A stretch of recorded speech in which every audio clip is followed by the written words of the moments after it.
In this video, we're testing 50 ways to use chocolate, with the methods getting crazier and crazier the longer you watch. And at the end, Mr. Beast and I will give one of you watching a free lifetime supply of chocolate. But we're starting with this giant chocolate fountain in 3, 2, hit the red button, Patrick. Oh, no way. This is sick. While the fountain fills up, I need your help with something. Which is better, brownies or chocolate chip cookies? If you're team brownie, hit the like button. And if you're team chocolate chip cookie, hit the subscribe button. This is the best chocolate fountain I've ever seen. It flows beautifully. Look at this. I think this is about to be the best video you've ever made. I think we should make some chocolate covered strawberries. There's 2 different ways to do it. First, some people like to fill up a cup with strawberries, collect a bunch of that liquid chocolate, That looks crazy. and then pour that beautiful chocolate all over the strawberries. And I have to admit, it actually looks pretty good that way. But the other way, and the way I like better, is to grab a skewer and go directly into that chocolate fountain. Mine is perfect. Once they're fully coated, we'll cover them with some thin streaks of white chocolate. Okay, so we have all these chocolate dipped strawberries. Where are we gonna put them? Chocolate balloon bowl. What does that even mean? There are these really viral videos online of people dipping balloons in chocolate. And then when you pop the balloon, you're left with a perfectly shaped chocolate bowl. That's sick.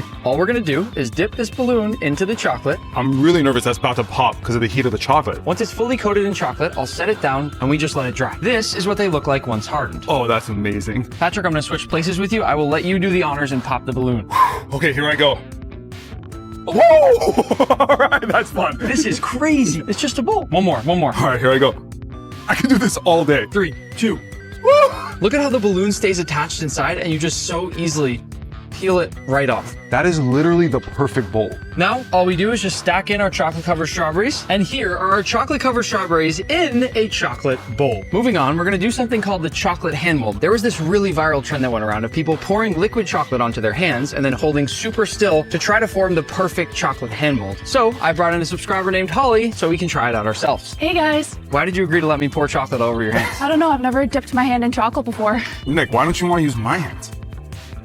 My hands look like I came out of a cave. The first step, Holly, is for you to put your hands in this bowl of ice water. We're gonna get your hand as cold as we possibly can so the chocolate starts to harden around your fingers. Whenever you're ready. All right, it feels really warm after the water. Oh, I'm so jealous you get to do this. Aside from the fact that Patrick and I don't have great hands, the other reason we can't do this is because Holly's gonna have to hang out for a while just holding her hand still in hopes that the chocolate actually forms around her hand. So now, Holly, just position your hand, hold it perfectly like that, and just go hang off to the side. Do not move. All right. And now while Holly's hand hopefully hardens, we're gonna try a few more quick things here. Pat's gonna collect our last chocolate from the fountain, and then we'll move it off to the side. Bye-bye, chocolate fountain. Aw. What we're making now is called blueberry chocolate bark. It's something I've always wanted to make because the videos are so incredibly satisfying to watch, and it actually looks really simple. All we do is go back and forth with lots and lots of chocolate, and the idea here is that we need to connect all of the blueberries together. This is so satisfying to watch. The only final step is to hit it with a little bit of Osmo. And that's it. Now we're just gonna let this cool. Once finished, it's gonna look something like this. This thing looks amazing. So cool. All right, here we go. This is awesome. I love how easy this one was to make. Now I gotta try it. Let's see. That's good. And by the way, the salt totally brings it over the top. Wait until you see this next thing. This right here is a chocolate QR code. Let me try to scan it. Go ahead. Oh, no way. Shh, don't say what it is. We'll give anybody else watching a chance to scan it real quick. Go ahead, whether you're on the TV or the phone, get a quick scan of the QR code. But spoiler alert, it's a link to the Osmo website, where you can get the best seasonings anywhere in the world. We have seasonings for steak, chicken, seafood, and an all-purpose flaky salt. And for a very limited time, you can also try my brand new Chef's Collection, including all of my favorite seasoning bundles, which I crafted just for you. The best part about a chocolate QR code, you could eat it. What's your favorite Osmo seasoning? Definitely the steak one. Well, it's funny you say that, because our next thing is a chocolate dry-aged steak. What? I had my friend Max the Meat Guy take a beautiful Wagyu rib roast and cover it with lots and lots of chocolate. He ended up dipping it over and over again to get enough chocolate that you really get that chocolate flavor in there. And once it was fully coated, he put it into his dry ager for 15 days, after which he took it out, cleaned it all up for us, put a nice big piece in the mail, and here it is. No way. You could send meat through the mail? Hoping it's still safe to eat. Wait, what? Seriously? He didn't even pack it up. He just threw it in the box? There's absolutely no way this is safe for us to eat. Oh my gosh, look at that. There's chocolate pieces on it. He cleaned it really well, but there is still quite a bit of chocolate left on here. Oh, Really? I don't like the smell of that. Oh, I do not like the smell of that. I really don't like the smell of that. That's not good. Well, there's only one way to find out if this is good, so Wait, we're gonna eat this? I'm just gonna follow that line of fat all the way around to get this nice portion here. Now, all that's left is to cook it. Tiny bit of oil down in the bottom of the pan. We're not gonna put any salt on it, just so we could taste that pure flavor. And once our oil is nice and hot, down we go with our chocolate dry aged steak. Actually, looks pretty good right now. Yeah, it does. Once it gets a nice crust on the first side, we'll flip it over, and then we need to butter baste. I haven't cut my butter apart yet. Dude, what is that? My butter, what are you talking about? Are you kidding me right now? A little bit of butter in there. That makes no sense. It kind of does smell like chocolate in there. It does smell like chocolate. Yeah.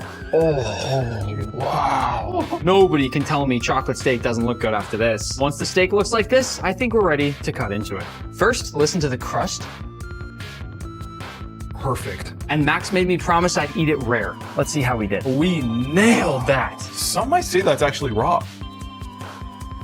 Oh, wow. That is insanely good. I'm getting a little bit of that chocolate cocoa. Yeah. A little bit of that dry age funkiness. I also get a little bit of that coffee flavor for some reason. I love that you just said that because our next thing actually has coffee. No. We're gonna try the melting chocolate coffee hack. I've seen so many videos online of people taking a chocolate bar and pouring their hot coffee right over it, and the chocolate bar slowly melts into the cup, instantly upgrading your coffee. First, we need our coffee, and most importantly, we have 6 different molds to choose from. Which one would you vote for? I'll pick this one right here. I agree. Here we go. Oh wow. Oh, look at that. Oh wow. Oh wow. Starting to fall. Watch. Oh, it just felt the middle fell. Let's try a thinner one. Here it comes. Oh, that's the nicest espresso we've made so far. That looks amazing. There it goes. That one is awesome. That's so cool. Cheers. How does it taste? Worth it. Chocolate coffee. How can you hate this? Save a little bit. We're gonna need it for what's next. Okay. This next thing is called the chocolate cracking latte. The way it works is simple. People take a normal iced coffee cup, but then line it with chocolate. And once you put your coffee in there, you can squeeze the cup and crack all that chocolate into the coffee. You start. All right. I'm gonna pour my chocolate into my cup and rotate the cup until it's covered with chocolate. All we need to do now is pour out the excess chocolate and we're good. Whoa, it's like a splatter painting. I love that. That does look pretty cool. Once the cups are coated on the inside, Let them harden and you're ready to pour. Pat's gonna use the coffee from our last hack and I'm gonna use matcha because I think it'll look cool. We'll pour our drinks into the cups and now we crack. you know what make this better? What's that? Some kind of chocolate whipped cream. How about chocolate dalgona? Oh, Remember that trend where everyone was making this beautiful whipped foamy coffee that completely took over the internet? And I have to admit, even I made it at home a few times because it was that good. yeah, of course. I made it too. It turns out you can do the exact same thing with chocolate. What is that thing? You can think of it as a reusable whipped cream can that can whip anything. These canisters charge it up and turn whatever's inside here into foam. Listen. Whoa, is it safe? What's happening? don't do that. Now what we do, quick shake, and then we should get perfect chocolate cream. Whoa. Isn't that so cool? Oh, it's so good. What I love about this chocolate dalgona is it's so light and fluffy. What if I told you I could make something even lighter and fluffier out of chocolate? No. Chocolate cotton candy. No way. I don't want them to have to wait while we open this thing up, so duck down with me. It's open. That was easy. I almost forgot the most important part, our chocolate cotton candy mix. I didn't know chocolate cotton candy even existed. Here are the instructions for our machine. We're gonna need that. All we do is turn on the heat and then the power, and this thing is gonna start to spin. Dude, this thing's spinning super fast. While this heats up, we'll bring back in Holly to see how that chocolate hand is doing. I'm back. Does it feel fully hardened yet? Not yet, but I think just a couple more minutes and it should be good to be taken off. Keep that hand in the same spot, and we'll see you in a little bit. All right. Good luck. This feels already like it's getting pretty hot, so I'm gonna pour in some of this chocolate sugar floss, and we'll pour in our sugar. Here we go. Oh, I see it. We're good. Oh. We're good. Let's watch this. I'm really good at this. Okay, yeah. Pat, come on. Come on. Sorry. Give me a second here. Cool. There you go. Oh, That's look chocolate at that. cotton candy. Look at that. Until today, I did not think you could make cotton candy out of chocolate. The whole room smells like milk chocolate. Wait, Pat. Just hear me out. You have to trust me. Don't move. What are you gonna do? Nick, are you kidding me, dude? Is this the new look now? Let me just get a bite here. Whoa, that's my hair. You gotta try it. I'll take some from my hair. Wow. Oh, that is so good. This may be my new favorite cotton candy flavor. It's absolutely delicious. Now we can take our cotton candy and make something even cooler.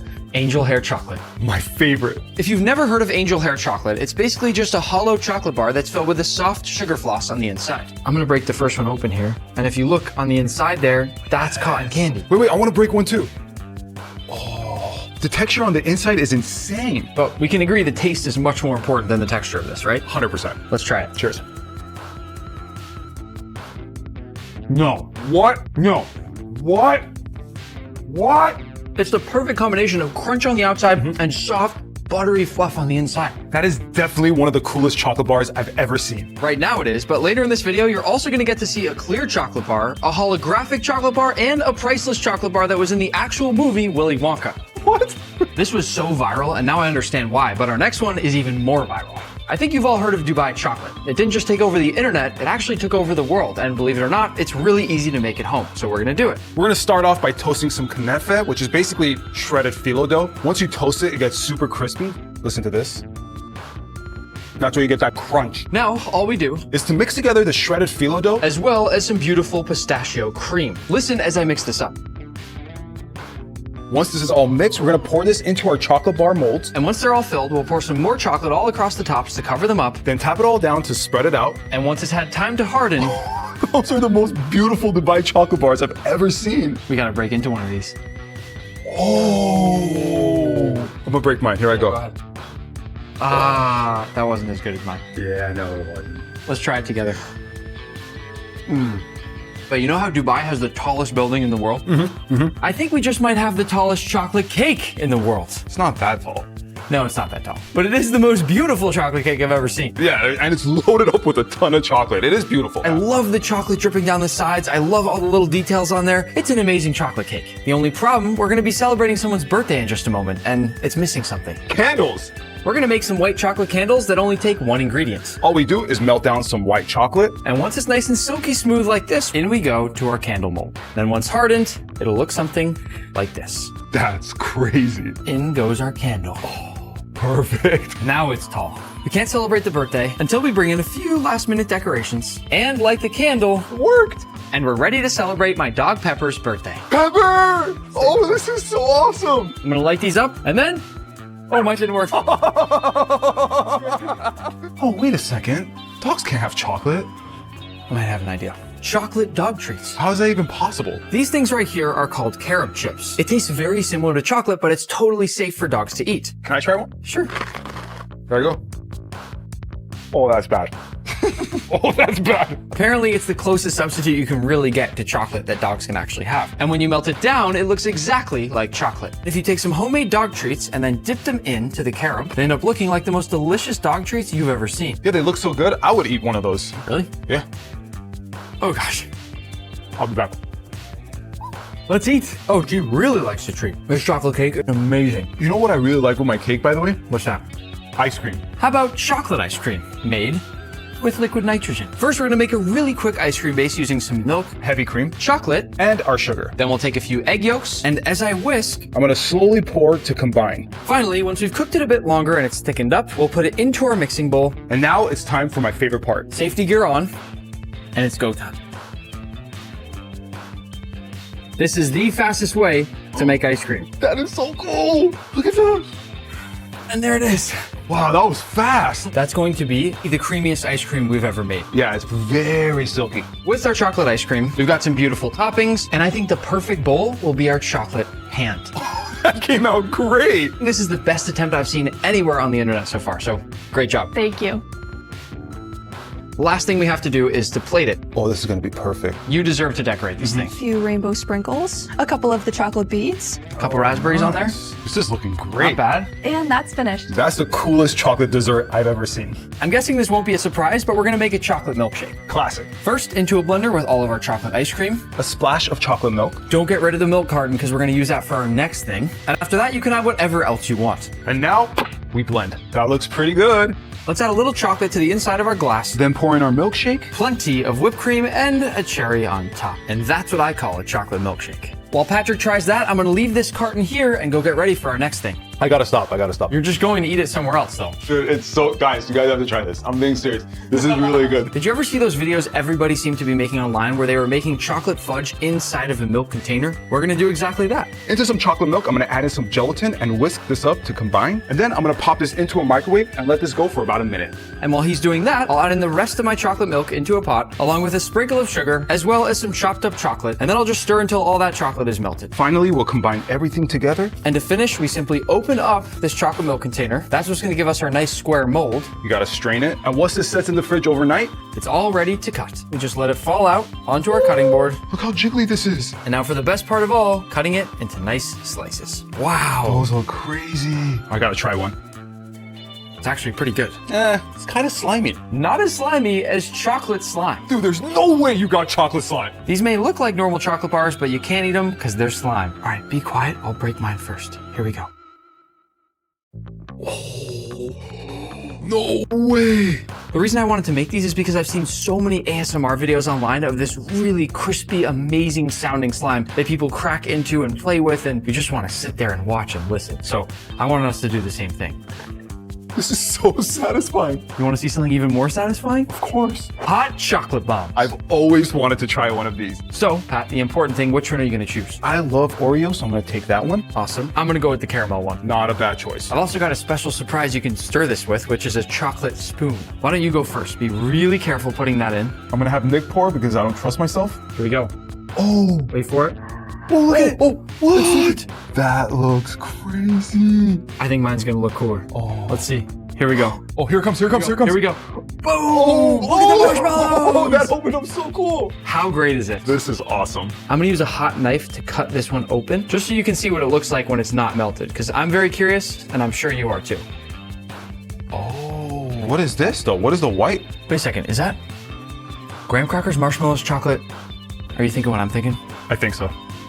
S'mores. The best thing ever to make over a campfire. I'll bet you guys anything I make my s'mores way different than he does his. Well, mine will be better. Let's see. S'mores are easy. All you need is chocolate. Yeah. I always think s'mores are better with a giant marshmallow. Dude, these are huge. What is this? This is not normal. My trick is I take my marshmallow and I bite off just a little bit to expose the sticky part here. Then I press on my chocolate and it sticks to that sticky part, and the chocolate will melt right over that marshmallow. The best part, I can spin it all the way around and it stays on there. Okay, that's a little genius. My method is simple. You just put your marshmallow on a stick, and then you just place it on the fire and let it sit. Meanwhile, you get the rest of the stuff ready. I'm gonna get my graham cracker. I'm gonna split it in half. We're gonna put 2 pieces of chocolate here. Trick. Yeah. Seriously? Yeah, this is part of it, dude. Leave it. And this is the fastest way to toast it by far. Place that right on top of your chocolate to kind of melt your chocolate. And right here is the greatest s'mores you've ever seen. That is disgusting. The entire thing's just lit on fire. It's not even a s'more anymore. This is the perfect s'more. Look at how perfectly that chocolate is melted on top. Yours does look pretty good. You can even see the Mr. Beast logo. Yeah, and remember, at the end of the video, Mr. Beast and I are going to choose one of you watching to get a free lifetime supply of chocolate. Imagine never having to buy chocolate again in your entire life. One of you watching is very lucky right now. S'mores are awesome, but there's another thing that you can make with chocolate that has all the exact same ingredients and tastes even better. And it's called chocolate pizza. That sounds amazing. We'll start by painting the entire crust with a little bit of syrup. Next, we're gonna use Nutella for the pizza sauce. Oh wait, this is crazy. Pat used to work at Domino's. Yeah. And because of that, he knows how to assemble a pizza better than anyone I know. Now, on with our marshmallows. Like I said, it's already got all the ingredients of a s'more Where's the graham cracker? in the crust. Oh, that's why it smells so good. And now, before we add on the rest of our ingredients, into the oven it goes to bake. Here's our baked pizza, That looks amazing. but all it's missing is some chocolate salami. Chocolate salami. This will take us just seconds to make. We've got this beautiful chocolate ganache with a bit of butter, And to that, we'll add some crushed pistachios. as well as some crumbled shortbread, and then we'll mix it all up, with the goal being to get it nice and fully combined. For the final step, we're gonna lay down some plastic wrap. And then on goes our chocolate salami mix. Once you've rolled it up into a nice log, Let it harden in the fridge overnight. and then just one final step. Coat it all in powdered sugar so it looks exactly like salami. That's cool, man. The only final test, seeing if it actually looks like perfect salami. That looks exactly like salami. I mean, just look at this slice. That's a piece of salami, To finish off this pizza, we're gonna add on our salami. as well as a couple slices of strawberry. That is as good of a chocolate pizza as you are ever gonna see. At Domino's, what we did was slam, boom. That looks amazing. Yeah, look at that. Cheers. Cheers. Whoa, that's better than any pizza I ever made at Domino's. We're making a lot of Italian things out of chocolate. We just made pizza, then we made salami. How about some pasta? Huh? Specifically, chocolate ravioli. Let's show them how to make it. How do you make it? All you do is whip together a quick chocolate pasta dough, and then just like normal pasta, we'll roll it through our machine. What? I can't believe this works. Look at that. Smell it. Chocolate. Now we'll lay our pasta dough carefully over our ravioli cutter. Then we'll press this in to make little dimples for our filling. And in goes some chocolate cheese. And finally, we'll add chocolate ganache to each hole. This is chocolate that'll melt when we cook the ravioli. And once we've covered it up, we'll cut it so it looks like this. What is it? What? I'll use some Osmo to salt our pasta water like the ocean. And then in goes our chocolate ravioli. These look amazing. Look at those. Once our pasta's cooked, I'll add some raspberry sauce to a plate. Then, of course, your ravioli. And then my favorite part, some white chocolate instead of Parmesan cheese. It looks just like Parmesan cheese, though. The most important part here is to see if it actually spills out. Oh, you got it. That's so perfect. Take a bite, take a bite. Okay. Mamma mia, that's amazing. Can we please cook some more Italian food? One more Italian thing. We'll make chocolate spaghetti. Spaghetti? Spaghetti. Right here we have this chocolate liquid. All we do is put this straw into the liquid. Oh, and then pull the syringe to suck in the chocolate. Now I'll bring in a bowl of ice water, and that's going to immediately harden the chocolate spaghetti. And then all we do is just push the chocolate spaghetti out of the tube. Oh, what's going on? Look at this. This is definitely the weirdest way to make spaghetti. We'll add it to a nice bowl along with a bit more white chocolate Parmesan cheese and a mint leaf to finish it off. That's so nice. And there you have it, perfect chocolate spaghetti. What are you doing? I'm spelling out my name. No, there's way better ways to spell with chocolate. There is? There are two different methods of writing with chocolate that we're going to try here. The first one is called the chocolate writing hack, and the second one is the chocolate pen. For this one, I'm gonna drop a chocolate bar into some warm water. And once it's fully melted, we're gonna bring it over to this bowl, and I'm gonna carefully cut off a small corner. And if you haven't seen this online, the chocolate is supposed to harden into whatever shapes or words you made. I'm really curious to see what you're going to write. What are you doing? Just wait, trust me. Boom. Liam? Yeah, because I know there's a Liam watching right now. Oh, yeah, that's probably true. What's up, Liam? While we let this harden, why don't we try out the chocolate pen? Oh, good thing it comes with instructions. We're never gonna learn anything. I'm just going to skip the setup process and boom, chocolate pen. Oh, that is sick. Wow, that's efficient. I made my signature, which is an N with a knife going through it that's also a D for my last name. That's cool. Only problem is we just had to do this 4 times in a row, and this thing doesn't work at all. If Patrick can get his letters off the ice without breaking them, I think there's a really good chance he wins this. One more letter. Let's go! I think it's fair to say the chocolate writing hack with the melted bar works a lot better. Yeah, I agree. And there is one other really cool thing you can do by melting chocolate bars. What's that? This beautiful chocolate bark. Oh, no, that's crazy! Look at all these swirls. They're so perfect. Wait, we're gonna show them how to make it. All you do is lay out a bunch of squares of chocolate on a baking sheet. And then toss this into the oven for about 5 minutes at the lowest setting until it melts. Oh, these look so shiny. And now for the fun part, you take a wooden stick. Check this out. Oh, Yeah, that's so satisfying. I know. Isn't that insane? Check that out. Oh, on, that's Pat. so cool. Is that not beautiful? That is. That's art. Actually, it's not really art compared to the art we're going to see later in this video, including a Ratatouille painting made completely from chocolate that I'm going to give to one of you, as well as a giant mystery chocolate sculpture I'm going to make with the best chocolate sculptor anywhere on the planet, but still looks pretty good. After you let this cool? It'll look something like this. Sick! That's really sick! Dude, I can't believe how good this looks! I want to see what the back looks like. Oh. Because if the front looks like this, the back probably looks unbelievably cool. Is it awesome? No, not at all. But the front? I think this is going to make for the perfect plate for our chocolate sushi. Genius. It's very simple. All you need, 1 container of Oreos and a little bit of milk. That's it? All we do is start separating the cookie and the filling of the Oreos. Oh, look how perfect mine came out. I kind of wish they sold Oreos that were already separated for us. That'd be nice. Now, into the blender with the cookies only, go ahead and pulse it up. All right. Now we basically want to turn this into a dough, so we'll add a tiny splash of milk or cream, and then continue pulsing and pouring until we get a dough. Okay. There it is. Yep, there we go. Oh, it smells so good. Amazing. We'll place our dough down on some plastic wrap, and then roll it between 2 sheets of plastic wrap to make a nice flat dough. You can think of this right here as your sushi rice. For the filling, we got all the insides of the Oreo plus a little cream. And now just whisk until smooth. Lay your filling down, spread it out, and to finish, roll it up just like you would any sushi roll. And we are left with the perfect chocolate sushi roll. Time for the moment of truth. Oh, that is so cool. as promised, we're gonna use this chocolate bar from earlier as our plate. It looks amazing, but I feel like something is missing. What about chocolate caviar? But how would we do that? It's not that hard. All you do is add some hot water to a little bit of chocolate syrup, and then sprinkle in some gelatin and stir it all up. Then here's where the magic comes in. Simply drop that solution into some cold oil and watch it turn into pearls of chocolate caviar. Oh, that is so cool. Would you ever think you could do this with chocolate? Never. I could do this all day. Yeah, it's fun. When you're done, all you do is strain it out, and you're left with all of this amazing chocolate caviar. Look at how beautiful these are. I can't believe this worked. If you really want to get fancy, you can put it in a caviar tin like this. And now we can finish off our chocolate sushi. Voila. That looks so amazing. Let's put some nice Japanese music on here. And Cheers. I didn't think chocolate sushi could ever look this good. The caviar really puts it over the top. It's something Willy Wonka would have made. Wait till you see what I have next. Close your eyes. I just gotta open this up real quick. This is an actual chocolate bar that was used in the movie Willy Wonka. No way. Are you kidding me? Can we open this? Before we open it up to see if there's a golden ticket inside, I want to make something real quick with all this bubble wrap. It's called bubble wrap chocolate. It was a really big trend that went around where people pour chocolate onto bubble wrap. It leaves this really cool looking texture. That said, I wouldn't try this one at home because it probably leaks a lot of plastic into your food, which is not good. But we're gonna try it right now so that you don't have to. All we do is pour some chocolate onto this bubble wrap. And now I'm gonna move this around to spread the chocolate all over the bubble wrap. And just so you don't have to wait, we've already let one of these harden. Everybody quiet, just listen to this. Oh, dude, look at that. Look at all that texture. It looks crazy. I'm not sure why I want to do this, but No. Oh, I just wanted to get the snap. Okay, now back to our rare chocolates. In front of us are 3 of the rarest chocolate bars anywhere in the world. Willy Wonka touched this chocolate bar right here. how much did you pay for this? I shouldn't say. But here's what I've been waiting to do all video. We have to see if there's a golden ticket inside, Patrick.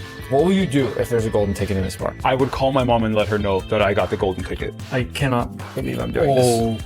Oh. I don't want to touch this without putting gloves on. Yeah, you gotta put gloves on. I think I can get it off without really damaging it. Careful, careful, careful, careful. Could have been worse. Could have been worse.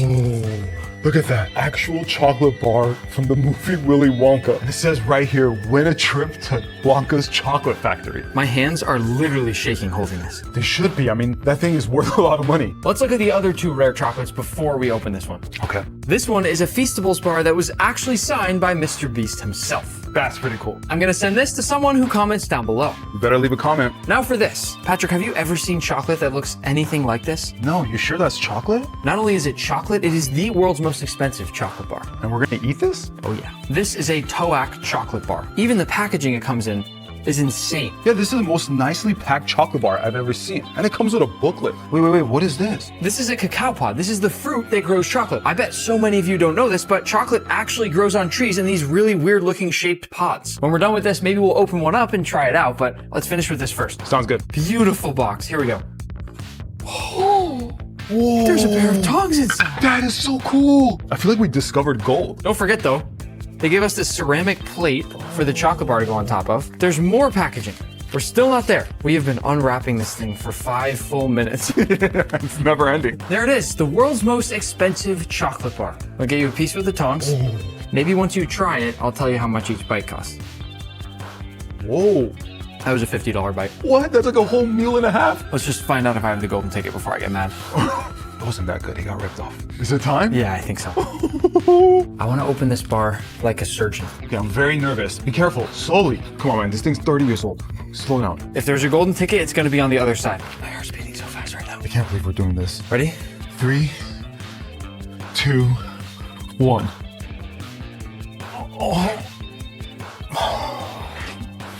Wait a second. Patrick, the bar is... It's plastic. What? This isn't real chocolate. It's plastic. We were lied to. The whole entire movie, all the props must have been plastic. I thought for sure this was going to be real chocolate. A little disappointed, not gonna lie. There is still some good news.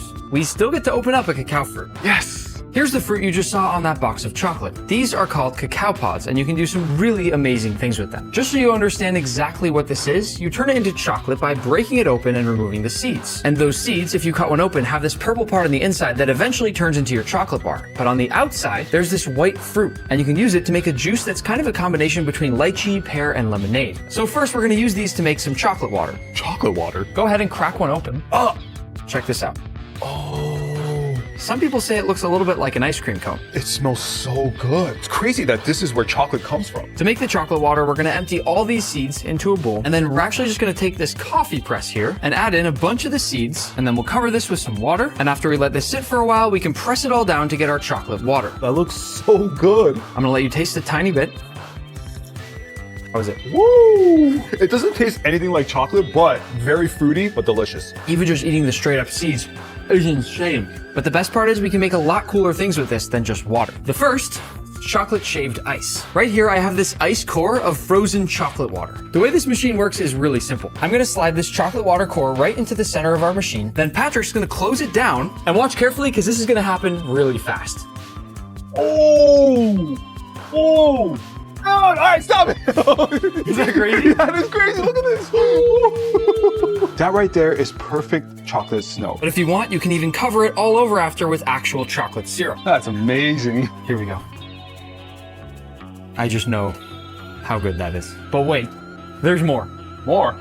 You can also make edible chocolate glass. All you need is a little bit of that chocolate. Oh, the pen broke. What happened? Black glass was not meant to break. Let's try that again. Into a pot, we'll add some of our chocolate water, Then lots of sugar. and finally, some corn syrup. And once it reaches 300 Fahrenheit, pour it onto a tray and let it harden until it becomes firm and brittle. You'll be left with beautiful chocolate glass. Dude, that's crazy. I can't believe it's that see-through. You wanna break it this time? Yeah. Check this out. There's one more thing we can do with our chocolate water that's even cooler than this. What could that be? Clear chocolate bar. All you do is add your chocolate water into a pot. Add in a bunch of gelatin and then add in a few drops of chocolate extract. This is literally just super concentrated liquid chocolate. Smell that. Oh man, it smells like I'm in a room with 1,000 bars of chocolate. And once it's been fully mixed, all we do is add it carefully to our chocolate mold. And with a little movie magic, our clear chocolate bar is ready. That is one of the coolest things I've ever seen in my entire life. I didn't even know this was possible. The craziest part of all is that this should still taste exactly like a chocolate bar. No way.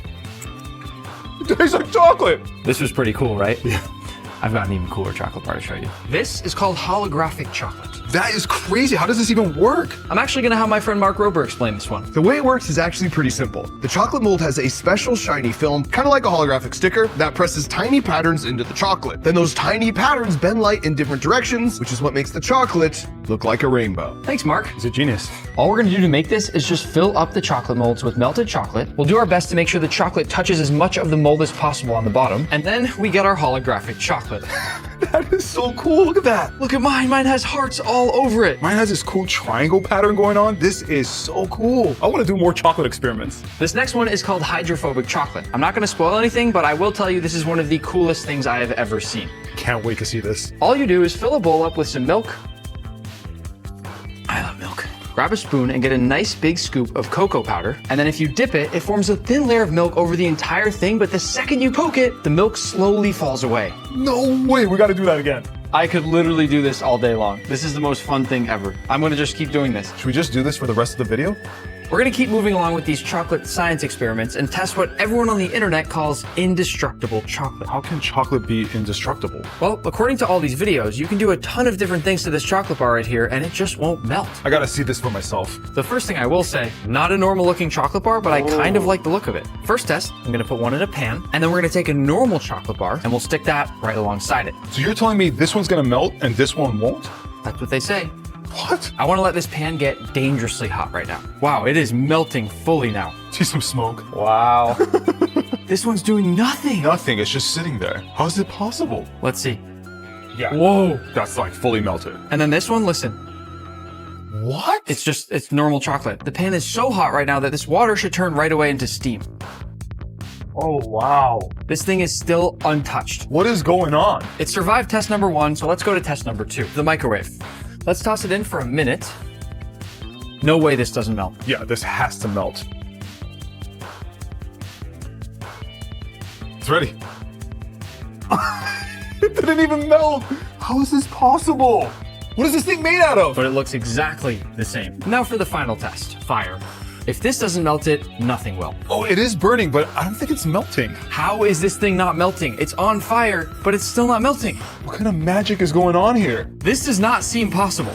Look at that. What is this thing made out of? Can we please do one more chocolate experiment? Fine. Our next experiment is more magic than science, but it's called the Infinite Chocolate Hack. You might have seen these videos online where people take a regular chocolate bar, then make a few cuts in it and slide the pieces around, and all of a sudden, you end up with a free extra piece of chocolate. Honestly, it doesn't make any sense, but we're gonna try it out and see if it works. That's impossible. First, Patrick, let's pick that up, show everybody that it's a normal chocolate bar. Totally normal chocolate bar. All we do is take a warm knife and cut right through the center of the chocolate bar. That's a clean cut. Then we cut out this corner piece right here.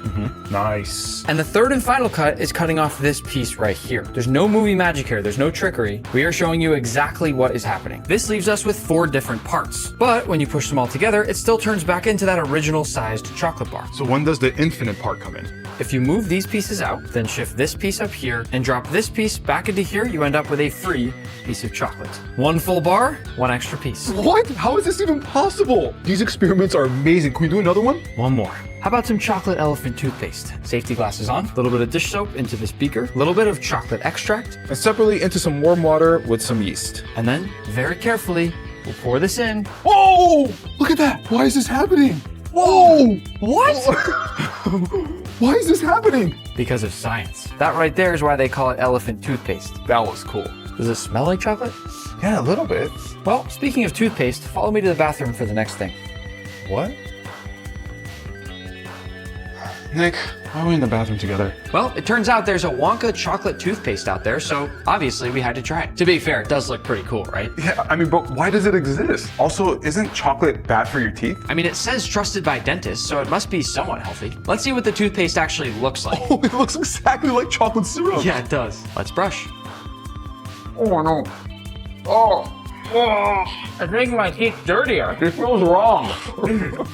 Look at my teeth. And I had to ship this all the way from Australia. You must have paid a ton for that, and it's not even good. Actually, I spent even more on this machine right here. What is this? This is the Cocoa Press. It is a 3D chocolate printer, and we can use it to print anything we want out of chocolate. That's impossible. No way this is real. Well, actually, I already made a few things with this today. First, I made the Eiffel Tower, which looked absolutely perfect. And then I decided to print a dinosaur because who doesn't want a chocolate dinosaur? And finally, I 3D printed a chess piece because we're gonna need it for what we're gonna do right after this. These are next level. Look at this. I've never seen a chocolate dinosaur in my entire life. Wait until you see the rest. We've got a chocolate rose, a chocolate bunny, a chocolate moose, this really cool looking skull, That's sick. a Christmas tree, a crazy chocolate bowl, Albert Einstein, and even this shark that actually moves. How is that even possible? I can't help myself. I gotta eat the dinosaur right away.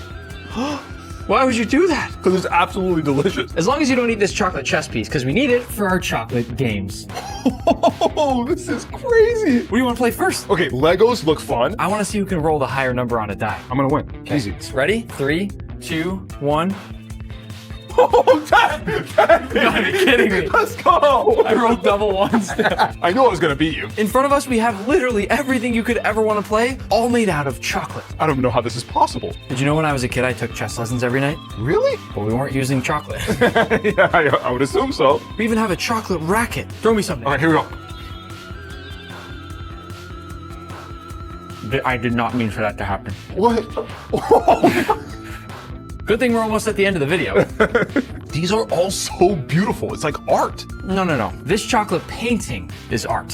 Where's the painting? Well, the painting's in here. It's all rolled up and ready to ship to someone watching this video. But what it is a beautiful painting of Remy from the movie Ratatouille, made entirely out of chocolate. That's crazy. I got a really cool time lapse of the artist making this painting. Remember, everything you're seeing here is chocolate, nothing else. Isn't that incredible? That is so cool. Since it does have actual chocolate bars on it, as you can see here, he can't actually roll this thing up and ship it. So instead, in the tube in front of me, there's a really high quality print that one of you is gonna get in the mail. And remember, this piece of art right here is one of one. No one else in the entire world will have a copy of it. So it's priceless. I'm gonna have you go ship this to a random subscriber. I'm gonna go make the coolest chocolate sculpture you've ever seen.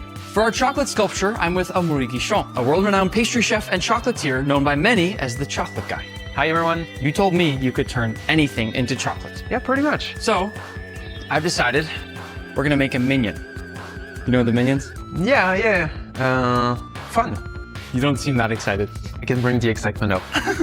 I'll bring the excitement. I want to challenge you a little, and I want to take this photo right here, and at the end of the section, I'll put these side by side, and everyone watching the video is going to give us a rating down below in the comments to see how close they think you got it to the real thing. Let's do it. All right, here's the photo. Let's go. Step 1, we're gonna create a body using a pot. So we're gonna fill it with chocolate to create a shell. Whoa!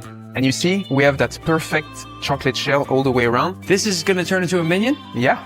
All right, it's been 2 minutes. Check that out. We're gonna trim off the top. This is crazy that this is how you do this. Next step, we're gonna use a wood shaving machine, and you're just gonna shave it until everything is perfectly smooth. You don't see the minion yet? Not yet. Step number 2, we're gonna assemble both of them, doing a perfect gluing point. We're gonna melt down a little bit of what you want to glue and a little bit of the other element and add some tempered chocolate so we really fuse together. Here's the mold for the head. We put it right on top. Oh, it doesn't, I see. All we need to do is to use a tray that we warmed up in the oven, and we're going to melt it to make sure it's flat. Now you're starting to see a minion. We've got the head, we're getting closer. Maybe we just need everything else. And now we're gonna just cut the mouth open using a metal spike. You have to go quite hard on it. Get the hammer. What? I Don't better miss. not miss. Ready? I'm being very gentle because I didn't want to break the whole Yeah, you were gentle, that's cool. Our next step will be to craft the arm. So we inflated balloon with water. This will give us the opportunity to bend it in position. Wow, it sets so fast. Yeah. All right, here we go. Perfect. All right, it's been about 5 minutes. When you touch the shell, it's fully hard. Cut the tip. What? No way. That's it? And now we have our chocolate arm. Before we attach the arm, why don't we give him legs? Right here? Perfect.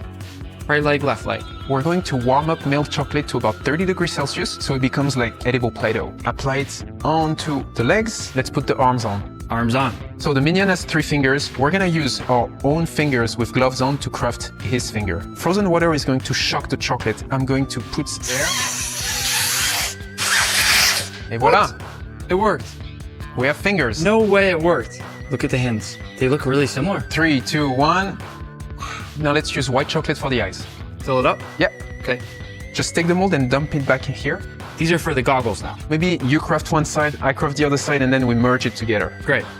My side's gonna look worse. We're working on the goggles. The widest part will be the parts stuck to his face, and then we're adding various diameter cylinders on top of it to create the same effect as the real guy. We're gonna melt the center to fuse them together. That's it? Perfect. And melt this for it to fit perfectly inside. The top-down shot of this looks exactly like a minion's eyes. This next step here is to make the glass that's inside the eyeglasses of the minion. All right, so we're gonna pour. And once you have the perfect inflation, we're gonna use a fan and blow cold air on top.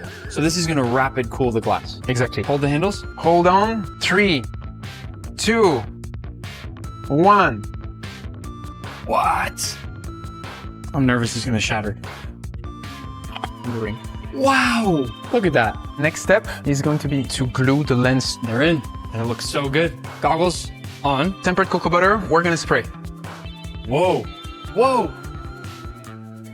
Wow. That is fun. The first step is to spray the entire body with yellow to cover every surface. This is classic minion yellow color right here. Last couple steps here. You gotta add the silver around his goggles. We're gonna paint the feet and the hand black. Let's go. I thought it'd be best if we fast forward to Bob all finished. But we still need the banana. Like that? It has to feel natural. Bob, a minion. Before we show the picture, I think everyone should get a really close look at our minion. We'll show this side by side. Here's the picture that we started with, and here is the final chocolate minion. Please go write a comment down below. Give a rating out of 10 on how well you think we did. I have just one thing left to do in this video. It's the only thing cooler than this chocolate sculpture right here. Free chocolate. That's right, I'm grabbing a random subscriber out of this hat, and you are winning free Feastables for life. One of you guys watching right now. This is a big moment. Big moment. And the winner is Katarina 813. You just won a lifetime supply of Feastables. Today we're going to be tasting 100 years of McDonald's, including some crazy menu items that you've probably never even heard of. I've also brought along my friend Max to help me eat. And we're going to start in 1940, when McDonald's was founded. McDonald's was originally named McDonald's Famous Barbecue, where they served classic barbecue items as well as milkshakes. It started out as a drive-in restaurant, where guests were served right in their cars by people called car hops. And every decade, I'm going to dress Max up as something from that decade. And in the 1940s, Max, you're going to be a car hop. Dude, what? Let me see that. You look good. So Max, I have a menu here from McDonald's in 1940. McDonald's in the 1940s wasn't even close to what it's like today. They had things like ribs, pulled pork, baked beans, and even root beer floats that they would literally bring to your car in this actual glass. And just look at the prices on the menu. 10 cents for a root beer, peanut butter jelly, and French fries for 20 cents. And their most famous item, the barbecued beef, ham, or pork. 35 cents. Mind blowing. Let's pretend it's 1940. I've just pulled into McDonald's in my vehicle, I've parked in the parking lot, I've ordered my food, and now I got a ribs and pork. in comes the car hop, right into my window. I've got this actual glass of a root beer float and some classic McDonald's barbecue. You want to eat with me? I'd love to. Never had a customer offer. This is the classic tray that you would have gotten in your car at McDonald's in 1940. This is all I could ever want in a plate of food. Oh, It's fantastic. oh man. There's nothing like it. Let's move on to the barbecue. Do we have to? It's so good. You're the meat guy. Why don't you explain it? We got a few beautiful saucy ribs, nice pile of pulled pork. We got the chili on the side, a cute little burger, even though that wasn't their focus at the time, and some chips. McDonald's didn't actually really start out serving fries. Instead, they served potato chips because that was just easier. I gotta start on one of those ribs. You want a glove? I'm getting handsy Okay. with this. I want to feel what they had to offer back in the 40s. This looks so good. And remember, in this video, we have all the original packaging that you would have had at McDonald's, and we use the original recipes to make all the food. The pulled pork is really nice. Why did they ever discontinue this? Imagine this, in your car, having the best barbecue of your life. It's unbelievable. Should we drive into the 1950s? Let's do it. Moving to the 1950s, McDonald's was renamed to McDonald's Famous Hamburgers, and they created an entirely new menu where they focused on just 9 core items. In this decade, a hamburger cost just 15 cents, and if you ordered one of everything on the menu, it cost just $1.16. The entire menu. What? And it smells good. We have a classic looking McDonald's burger, the OG French fries, and an absolutely perfect looking chocolate milkshake. And as you can see, Max is once again dressed up as an employee with the actual original uniform from the 1950s. This guy right here, we can also see him on the bags. That's the McDonald's Speedy logo that was introduced in the 1950s. We also got Speedy up here. He's got a literal hamburger as a head. He's a smiling cartoon chef that held up this sign that said, "I'm Speedy." And it showed the fact that fast food was getting faster. If you look carefully, it also says coast to coast. That was to show that they were expanding across the United States. And remember, these are original bags. This is all original packaging. This is the original container that they put the fries in. This is so crazy. They're truly one of a kind. Like, this might be the only original McDonald's bag from the 50s left. I think we in this room right now have the most original McDonald's packaging out of anybody on the planet. It's not disintegrating in any way, but it's getting kind of brown by the edges there. But it's in really good shape. You can tell it's old. Like you said, it is great condition. How does it smell? It smells like paper. Here we go, Max. This is what a burger would have looked like back in the day. As you can see, it's much higher stacked and Yes. much more burgery than one of those thin patties that we'll see later in this video. Way thicker, way more substantial. I don't have any condiments on mine. It's just cheese and burger. Probably how it's supposed to be. I got the classic pickles, onions, mustard. My mouth is like watering tremendously. It's so juicy. It's like a real burger. Mm-hmm. What's crazy is that mine's cooked to a nice medium, and you never see that nowadays. It's well done. Never see that in any fast food restaurant for that matter. But back in the day, you did. And remember, it only cost 15 cents. I'd buy like 100 of those. Well, this is the real test, the French fries. Remember, this is the first time McDonald's ever offered French fries. Before this, like we saw, it was potato chips. They taste pretty similar to the fries nowadays. I think they're slightly different. They taste a little bit less artificial. Mm-hmm. You can tell that's from a potato. But fries are fries. And then, of course, milkshakes. Having it in this cup. That's crazy. It tastes like real chocolate. That's so true. It's like a craft milkshake. Now the machines are just broken every time. Right. Things have changed. I wish I could have lived in the 1950s and just gone to McDonald's once. Well, here we are. You're doing it now. You ready to go to the 1960s? Let's do it. Moving to the 1960s, McDonald's started to get creative with some of its new menu items and even made the first ever version of the Golden Arches logo that they still have today. During this decade, a hamburger cost 20 cents. Max, you're dressed up again. I am, and it's tight. This is a real shirt for an employee from the 1960s. You can see how tattered that logo on the side is here. And that right there is that Golden Arches logo that is the first of its kind. Right, it's the first time we've seen that today. Before we eat anything, this is a real order slip from the 1960s. All right, let me take your order here. What can I get for you? Can I please do 1 hula burger, And one hula, 2 ice milks, coming right up. a couple shamrock shakes? Medium, large, I'll go medium, and then 1 fillet of fish. Oh, 2 water cups. 2 water cups. Yeah, perfect. That's free. Oh, good. Yeah, be right back with your order. Sorry to hear. Let's start with this. What is this? Inside this bag is what we call the hula burger. What? What is that, pineapple? This is a real burger that McDonald's introduced in the 1960s No. as a meatless alternative for people Oh. who didn't eat beef. Nick, I really enjoyed my time on this video, but this is enough. Come on, smell it. Come in. Come on. Don't be shy. Come on. smells like a pineapple, okay? I'm not okay with it. We'll try it at the end of this decade before the 1970s. And what we'll do for now is move on to the fish fillet, which happened because the Hula Burger was such a massive failure. As it should be. Can we just also appreciate that I'm wiping my fingers with a napkin from 1960? I feel like I need to save this though. I mean, how much do these things cost? Each one of these napkins costs about 20 bucks. Really? All right, I'm not wiping my hands with this. We are saving this right here. Dude, Nick, this... Before we eat the fillet of fish, let's use a coupon. These are real coupons. This is a coupon for a free fish fillet. And look how good it looks. I mean, this looks like a postcard. They do not make coupons like this anymore. No, they really don't. And look, we have the address of who they actually sent it to. This one was just an advertisement. Talked about how it was only 24 cents. It's a good price. 25 would have been too much. 24, that's good. We also have a couple other coupons. We got a cheeseburger, double hamburger, and a triple thick shake. Are these still valid today? Let's see when it expired. October 1968. Barely missed it. The filet of fish sandwich from the 1960s. A beautiful, soft, fluffy bun, some nice tartar sauce, and of course, some golden brown fried fish. Should we just take a bite out of the other side? Wow. But it's real fish. That feels like my grandmother made a really nice fish sandwich for me. I don't think my grandmother's ever made me a fish sandwich. Mine has. Really? Yeah, she's cool. Let's wash that down with these original 1960s cups of ice milk. What is ice milk? It's milk with ice. It's literally, that's it. You have to imagine that these cups started out as white. Right. Is it safe to drink out of these? I love the original Golden Arches logo. Notice how it has a little bit of a spear on the end? Isn't that a French fry? I don't A think speared French fry? That is real milk from a cow. Yeah. They don't make it like this anymore. Before we move to the golden ticket item of the day, water cups. Look how nice the water cups were. Did they provide these in restaurants back in the day? They provided them in restaurants back in the day. They made them look really cool and nice. They weren't clear. You know why they turned them clear now, right? Cheap.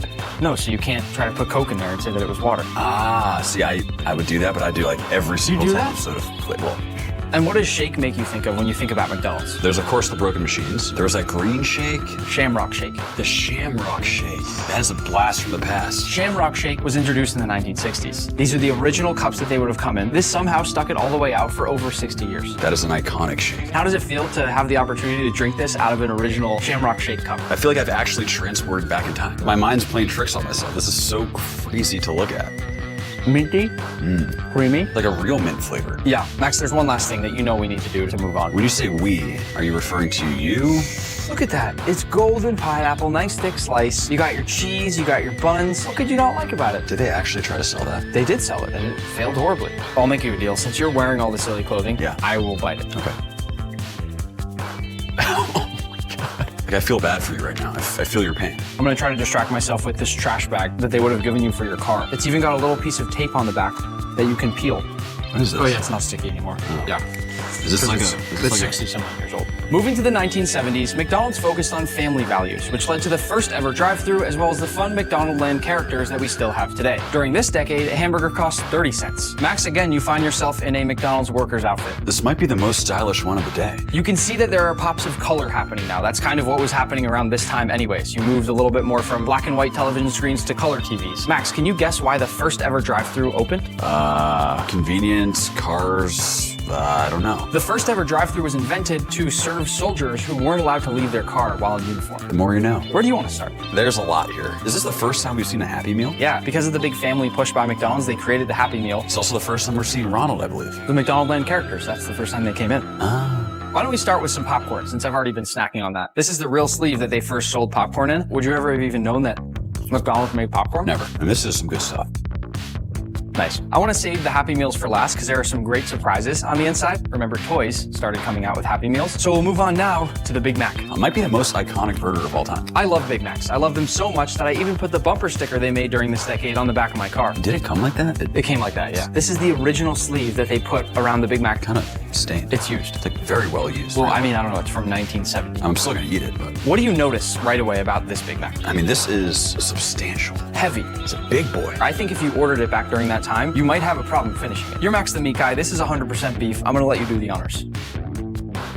Yeah. It's reminiscent of a Big Mac from today, but way stronger. Heartier. Heartier, yes. Yeah. Should we move on to the Happy Meals? Please. Each of our Happy Meals is gonna be a little bit different. I don't know what's inside them. You don't know what's inside them. Why don't we open them one at a time? Look at the detail on Yeah. this Happy Meal. There's like jokes written all over it. This is original Happy Meal packaging. That's why it's all scratched up on the sides. You can probably find a date somewhere. Oh, yep, 1979, right there. What do we got here? It's not gonna like jump out at me, is it? Big moment. Okay.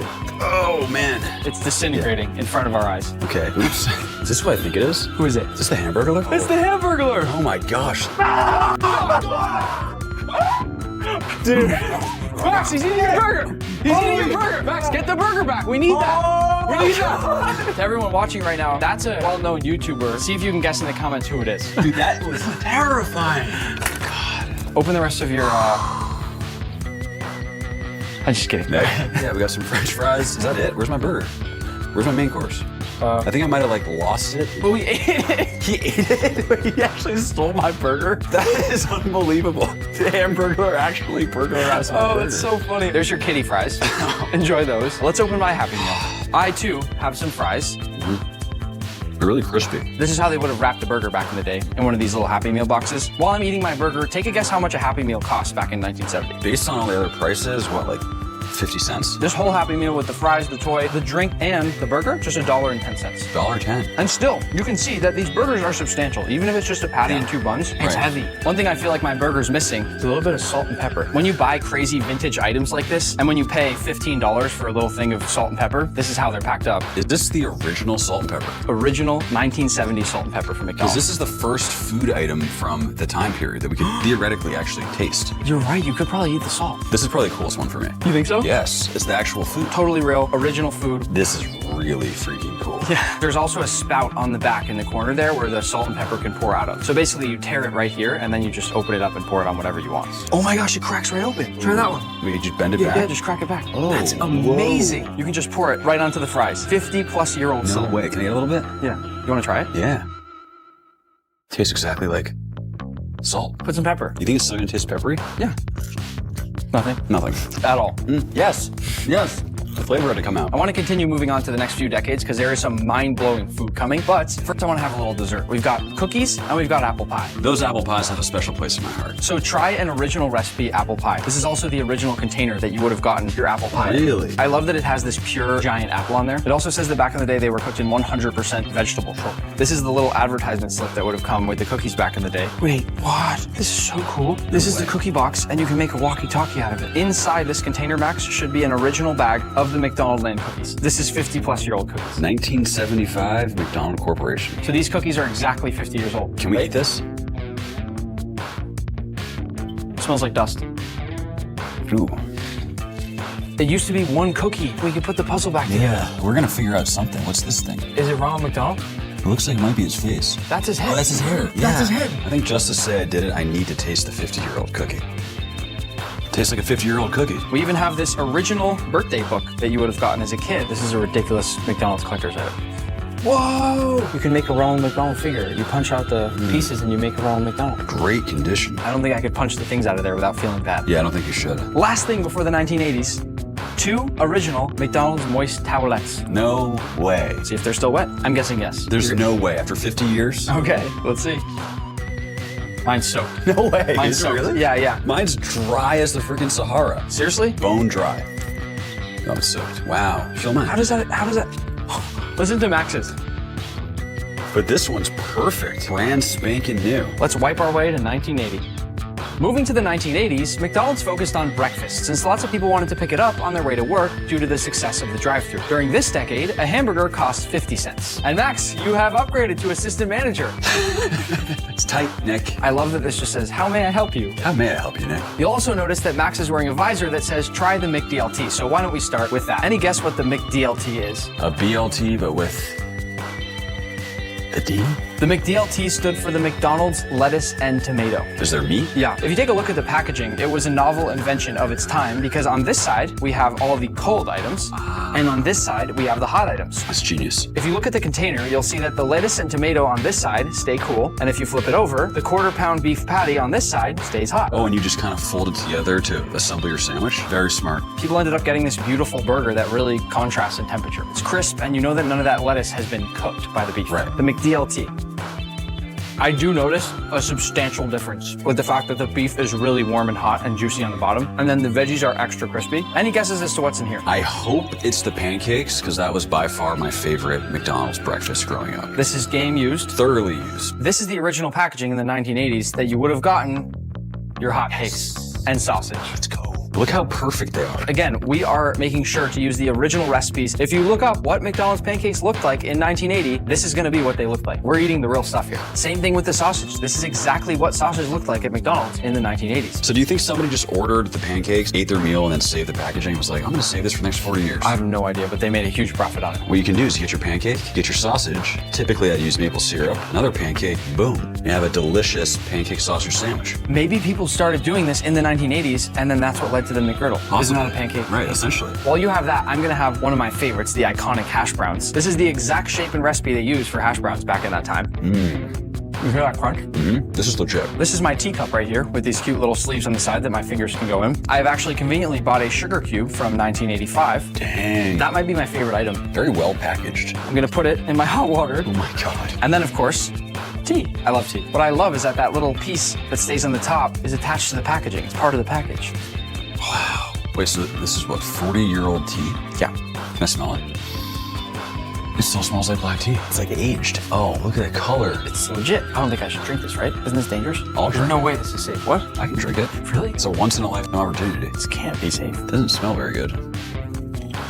I mean, it tastes like tea. It smells like dust. The raw version smelled a lot better. In hindsight, I probably should have thought that one over more. I'm not gonna have any tea. What I am gonna have, these chicken nuggets. Chicken nuggets were introduced in the 1980s. To whoever thought of this idea, thank you. Did they invent chicken nuggets? Probably not. To this day, they're still one of my favorites. But what I'm most excited for is the fact that they looked a little different and they also supposedly tasted a lot different. Don't they smell different? Yeah. More homemade. A little peppery in a good way, though.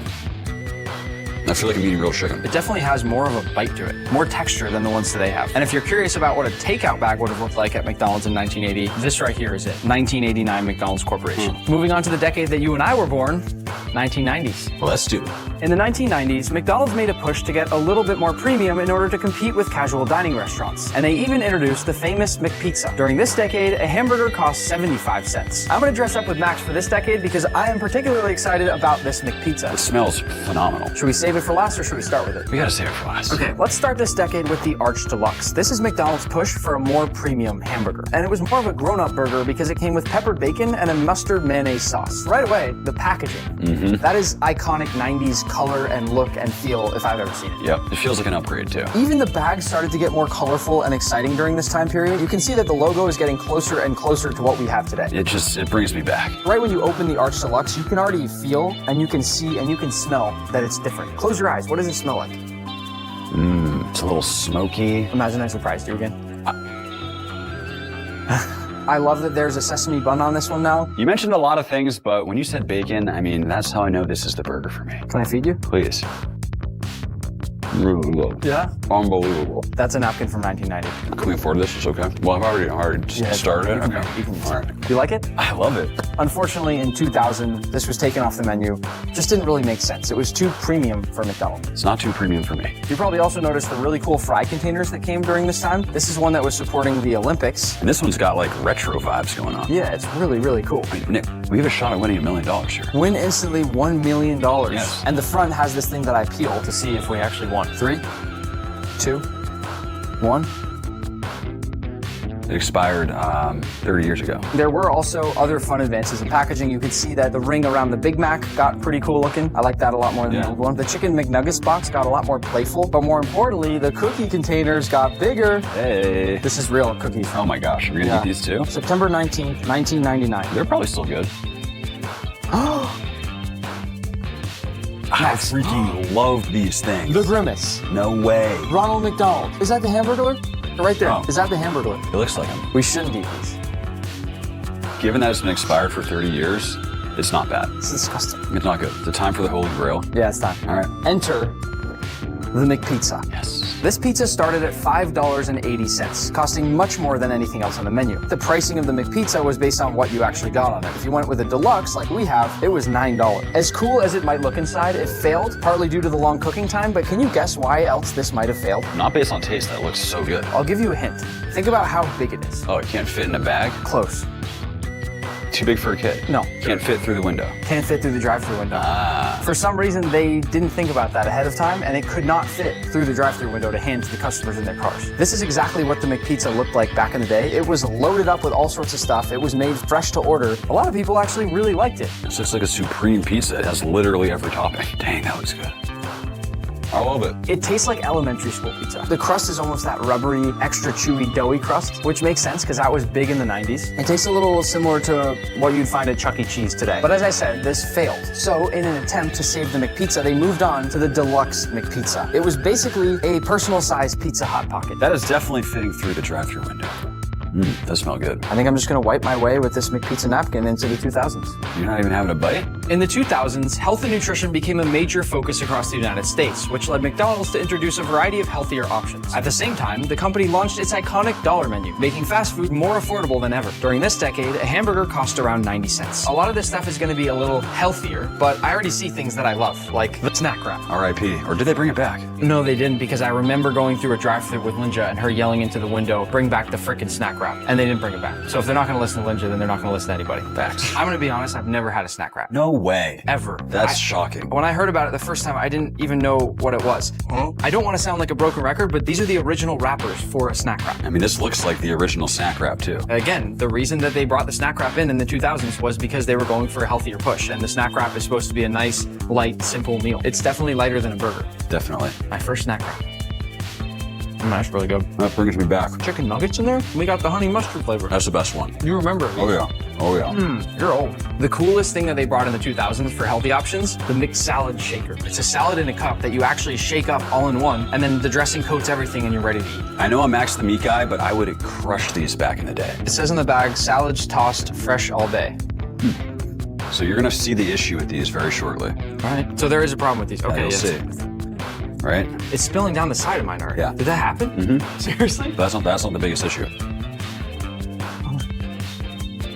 Oh, yours is mixing. Well, I'm really shaking it. Wouldn't it be weird if you were in your car and you're like shaking while you're driving? Can you get pulled over for this? Wow. So that's actually shaked up pretty well. The problem I always struggled with was that the bottom never had the salad dressing distribution. But I feel like we did pretty good. These Like, look at worked. yours. I can see here that there's just full distribution of the dressing throughout the entire container. Maybe I just didn't know how to shake back in the day. Like this worked out very well. Oh, those good old soggy croutons. I forgot about those. This is definitely a higher quality salad than Pretty what I'm good. used to back in the day. Honestly, for someone thinking of creative and healthy options for a fast food place such as McDonald's, this is a good idea. It is, but I think I heard the calories in the dressing alone is like as much as a whole burger. Is it actually healthier? Well, either way, it doesn't matter because it failed and they discontinued it. Exactly.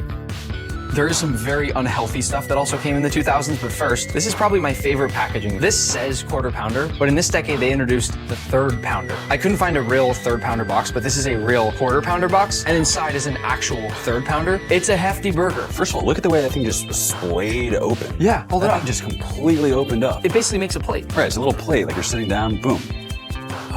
Oh my God, I realized we totally forgot to open all our toys from the toy decade. Should we open them now? Yeah. I got so sidetracked by the Hamburglar coming and tackling you that I totally forgot. We bought all the most iconic Happy Meal toys from over the years. Wow, freshly opened seal. It's a chicken nugget Tetris. Way. Yeah. Dude, is that thing still gonna work with batteries? Yeah, for sure. No way. What? I'm gonna choose the Teeny Beanie Baby. These were extremely popular, and I got the Patty the Platypus one. Yeah. That brings back memories. McDonald's changeables, the large French fries. You got the arms. What? You got the head right here. This is the Pikachu toy. Dang! It makes a noise. That's cool. Pretty cool. Gotta go with Sonic. I think he goes in here somehow. Oh, here we go. What is it, like one of these deals? We've got ourselves a Minion. We should probably finish the food. I think it's on this decade. The third pounder is nothing special. It's just a heavier hamburger. Feel the weight of that? Oh, yeah. It's a barbell. I like that, yeah. Heavier patty, same burger. The one very unhealthy part of the 2000s was the supersize McDonald's drink. This is their normal drink that they had before. This is the supersize. I think people were upset by the fact that when everything was all healthy, they suddenly introduced something this big. I remember after ordering, they'd always be like, would you like that supersized? I would always say yes. I just want to see how many regular cups can fit inside the supersize. 1, 2, 3.5. 3.5 normal cups, which probably already has tons of sugar. And in the era of health, they're introducing this. People like their soda. They liked it even more in 2010. In the 2010s, McDonald's embraced globalization. They introduced all sorts of unique international menu items, even here in the United States. During this decade, a hamburger went up to $1.15. Where do you want to start? This is like two of my favorite things. I see McFlurry and a McRib. We bought a genuine McFlurry machine to make the McFlurries. Is that thing functional? Look at all the switches. Let's start with the McFlurry so they don't melt. I got the Oreo McFlurry. I always go with M&M. They kind of freeze, they get nice and crunchy. Do you really? Oh, every time. It really is so good. Yeah, it's just the machines never work. Oh, facts. Well, now I have my own. I can literally make a McFlurry whenever I want. Can I borrow that? Guess why I'm holding this Egg McMuffin here? Because they're extremely tasty. Because they introduced all-day breakfast at McDonald's starting in the 2010s. This is an original Egg McMuffin container here. I've never been a fan of the Egg McMuffin. Really? I'm more of a McGriddle guy. No. It's tough to beat this though right here. The Egg McMuffin is classic, and what I respect the most is that they actually use and cook a real egg inside. I'm just shocked by how circular the eggs always are. Well, they crack them into a mold. Oh, I thought they just had circular eggs. That's good. Really good. The Egg McMuffin is classic. I'd eat this any day. 100%. I'm really full right now. The most important thing introduced in this decade was the famous McRib. Is this the best McDonald's menu item of all time or the worst? You're the meat guy, so describe this McRib. This looks like real rib meat. The problem with the current McRib is that it's essentially a burger in the shape of a boneless rib rack, whereas this looks like the real deal. We have our bun, that beautiful saucy meat. Looks like a bunch of pickles, onions, simple sandwich, but in my opinion, it is hard to beat. Before we try it, McDonald's actually sent me this. It's all McRib sauce. No way. I didn't ask for it. What? They just sent it to me. I don't know why, but I'm not gonna complain. I love it. Nick, that's too much sauce. Do you want some? Sure. Tell me when. Okay, when? Basically McDonald's barbecue sauce. It is. And if you don't have this much, then you're not doing it right. You really like that much sauce? Yeah, I love this. Whoa, it's saucy. The sauce is what makes it. It's a messy sandwich. Ribs are supposed to be messy, I guess, right? They are. There's some very exciting things coming now in the 2020s. Let's keep moving. We've finally made it to the 2020s, where McDonald's has focused on sustainability and pop culture collaborations. In this decade, a basic hamburger cost $2.19, about 15 times more expensive than it cost back in 1950. Even though this is modern day, the craziest item from this decade, you look great. Thanks. This is the Travis Scott collaboration. Do I wear the hat like this? Like it, or like this? That's cool, I think. Is this cool? Yeah, yeah. Actually? Yeah. I look cool? I don't know, does he look cool? You guys comment below. You might not have even heard this, but the craziest menu item from the 2020s is called the Land, Air, and Sea Burger. What? This is a massive burger that combines the McChicken, the classic hamburger patty, and the filet of fish. Land, air, and sea. I wish I thought of that. This sandwich is so big that you can't really even bite it. It doesn't mean we won't try. It just all looks very fancy right now. Yeah, I guess the 2020s, looking at everything in front of us, is kind of all about pops of color. Obviously, we got the Grimace Shake, which entirely took over the internet. I've yet to try it though. You want to try it? Is it time? Grimace Shake. Don't you turn into like a grimace or something? Don't you like... Nick? Hey! If you're out there, Doesn't something happen when you drink the Grimace Shake? I don't want to drink it. What's gonna happen? This is the current collaboration in 2025 at McDonald's. It's the Pokemon Happy Meals box. We just bought these 10 minutes ago, so this is all present day. We got these apple slices. This might be the smallest thing of fries I've ever seen. This is real. This is like a one-biter. Compare this little fry container here to the fries that we had earlier in the video. It's pretty cute though. It is pretty cute. You know? Yeah, It's like good. You'll even notice the hamburger. That is sad. We didn't do anything to this. This is how it came. This is thinner than the patties from earlier. What do we got going on in there? A singular pickle. No sandwich should only have one pickle. Call me crazy, but I think I could eat this entire thing in one bite as well. I'm sure you I can. really think I can't. No. We also have pretty cool little milk containers.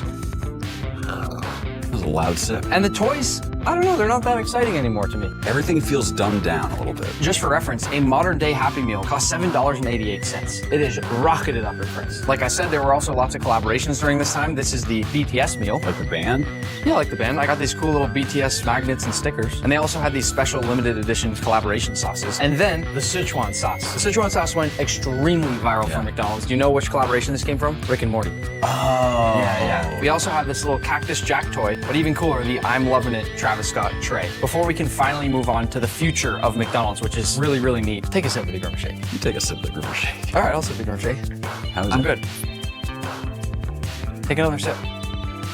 We made it, Max, all the way through every decade since McDonald's started, but who knows what the future is going to look like. In 2030 and beyond, we might see things like robot chefs, robot servers, possibly lab-grown meat for the burger patties, and maybe even things like 3D printed food, or wouldn't it be crazy if there were clear burgers? Clear burgers. Max, you're looking a little purple.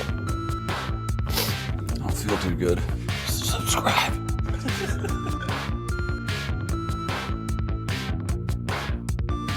Chocolate is one of the most popular foods on the planet, but did you know it all comes from this weird looking fruit shaped like a dinosaur egg? In this video, I'll take you from farm to factory to show you how chocolate is made, and at the end, we'll use all the chocolate you'll see in this video to attempt the Guinness World Record for the world's largest chocolate bar. And it all starts with the cacao tree. This right here is where it all begins. This little flower here will eventually grow into a pod, which will eventually grow into something slightly bigger, then even bigger, and then finally into something like this. So yes, technically, chocolate does grow on trees. So now that you have some context on where cacao comes from, I'm gonna introduce you to a really close friend of mine who I call the modern day Willy Wonka. He's a little crazy, but he knows more about chocolate than anyone on this planet. Hey, what's up? Oded, You come to see some cacao? I'm ready for chocolate, baby. Let's go sit. So these guys have already picked a bunch of pods for us to look at. Oh my gosh. Cacao really kind of does look like a big ice cream cone. The seeds can come right off of the cacao pod like that. This is all going to be opened up now so they can take the seeds out. There's no machine. All the chocolate that we eat is harvested by hand. For the world record that we're going to attempt later in this video, we need 250,000 cacao pods. So this is just the start. So you can eat this right now.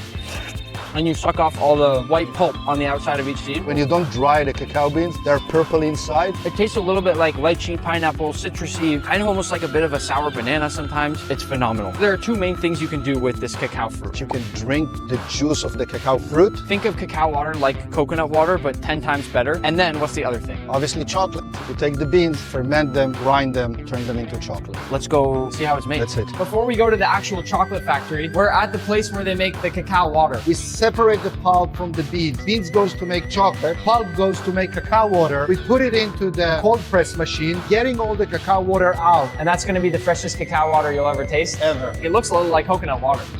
It gives you a little bit of a kick that you get from biting a lemon slice, and it just tastes kind of tropical. Chocolate is bitter, sometimes sour, earthy. This is sweet, fresh, citrusy, but never in a million years would you think that this kind of flavor is associated with chocolate. If you want to get creative, you can also turn this fruit pulp into cacao fruit leather. You guys know how much I love making fruit leather. Or even these chewy cacao fruit snacks, which look a lot like ground turkey while they're being made. But now that we've seen how you can use that fruity outer part of the beans, we'll go see how the inside of the bean is used to make chocolate. We've made it to the chocolate factory, and take a guess at what's in all these different bags around me. If you guess cacao beans, you'll be right. But these beans can't go inside the factory until they've been fermented and dried. Fermenting the beans is an important step that allows them to develop all of that chocolatey flavor. In about a week, they'll go from looking like this to something like this. You can smell their They smell a little bit, yeah, like a little bit like yeasty sourdough bread. Exactly.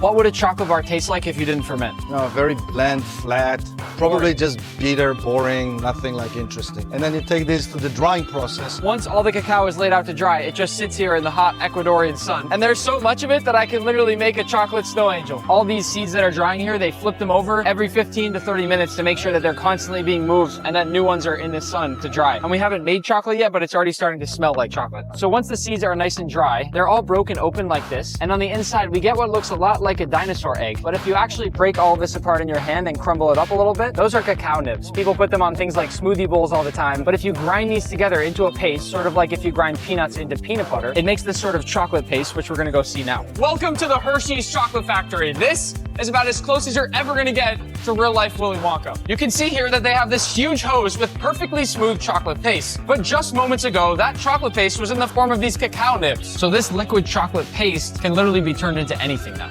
Correct. Right?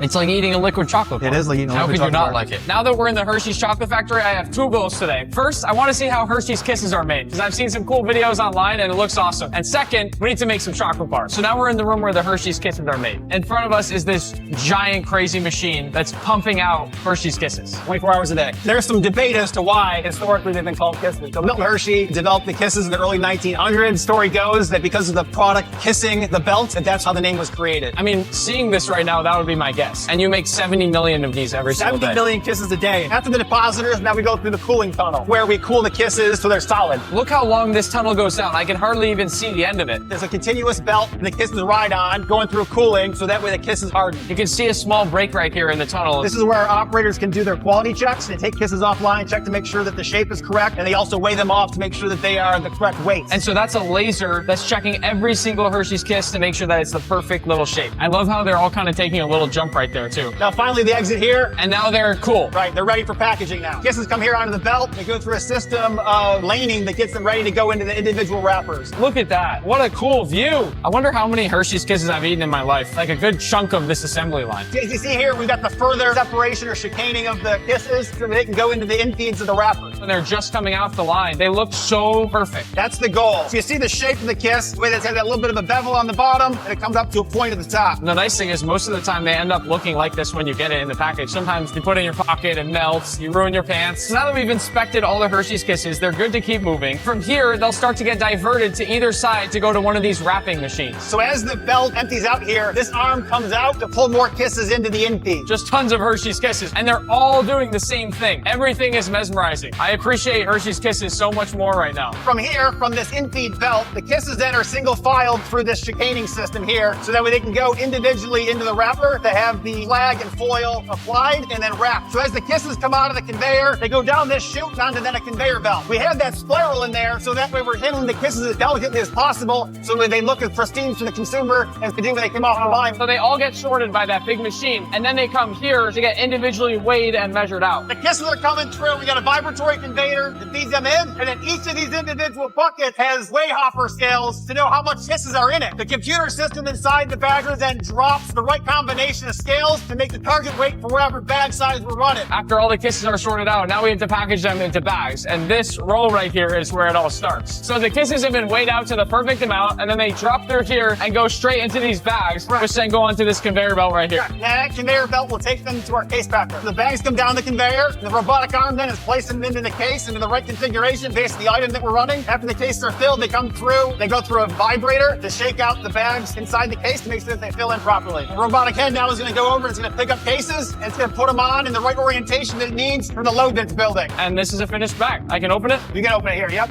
Oh, it even smells fresh. You can smell the chocolate. And they look good. It passes the inspection for me again. This is the start of the chocolate bar process. We're running extra large bars today on this line. And obviously we need extra large chocolate bars to try and break the world record later, so this makes a lot of sense. So the molds come through here, they're tempered to the right temperature before they go into the depositor. And then the depositor is dropping the right amount of chocolate into each of those cavities of the mold. After the chocolate is put in the mold, we've got to get the chocolate into the whole full cavity of the mold. So through this cabinet, the molds go side to side, and through vibration, the molds get shaken and the chocolate distributes throughout the whole mold. So we're trying to get air bubbles out and fill up the whole cavity. So the candy comes out of the shaker cabinet and then it goes into our cooler. This is me for scale. It's a big fridge. And you can totally see now that they're already cooled up. You know when you've been at home and you have an ice tray that you're trying to get the ice out of, and you kind of bend the ice tray on either side to push the ice out? That's what's happening right here with all these chocolate bars. This machine is basically doing exactly that. So after the mold twisters, the candy goes through the demolding cabinet where the molds are turned upside down and the chocolate is separated from the mold and onto the demolding belt. And then this belt is timing the rows, so that way instead of mold groups, we have them lined out in rows. So how many bars do you make every day? So across all the lines here, West Hershey, we make about 9 million bars a day. That's more than enough to make a world record. We gotta quality check these too. Take that one. Oh. Each one of those little blocks is a pip, so we're taking a look at it, making sure that they're all there and they all say Hershey. This looks even more perfect than the Kisses. It's shimmering in the light here. I'm looking up close on this thing. I don't think I see anything wrong at all. It passed the shiny test, but let's see if it passes the crack test. You ready? 3, 2, 1.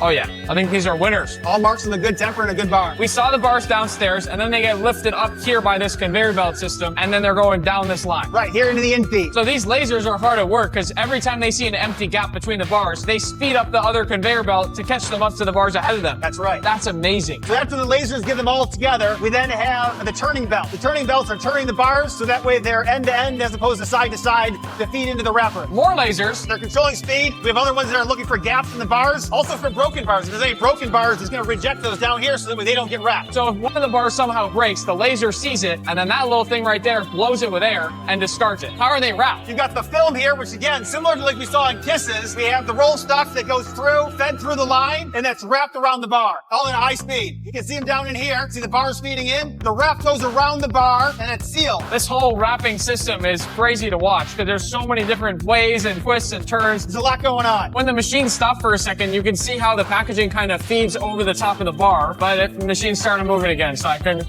finish my sentence. The bars come out of the wrapper, they go through the wheel, stripper heads pick them up and put them onto the trays. It moves incredibly fast at the end each time. That's just using suction, just air, to pick them all up and then stack them up perfectly so that they can then go into boxes. Once we've seen all that chocolate get boxed up, it goes around these crazy conveyor belts that go all over this entire building. These are one of the things that makes it feel in here like Willy Wonka's chocolate factory. Now that we've made more chocolate than you could ever imagine, let's take all that chocolate and try to make the world's largest chocolate bar. Over the next 24 hours, this warehouse in Ecuador will be completely transformed from this to this. We can't build this chocolate bar outside because it's about 95 degrees in Ecuador. So we're bringing all this chocolate from the farm to a giant warehouse, which is going to be air conditioned, and that's where we're going to build the bar. This is pretty fun. Oh, let's go break the record. Currently, the Guinness World Record world's largest chocolate bar is 383 square meters in size, and behind it is the layout for a 400 square meter chocolate bar. If we pull this off, this bar will be the same size as a full-size basketball court, weigh the same as 183,000 regular chocolate bars, and if you melted it, you'd have enough to fill 80 bathtubs. With all of that chocolate that we're bringing inside, this is going to be happening all day long behind the scenes. The whole team here is just going to be unpacking boxes and boxes and boxes of chocolate. As we know, Guinness World Records is very strict. We have to clean ourselves off really well. Then hairnets on. Then we have to put these funny looking things on our shoes and we can step on. It's showtime. Oh, let's do it. We're gonna start by placing the bars down in the middle of this whole mat, but it has to be one full chocolate bar to count as a record. So what we have here is just a bag of melted chocolate, basically like a chocolate hot glue gun. And we're gonna very carefully go in between all the chocolate bars so that everything starts to stick together. Oh, wow.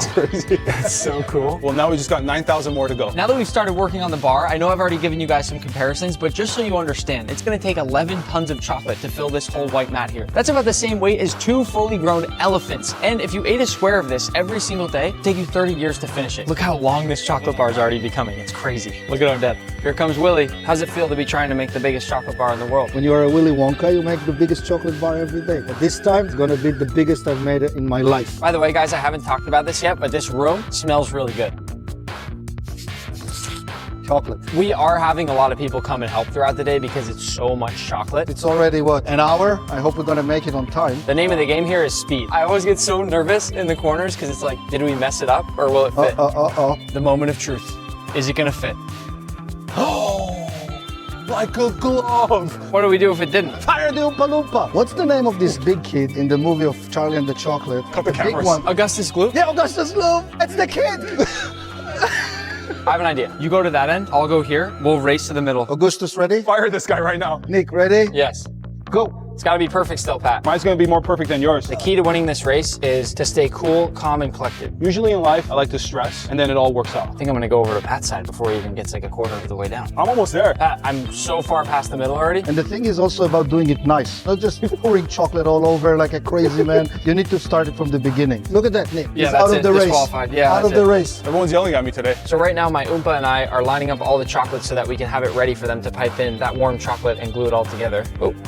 Dennis, have you seen any violations today? Things are going very well right now. What if anybody ate any of the chocolate? You can't eat the chocolate right here. I'm taking another room. Have you eaten any chocolate? No. You're lying. The risk factor for me is very low. Oh. Did you get that on camera? Nick, what happened? The lights went off. One thing we're dealing with during this record is once in a while right now in Ecuador, they're having an issue with the energy grid. And so the lights just shut off sometimes. It should come back on with the generator. The most important part though is the air conditioning because it's 95 degrees outside and it could melt this chocolate. This is bad. It's been 5 minutes now. They're using flashlights over there right now to keep working on the chocolate bar. I think that's the generator. That sounds good. That sounds good. Oh, it just went off again. This is really not good. Now been 18 minutes with no power. Starting to freak out, guys. It went from bad to worse. We need power. It'd be crazy if it went on like right now. Well, at this point, guys, it's been over 30 minutes with no power. So we're gonna get back to work in the dark because otherwise this is never gonna get finished. I'll tell you what worries me. Yeah, what's that? No power, no AC. Yeah. If this starts to melt, it's over. It's not only over, it's like, what are we going to do with all this mess here? It's going to go all over the place. It reminds you what happened in the movie. You know, you were there. I already feel that the chocolate is getting a little softer. Willy Wonka, what do we do here? Honestly, there's no solutions, not in my chocolate Bible. So we just got a bad update from the health inspector. The temperature's 75 right now. If it gets above 80, the chocolate's gonna start to melt. And if we get to 80 degrees, video's done. No record. Dude, it's actually getting very hot in here. Let's go. Let's go. Let's go. I can feel the AC back on. Temperature's starting to come down. As long as this holds out, you're gonna be back on schedule. With the lights finally back on, we can start building again. But this chocolate bar is taking way longer than we expected, so I'm just gonna show you guys a really cool time lapse. And now we're 50% of the way through on this chocolate bar. As you can see, we had to bring in a few extra helpers. We were never gonna finish this thing otherwise. We've done about 80 rows out of the 106 that we need to do to complete the entire chocolate bar. I think it's the biggest chocolate mirror. Look how shiny it is. Literally, you need the Willy Wonka sunglasses. The shine means that it's been perfectly tempered, which means when we snap it later, it should have a perfect snap. We've sort of been patrolling throughout the day, and word on the street right now is the corner in the back there is working a little bit slow. We're gonna step in and help him out. Look at all your chocolate all over you. Look at this. This is a real Oompa Loompa. How did you get all this chocolate on you? I love chocolate. You love chocolate. I think it looks cool. And you smell delicious. We started today at 7:30 a.m. and now it is 7:22 p.m. And in this last corner, we're now down to just 10 squares left. 9, 8, 7, 6, 5, 4, 3, 2, 1. All right, Nick, here it is. You guys ready for the reveal of what we hope is about to be the world's largest chocolate bar? We did it! After 22,000 pounds of chocolate and lots of teamwork, this is unofficially the biggest chocolate bar ever made in the history of the world. But now, it's up to the Guinness World Records officials whether this is a new world record. The current world record for the largest chocolate bar by area is 383 square meters. After all the measurements,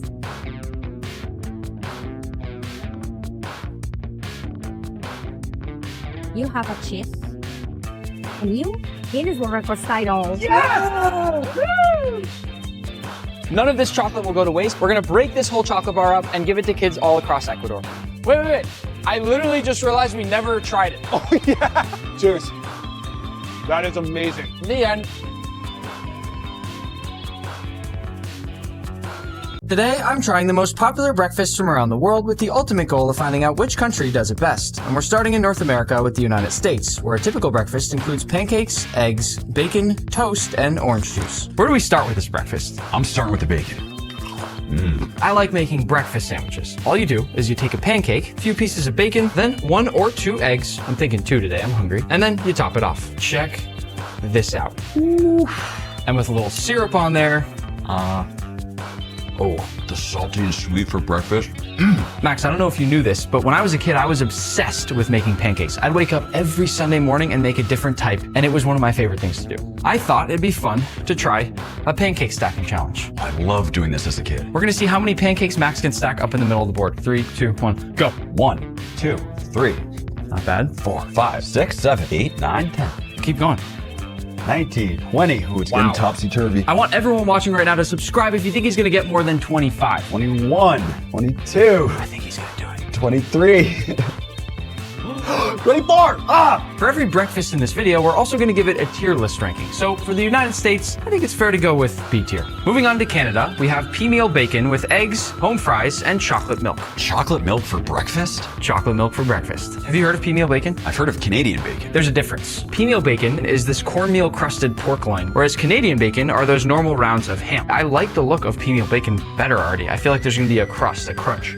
Maple syrup. A Canadian specialty. Why are there 4? Canada loves their maple syrup. They have 4 different classes. Golden, amber, dark, and very dark. I feel like we gotta go with the dark roast. The least expensive. Is it really? That saves me money. I have a friend who's Canadian. He told me that some Canadian people have been known to put maple syrup on not only their eggs, but also the pork. Question here is it gonna taste good? Max, do the honors. Oh boy. I don't think so. Really? You like this idea? Tell me when, Nick. Perfect. That was a lot of syrup. I'm gonna pop the egg yolk. Canadians seem to think everything's better with maple syrup. But can you really trust the Canadians? Why is that about 100 times better than I thought it would be? I think it's the pea meal bacon. That crust? The cornmeal on the outside is amazing. Before any ratings, little chocolate milk. Oh, I'm not liking chocolate milk at breakfast. Really? No, doesn't belong for me. I'm normally a fan, but combined with all the maple syrup, it's just a little much. Based on the food, I'd say A tier, but because of that chocolate milk, Canada's getting B tier. Moving on to Mexico, we have chilaquiles with a fried egg, refried beans, and atole. I have no idea what it is, but that is what I'm Chilaquiles? You don't know what that is? I've heard of them. You never had chilaquiles? Never. They look insane. If you've never had chilaquiles, then I think we need to make this just a little bit more special. Give me a second, Max. Come Come on in, guys. Nick! What? Nick. What is happening?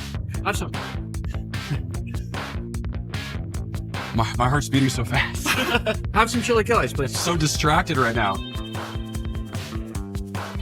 Isn't that good? Delicious. Wow. How Sauce. good is that? There you go. Feed everybody, Max. Give everyone a little taste. Epa!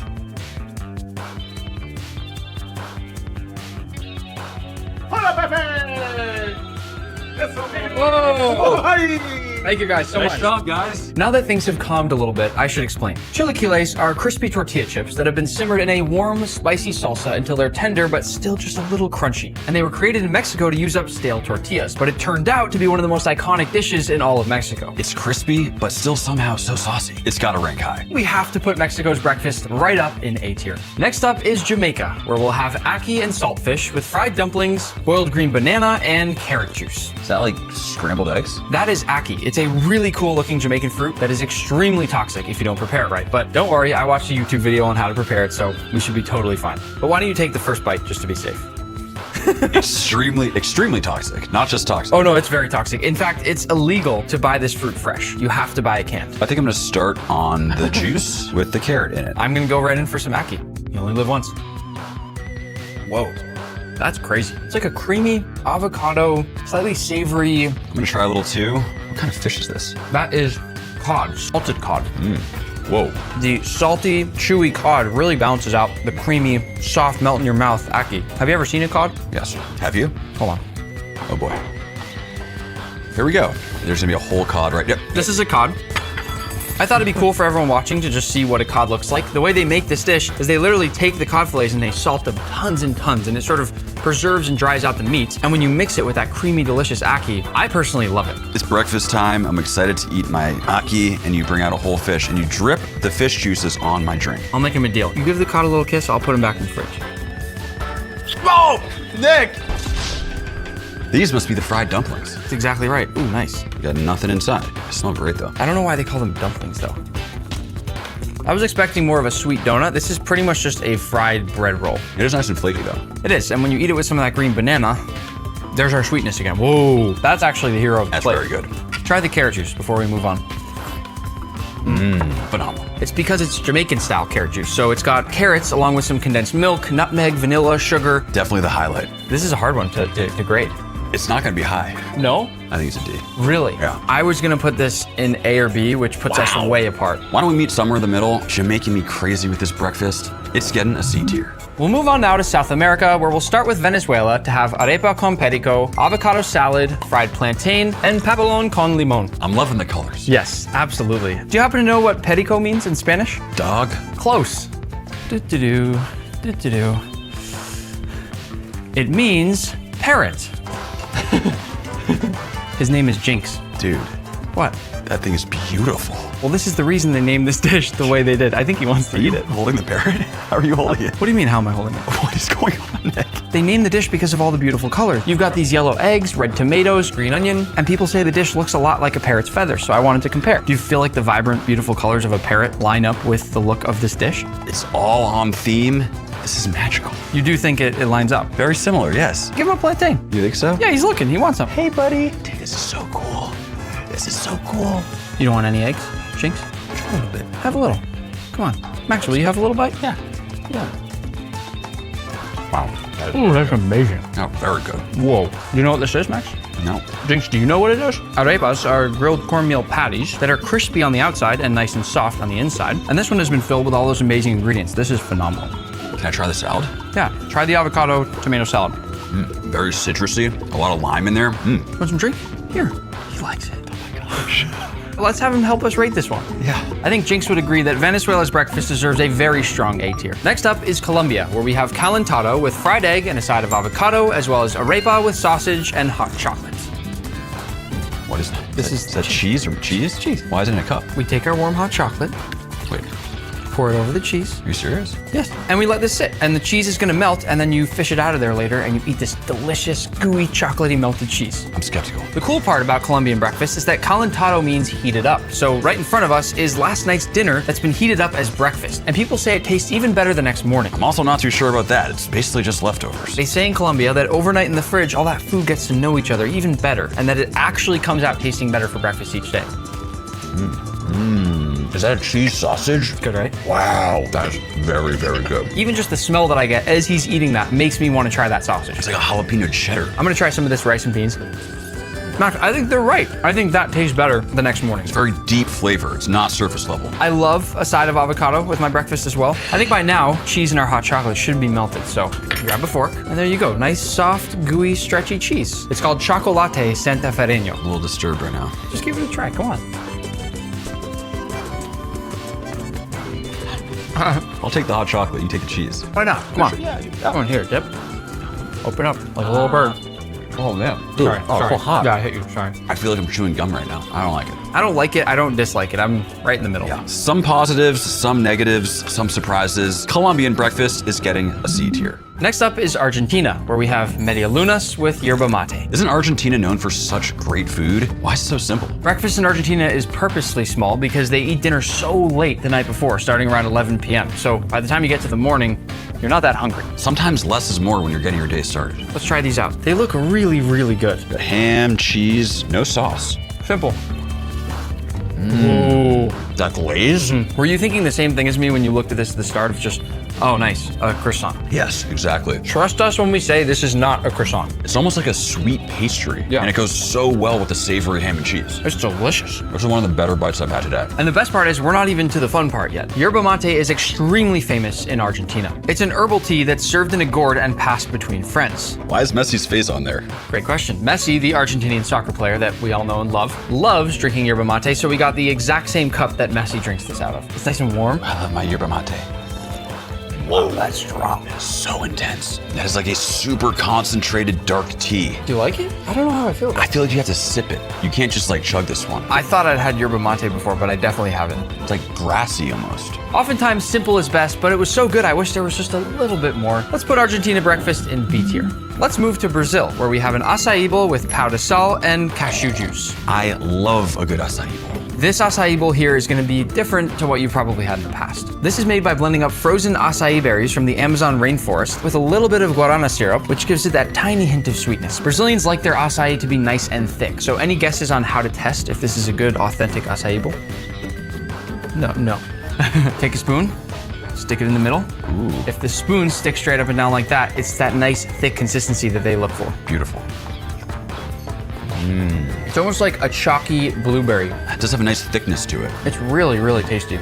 Let's have a little bit of this bread here. We have a whole sauce bar. I'm loving the fact that our butter is in a soccer ball shape. That is sick. It's very Brazil. I'm gonna dig into that soccer ball butter and go on with a little bit of this Brazilian guava jam.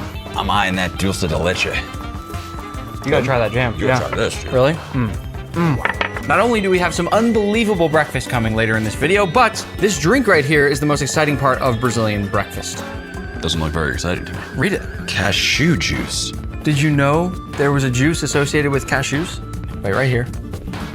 Just like all of you watching, I cannot wait to see what Nick pulls out in this video. That man is full of surprises. All right. I got real cashew fruits from Brazil for this video. Are you telling me this is what cashews actually look like? This piece right here is the fruit that we're drinking. And on the other side, that thing that's shaped like a cashew nut is the actual cashew that we all know and love. I thought you were saying cashew milk. No. It's cashew juice. It's cashew juice. From an actual cashew fruit. Exactly. Since when are there cashew fruit? Now he's starting to understand. Okay, watch this. I'm gonna break this off. Let's harvest all of our cashews. Here. It smells like a jackfruit. It's so juicy too. I have an idea. I'll taste the cashew juice. You taste the fruit. Oh, I don't think I like that at all. It tastes so fresh, it's strange, but it's good. I kinda wanna taste the fruit. Are you just going right in on it? Ooh. Look at that cross section. Weird, but good. Look at all the cashews. How crazy is this? So much just happened here. Yeah. It was more exciting versus delicious. Brazilian breakfast feels like a solid C tier. Moving on to Peru, we have pan con chicharrón with salsa criolla and chicha morada. I think you all know by now that for every section in this video, I want to have something fun. Help me think, Max. What is something you can think of when you think about Peru? Alpacas. Well, obviously we can't bring in an alpaca, so keep thinking with me a little bit. Machu Picchu, ceviche. Okay. Mountainous regions. Yes, mountainous regions. Nick, come on, is that a freaking alpaca? Oh my god. Get back over there. What are you doing? Dude, the real alpaca. His name is Sir Eric. Hey, Sir Eric, how are you? Good to see you. You know what I love above all else is his shoes. They're the coolest shoes I've ever seen. Hi, buddy. Max, don't get distracted here. Let's talk about the food for a moment. Pan con chicharrón is a mouth-watering sandwich that's got this beautiful crunchy pork belly, some slices of tender sweet potato, and I'm gonna top it off with our salsa criolla. That looks good. The number one rule of pan con chicharrón is that you have to taste that sweet potato first. Max, please. A little bite of sweet potato? Just a bite of sweet potato. That's how you have to start the sandwich. It's good. Tastes like sweet potato. Yeah. I also thought it'd be fun to try the chicharron by itself first, so you're an expert with this stuff. I mean, this is a finger food. I've seen a crazy crackling pork chicharron video of yours. I want you to judge how good this one right here is. All right, let's see. Nice. It's all about that texture difference between the crunchiness and that tender interior. Good. Fire. I'm too distracted right now by Sir Eric to really be focusing on what we're supposed to be focusing on. He also seems like he doesn't want to be here. Is it me? Yeah. You think it's me? I have no idea. Do you think it's Max? It could be, I suppose. Before we give a rating, the thing I was most excited for is the chicha morada. It is a purple corn drink made by boiling this purple corn here with pineapple peels, cinnamon, and cloves. Whoa, I love the flavor of that. It reminds me of the holidays. It's like blueberry vibes, but a little more like rustic. It's complex, but it's nice. It's a very comforting drink. I really wish I knew what Sir Eric here was thinking about the rating, but I think it's fair to put Peruvian breakfast in B tier. I love you, Sir Eric. You are my favorite alpaca I've ever met in my life. Moving on to Europe, we're starting with the United Kingdom to have a full English breakfast, which comes with more foods than I could possibly list out right now, as well as a side of builder's tea. We look absolutely ridiculous. I love ham, I love sausage, I love eggs. I'm concerned about the rest. I think it's fair to say that neither of us is that excited to eat the black pudding. Beans for breakfast? Do you know the song about beans? No. Beans, beans, the magical fruit. The more you eat them, the more you... Let's go. First, the egg test, of course. Perfect. I feel like I need some bread as a foundation, and I can add to it. Ooh, the bread. The bread reminds me. Oh my lord.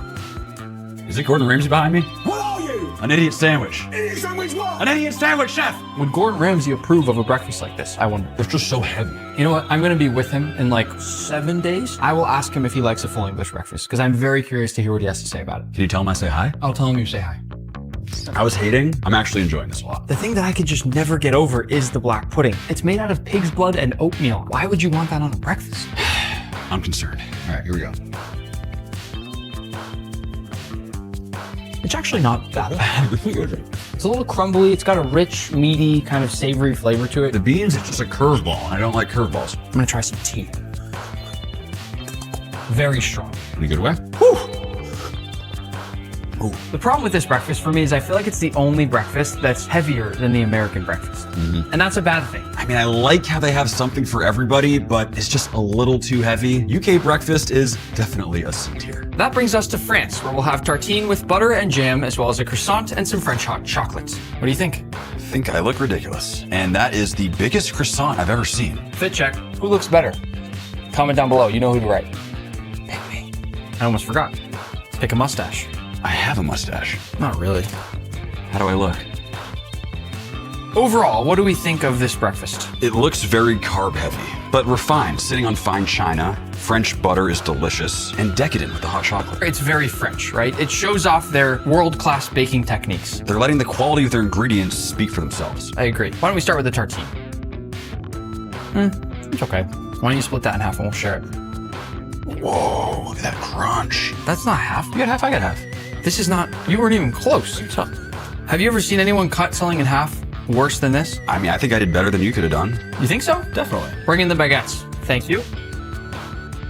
You ever seen those videos people do online where they try to cut something perfectly in half and then you see how close you got? The goal is to slice it directly in half perfectly so each side is exactly the same. Since you're so good at splitting, you go first. Okay, here we go. That's it, huh? Here's our scale. Wow, it's way off. Wait, the first piece? 122. 122? Yep. Second one? Oh. 117. By my calculations, that means you were 4% off. I'll take it. You're up. You're not going down the middle. That's crazy. You are sick. Preposterous technique. Piece number 1. 122. Wow. The question is, no. That's tough. 112. I was 8% off, which I guess means Max isn't all that bad at splitting things in half. We are in France. Can we at least have some butter with this bread? How much butter? A lot of butter. Like A lot of butter. Okay. How's that? Okay. That is more butter than I've ever seen in my entire life in one place. Some good French butter. I'm gonna scoop some. Dude, that looks delicious. Take some on your croissant. Thank you. You try that. I'll try this. That is thick hot chocolate. It's almost like a chocolate pudding. For me, the French breakfast is undeniably delicious, but I feel like I'm not gonna feel that good after I eat it. No. I love French food, but I'm torn with the rating on this one. I think French breakfast gets a B tier. More than fair. Next up is Spain, where we have pan con tomate, churros with chocolate sauce, and colacao. Is there anything that can make this better? There actually is. Boom. That's what I'm talking about. Yes. Let's go. A special treat on top of pan con tomate is, of course, jamon iberico. And I thought since we have Max the meat guy, we might as well put him to work. Max, your weapons. Thin sliced jamon is the ultimate flex for breakfast in Spain. This is definitely not an everyday thing. Can we talk about the smell, Max, of that when you open it up? You smell the acorns that these pigs are fed. I can tell this is extremely high quality. Nice and thin. Yep. Slicing jamon is a serious art form. You have to make it paper thin. You should see the light through every slice that you get. Lay it down. Here, pan con tomate with jamon. Wow. That's where it's at. Wow. I immediately get the strong garlic. Nick's going off. Oh, here we go. Anytime I taste something that's good, this is it. Really? I walk it off. Wow. To make it, they rub that raw garlic against the bread before layering over that beautiful tomato. So you get that hit of sharp, fresh garlic on there. It's a beautiful, simple, delicate bite. But if you're worried about your garlic breath, you can take a churro con chocolate, dip it into the chocolate, and why am I always feeding you? I don't understand. It just tastes better. And while Max finishes up all those churros by himself, I'm gonna try this colacao. Oh. You taste it. I'm gonna see if you say exactly what I was gonna say. Close your ears for a second. Like really try not to listen. I don't want you to hear this. It tastes like watery chocolate milk. Okay, Max. Okay, try this and tell me exactly what it tastes like. It's like watered down chocolate milk. There it is. It's just chocolate milk, but with a ton of water in there. Which I'm not mad about because it kind of dilutes all the sweetness. What do you think for this one? Incredible bites. I mean, it's elevated, but still fun with those churros. Spanish breakfast deserves A tier. Moving on to Italy, we have a cornetto and a cappuccino. That's it. It's a croissant and a coffee. Hold on. Remember who you're talking to here. I'm Italian. Half Italian. You know what, how about this? You stay here. I'm gonna fly to Italy. I will go get breakfast there. You have the breakfast here. Let me prove to you that Italy's breakfast is not what it seems. Nick. Is he serious? Is he just going on a plane? Is that... Yep, that's exactly what I'm doing. I'm getting on a flight to go all the way to an island called Sicily, where I'm stopping by this little cafe to try an authentic Italian breakfast. But what I didn't tell Max is that I'm also here for something else, which we'll get to in just a moment. Here, I've got an authentic pistachio cornetto as well as a beautiful fresh cappuccino. Even if I didn't have this beautiful fountain in the back, this is still one of the best cappuccinos I've ever had. It's just simple, super foamy. Look how much I've already drank and look how much foam there still is. Now, this pistachio cornetto is basically just filled with Nutella that's made from pistachios instead of hazelnuts. Starting to think he actually went to Italy. I mean, it tastes like a chocolate-filled croissant, and I've never said no to a cappuccino. Nice.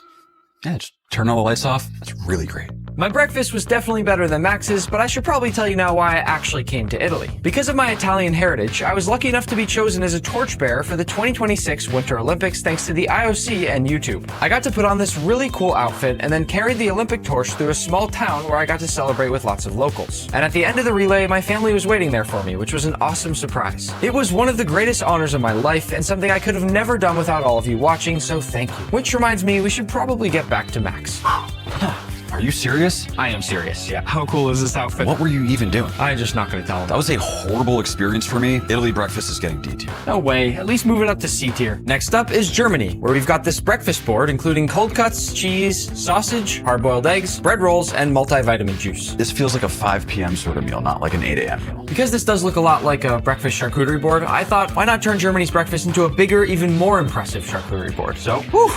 Wow. Okay, still doesn't look like breakfast, but that is way more impressive. Right? There's a German saying, eat breakfast like an emperor, lunch like a king, and dinner like a beggar. Dinner like a beggar? That's what they say. It's not gonna cut it for me. Supposedly we are supposed to make an open-faced sandwich using this bread here. I'm gonna go down with a nice base of meats. I'm gonna go with some of this spread right here. On top, gotta go a little bit of mustard, right? Yeah. This looks like sweet kind of honey mustard. Ooh, my favorite. A couple cucumbers on here now. Why aren't you getting creative? Because I'm lost right now. Let's not compare our sandwiches at the end of this, please. Now, I will admit, this doesn't look much like a breakfast sandwich, but so far in this video, I've enjoyed the breakfast a lot where you can kind of customize your own experience. Yours looks more gourmet. Mine looks like something I'd actually want to eat. This reminds me a lot of a really good version of that kind of sandwich my mom would pack in my lunchbox when I'm off to soccer practice. Wow.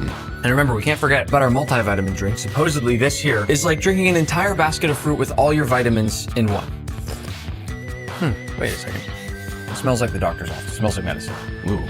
I actually kind of like it. I love it. It has like a carrot component to it. Almost like carrot juice, but a little more fruity. It does not work with the food. No. But it's good on its own. Because it just isn't cohesive, I think Germany breakfast is a very respectable C tier. Moving on to Portugal, we have pastéis de nata, toast with butter, and galão. Seems kind of one-dimensional, like it's all bland. Yeah, all one color. The first thing we'll do, just like the locals, is add a very fine dusting of cinnamon to our pastéis de nata. These are egg custard tarts with a caramelized top that were invented by monks hundreds of years ago. Before I eat, I do need to note we are wearing Ronaldo jerseys. Messi versus Ronaldo. Are we still debating that? Speaking of the Ronaldo jerseys though, you have a gift for someone watching this video that I'll give later in this section, so keep watching. Thoughts on this with the cinnamon on there? Exquisite, honestly. Whenever I eat one of these egg custard tarts, it makes me think of this word that Portugal has. It's a special word called saudade. It's the feeling when something is really good and you already start to miss it even when you're still having it. Like us eating these egg custard tarts and loving them so much that we already missed the fact that we're not going to be having them in a few minutes. We don't have a word for that. Let's try the toast here. Thick slab of butter on there. Look at that. Portuguese bread is pretty darn good. You want to wash it down with some galão, which is 1 part espresso, 4 parts hot milk. Ooh, I like that a lot. Where I grew up, we had coffee milk at lunch, and it tasted exactly like that. Wait, what? Yo, Tim, I'm filming right now. Can I call you back later? Oh, I think I know who that is. That was Linja's son. Before I forget. Whoa. Right here, I have a very special Cristiano Ronaldo sports card that Tom Brady gave me as a gift. And now, I want to give it to one of you. Somebody named Rocking Rohan 23 just subscribed, so congratulations, this is your brand new card. Make sure you're subscribed so that maybe next time you could get lucky. I love Portuguese food, but this breakfast here feels a bit unhealthy. Portugal is getting a C tier. Next is the Netherlands, where they have toast with butter and chocolate sprinkles, along with a side of milk. This is hagelslag. I grew up eating this almost every day. You're Dutch. Half Dutch. Dude, this is literally my favorite thing ever. Seriously? There's a chocolate one and there's also like a rainbow sprinkle one. Yes. They're both equally as good. Is this your favorite breakfast as a kid? By far. I hope you love it because I'm very biased here. On the one hand, this may look like a lame sprinkle sandwich, but 750,000 of these are consumed every single day in the Netherlands. The other thing is that these chocolate sprinkles are no joke. In fact, they're regulated by law that they must contain at least 32% cocoa to be considered chocolate hagelslag. Just wait until you taste it and you're gonna understand why they're such a big deal. I'd like for us to make our own. We still have some left? I thought we ate it all. Here's the hagelslag. Do you remember these as a kid? Of course I do. This exact brand? Exact one. Let me show you. This is the best.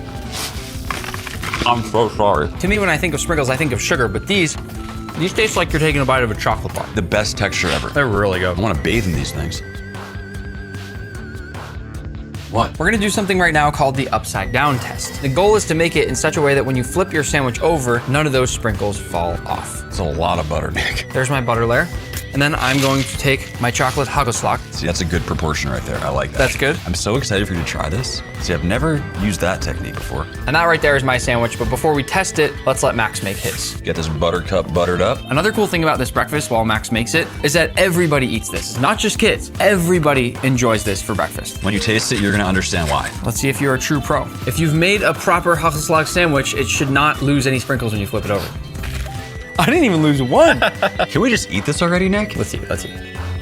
Oh my God. Oh, it's almost like a donut. This completely brings me back. I'm going S tier. I'm just gonna say it right now. No, it's not. This isn't an S tier breakfast. Come on. Be careful with what you say here. I would put this in probably B tier, which I think is a fair and reasonable score, but I'm gonna let you make the final call. I hear you and I recognize that maybe I am a little bit biased. So for that reason, Netherlands breakfast is getting A tier. I'm okay with that. Next up is Greece, where we'll have a yogurt parfait topped with fruit, nuts, and honeycomb, as well as kaluri and a coffee frappe. I love what we're wearing in this one. This is the most comfortable outfit outfit I've ever worn. Feels like just pure silk on your body. It feels almost as creamy as that foam. Yeah. What is that? A Greek frappe? You never had a Greek frappe? No, I haven't. Really? We also have like a jumbo Cheerio. Even though I'm Italian, I think Greek food is better than Italian food. Don't tell anybody. I actually love the look of this breakfast. You've got Greek yogurt and Greek honey, which are both world class. Wait, is Greek yogurt Greek?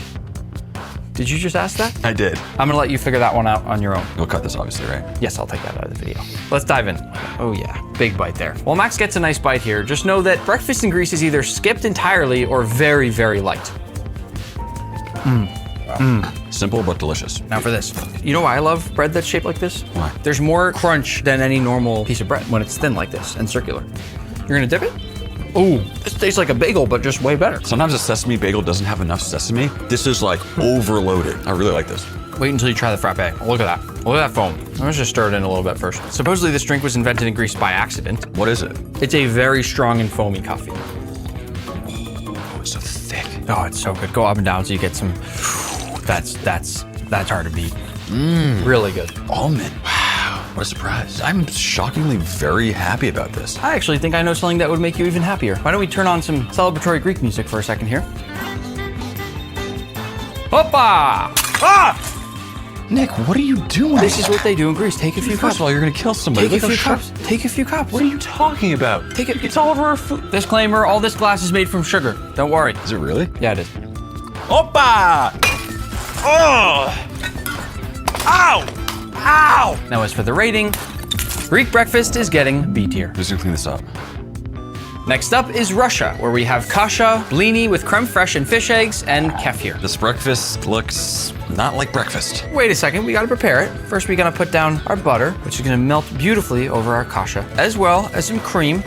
Still does not look like breakfast. Interestingly, Russians are also very famous for their caviar. So I've added in a giant tin of caviar just to make this one a little more interesting.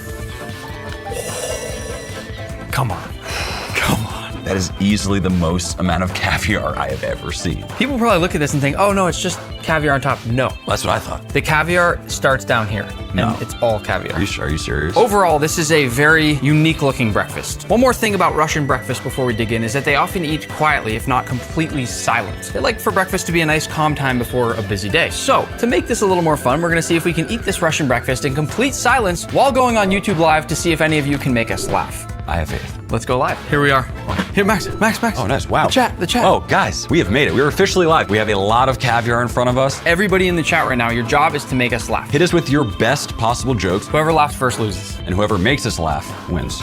Okay, here we go. 3, 2, 1. How does Darth Vader like his steak cooked? On the dark side. What do you call a rare sauce? A one of a kind. Why are fish so smart? It's because fish stay in schools. How does a skeleton like his steak? Really bony. Doesn't even make sense. I think Max lost. I'm a little disappointed, but guys, I appreciate you all coming by. Thank you guys. Thanks for all the jokes. This breakfast is a little bit too random. I don't mind any of the individual parts, but they don't tie that well together to me. I don't know if I like having fish eggs for breakfast. For breakfast, it's not right. It was a lot of good times. The caviar was definitely the highlight. Russian breakfast is getting a very solid C. Moving now to Africa, we'll start with Egypt, where we'll have full metames with jammy eggs, baladi bread, Egyptian falafel, and hibiscus tea. Beans for breakfast. Beans for breakfast, but don't judge it till you try. And I say that because full metames is one of the oldest breakfasts in the entire world. It's made by slow cooking fava beans and seasoning them with cumin, garlic, lemon, and olive oil. The other cool thing is that this falafel here is not what it seems. In fact, if you break it open, you can see that the inside is beautiful bright green. And that's because this is the original falafel. It's made with fava beans and a bunch of herbs, which makes it nice and green. Where do we begin? I don't really want to begin anywhere right now. Come on, grab a piece of baladi bread, fill it with some full metames, maybe grab an egg in there. Don't judge these beans till you try them. It's not great. Beans will never be something I love. I can appreciate this once, but I can't see myself waking up and wanting that for breakfast. I mean, it tastes better than it looks. It has good flavor, and if you're gonna cook beans, this is a nice way to cook beans. But at the end of the day, they're beans. Why don't you try some falafel? Okay. Now we're talking. Suddenly I forgot about the beans. Isn't falafel made out of beans? Some highs and lows here. That is crazy color on that tea. You want a sip? It's like a berry flavor that's just not sweet. This is really not that different from the flavor of cranberries. Man, I don't love cranberries. Would it change your mind at all if I told you that ancient Egyptians ate this breakfast every morning before building the pyramids? No. Okay. Well, we're gonna do a challenge anyways. I couldn't get any pyramids, but I did get Jenga, and we're gonna see who can build better after eating full Metamus. Let's do it. Anybody home? Starting to tilt, Max. It's starting to get crazy. Oh!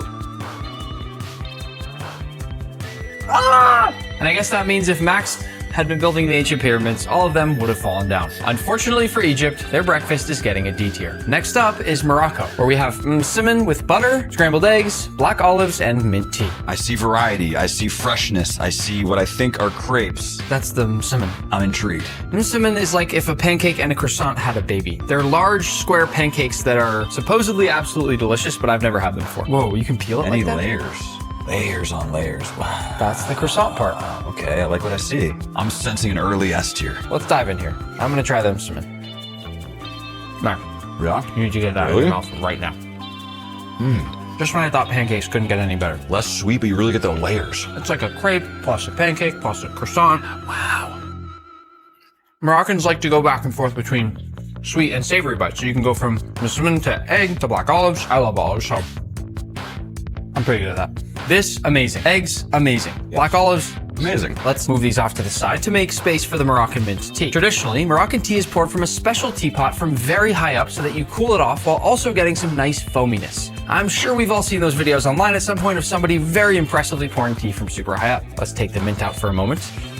Ah. You want to go first or second? I'll go second. We're going to have a measurement for each of us, but you're also going to help us judge in the comments down below, because if one of us spills more than the other, then you might think the other person deserves the win. So here we go. Ooh. I think I could have done way better. Max, you're up.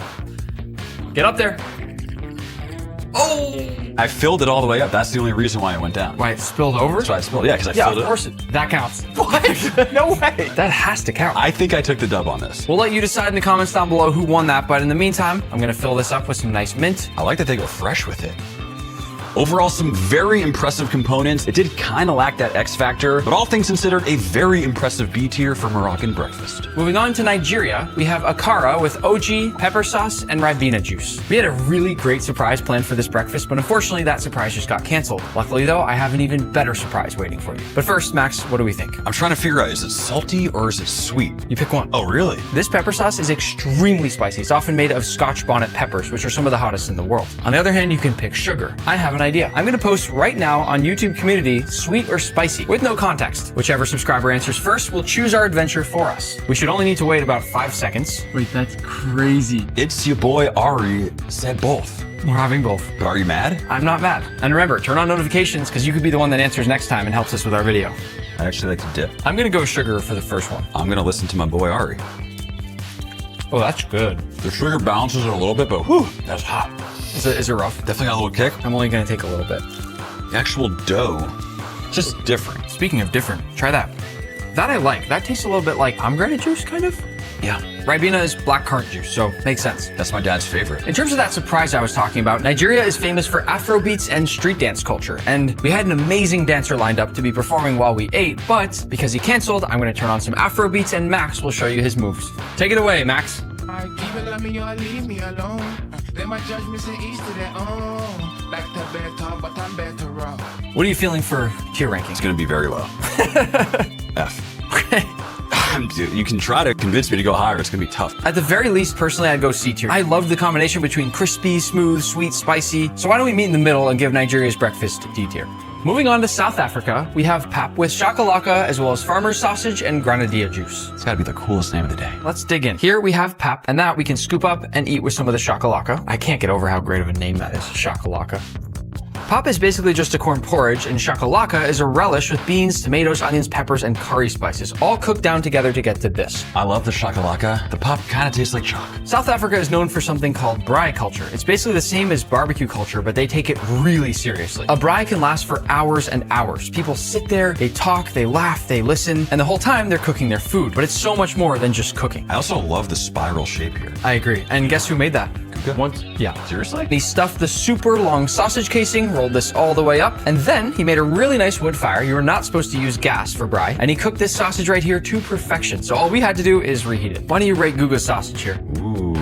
Wow, that is crazy. Is it good? Fire. I know we talk a lot of smack, but one thing about Guga is he knows his meat. Clearly he knows his sausage. This is phenomenal. It has that live fire kind of char to it. While you're having that, did you know that granadilla is my favorite fruit? I don't know what a granadilla is. Wait. You don't remember this? I introduced you to granadilla for the first time when we were in China together. Oh, yeah. Yeah. Yes. That thing was crazy. Yes. It's the craziest looking fruit ever, but it is my favorite fruit anywhere in the world. There's a lot to love here, but I just can't get past that pop. But all things considered, very strong, as South Africa breakfast is getting a B tier. Moving on now to Asia, we're starting with Japan, where breakfast includes grilled fish, steamed rice, miso soup, tamagoyaki, natto, pickles, and green tea. It looks beautiful. I'm a little worried about this one. Yeah, we'll save that for the end. In Japan, breakfast is called ichiju sansai, which means 1 soup, 3 dishes. I think that's my favorite part about Asian food. You have all these little things to pick at and make these awesome bites. Yes, it's never the same. Quiz, where are we supposed to start? Soup? You are correct. Why don't we both take a little sip?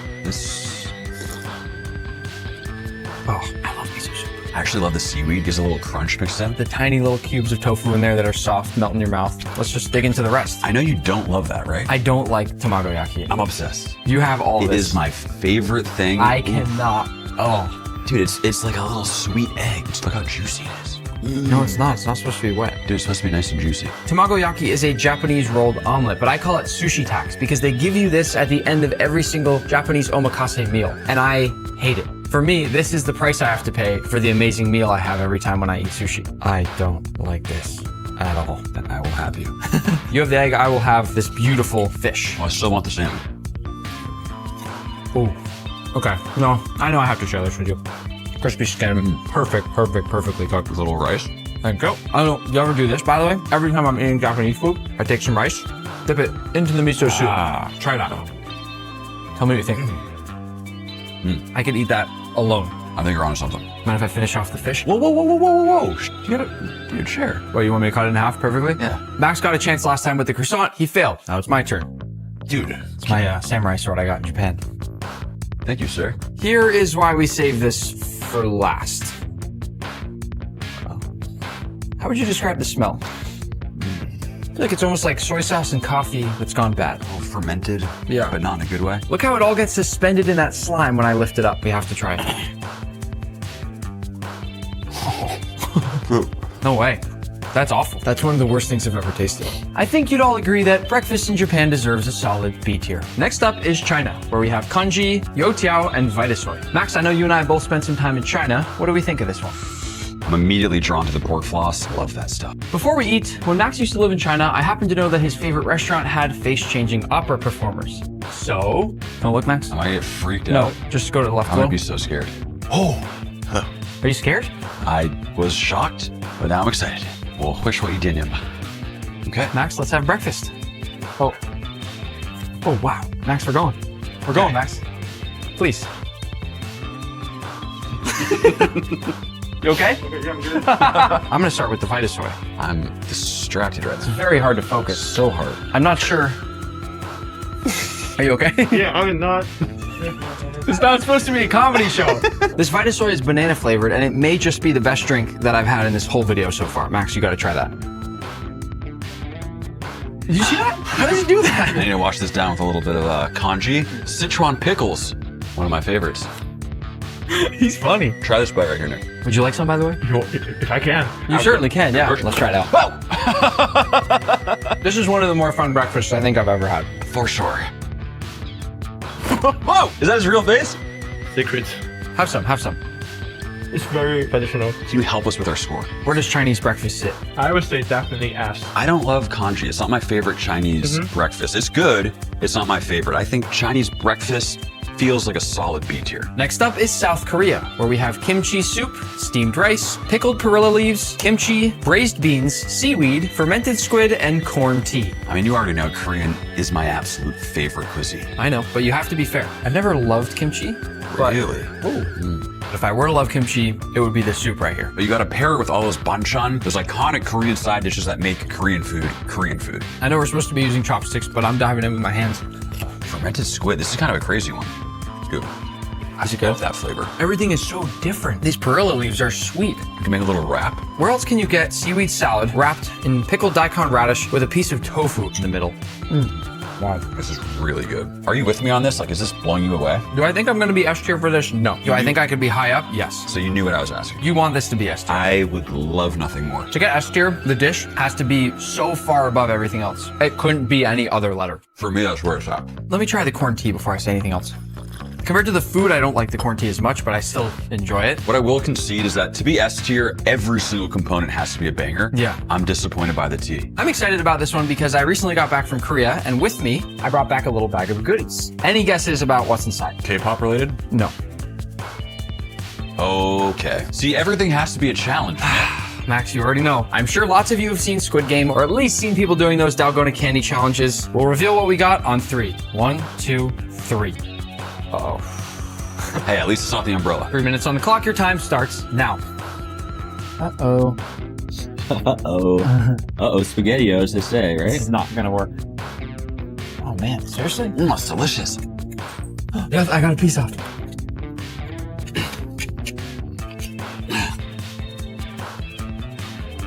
Oh. We both lost almost immediately. Max, how do we feel about our rating here? I'm not willing to accept anything lower than an A. Then in that case, South Korea breakfast is getting an A tier. Next up is India, where we have masala dosa, sambar, coconut chutney, tomato chutney, and masala chai. Max, I don't know if you knew this, but my cousins are half Indian, so I brought in one of my cousins, whose name is Amia, to help us eat. Hi. Amia, how are you? I'm good. How are you? How does this look? It looks delicious and it smells amazing Doesn't too. it? Yeah. I genuinely don't know how exactly to eat this, so I am hoping for your expertise here. I mean, this you drink because it's chai. Wow, that is strong. Whoa. Spices there. I think that's authentic chai. Want to start with the... The dosa? Yeah, I'll start with the dosa. I would just kind of take a piece and take some of the like aloo or potato. Okay. Amia's mom, also my aunt, is probably one of the best cooks that I know. She's very good at cooking. I would agree. Okay, so we can go in either chutney, right? Yeah. I'll go with the coconut. Oh, wow. That is really...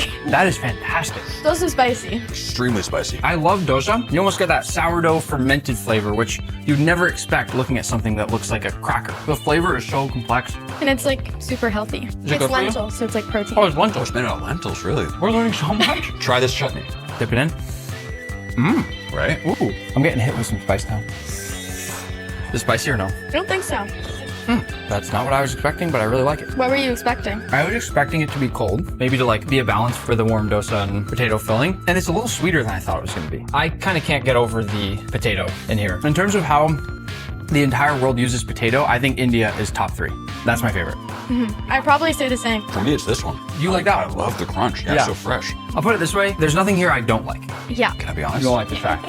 The chai was a little much for me. Where do you think this deserves to be? I think it should be pretty high. There's a lot of different components. I agree. It's super like healthy and refreshing, but like maybe a little less basic. Like we all eat fruits and yogurt and I think it could easily be S tier, but starting the day off with that much spice is just tough for me. we're gonna give India's breakfast a very solid A tier. Couldn't agree more. Abi, Jocker, subscribe, Karo. That means go subscribe. Moving on to Thailand, we have Jok with pork and egg, as well as Pa Tong Ko and Longan juice. I don't think I've heard of or seen any of this stuff in my life, Nick. Let's see. Ooh. Wow. My eyes are immediately drawn to the Pa Tong Ko. The way that these donuts here are shaped is so interesting. It's like a little bow tie. Let's taste this rice porridge. Notice that egg is very runny, and that's exactly how it's supposed to be. Is that way better than you expected? It's so much more flavorful. The consistency is like a million little tiny pearls melting in your mouth. I like how it's not spicy too. Oh, just you wait. Make some space. Make some space. I think you know exactly what's about to happen. Yeah. My first time in Thailand, I walked through all these incredible street stalls. So much amazing looking street food, but I had a really hard time eating any of it because it was so incredibly spicy. Before finishing the rest of this breakfast here, both of us are gonna spin the wheel, and whatever pepper you land on, you must take a bite. That'll get us more into the vibe of what it feels like to eat in Thailand. Okay? No. I'll go first. Uh-oh. That's a big question. I got number 4, Max. Please don't be 6.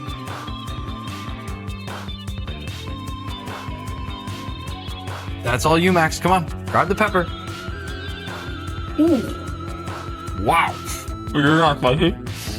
This is the sweetest pepper I think I've ever had in my life. It's like a bell pepper. Try mine. Just wait. Ooh. You're such a baby. My whole mouth, all my gums are numb. It's like a bell pepper.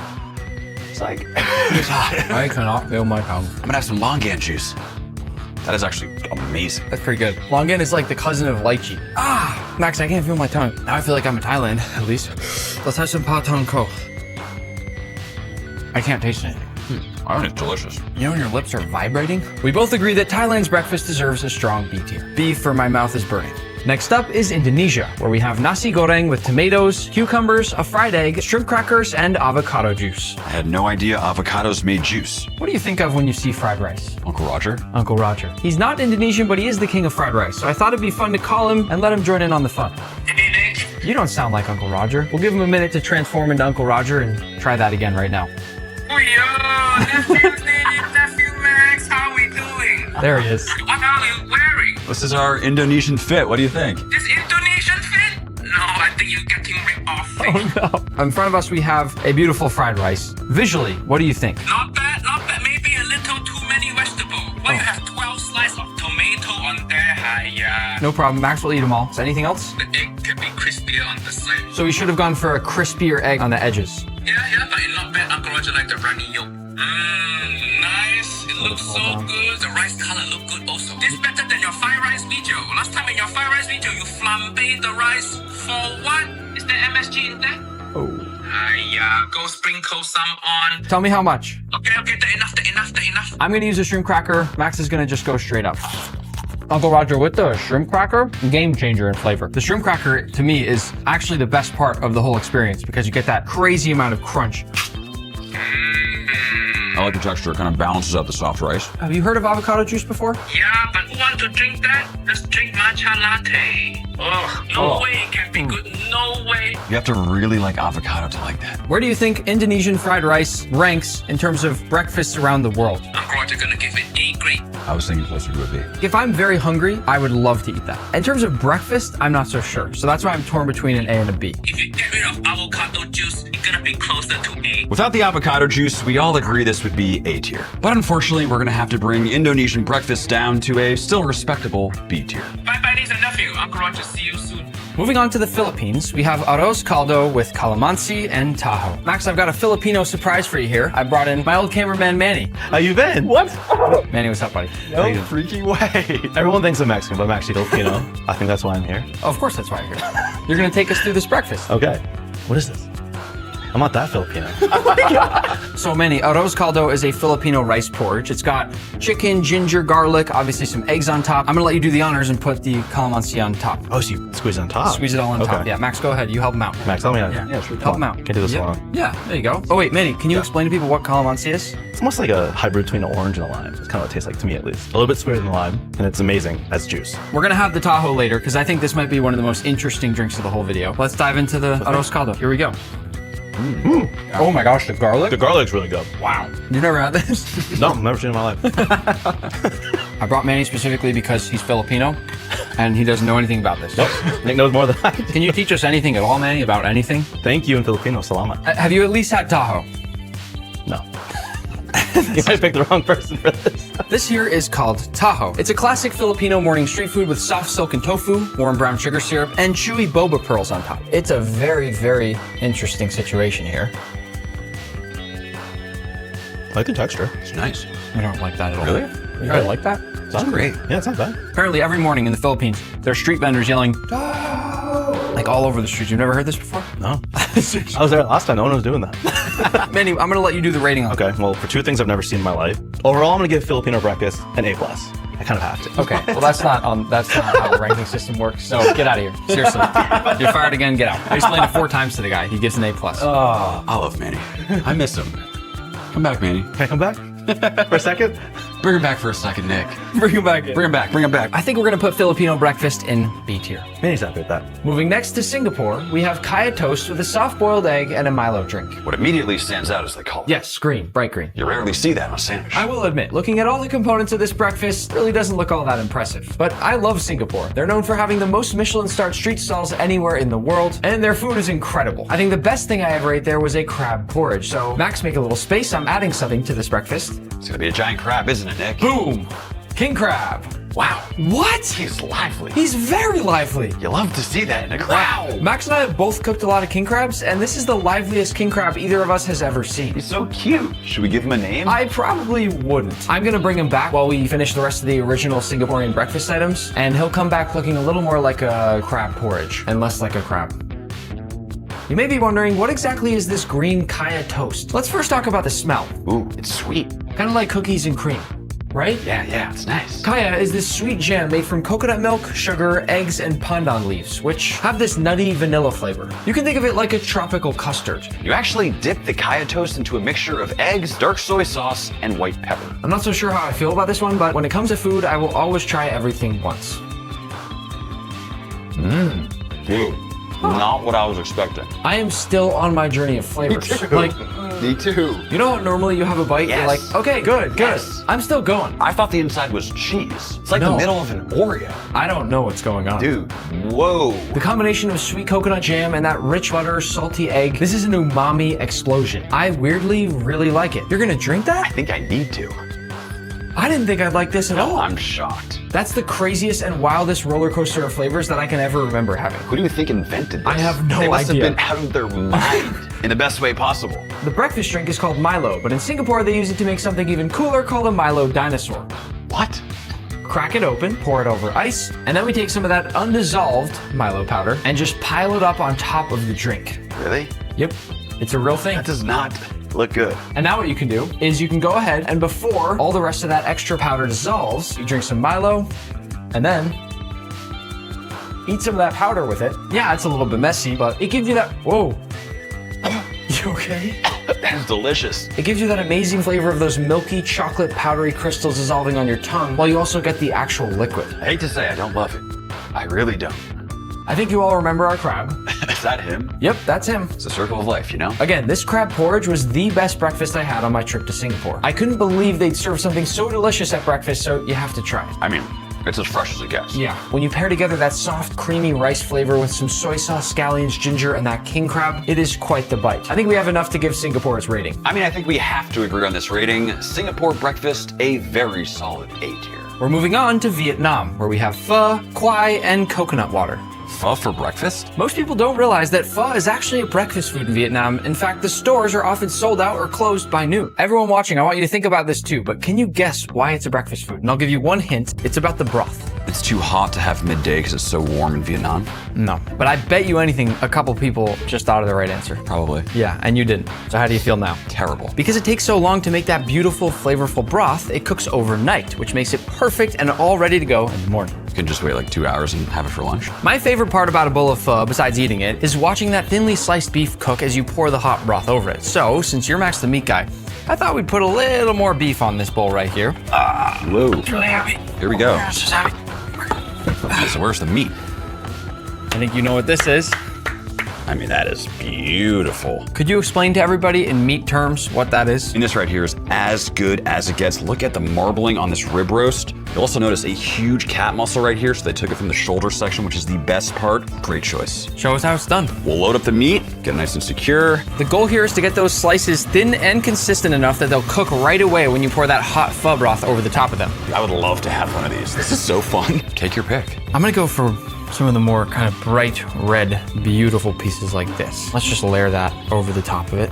Perfection in a bowl. With our beef in, we'll pour over that hot pho broth and just watch as it cooks. Just immediately starts cooking that beef, but it stays super juicy and rare. Of course, finish it off with a little lime. My favorite way to do a bite. You start with some of those noodles, then you get some of the broth, a few herbs, some beautiful beef, then you can't forget the most important part. We need a little bit of sriracha, just a dab of hoisin, and that right there is the perfect bite of pho.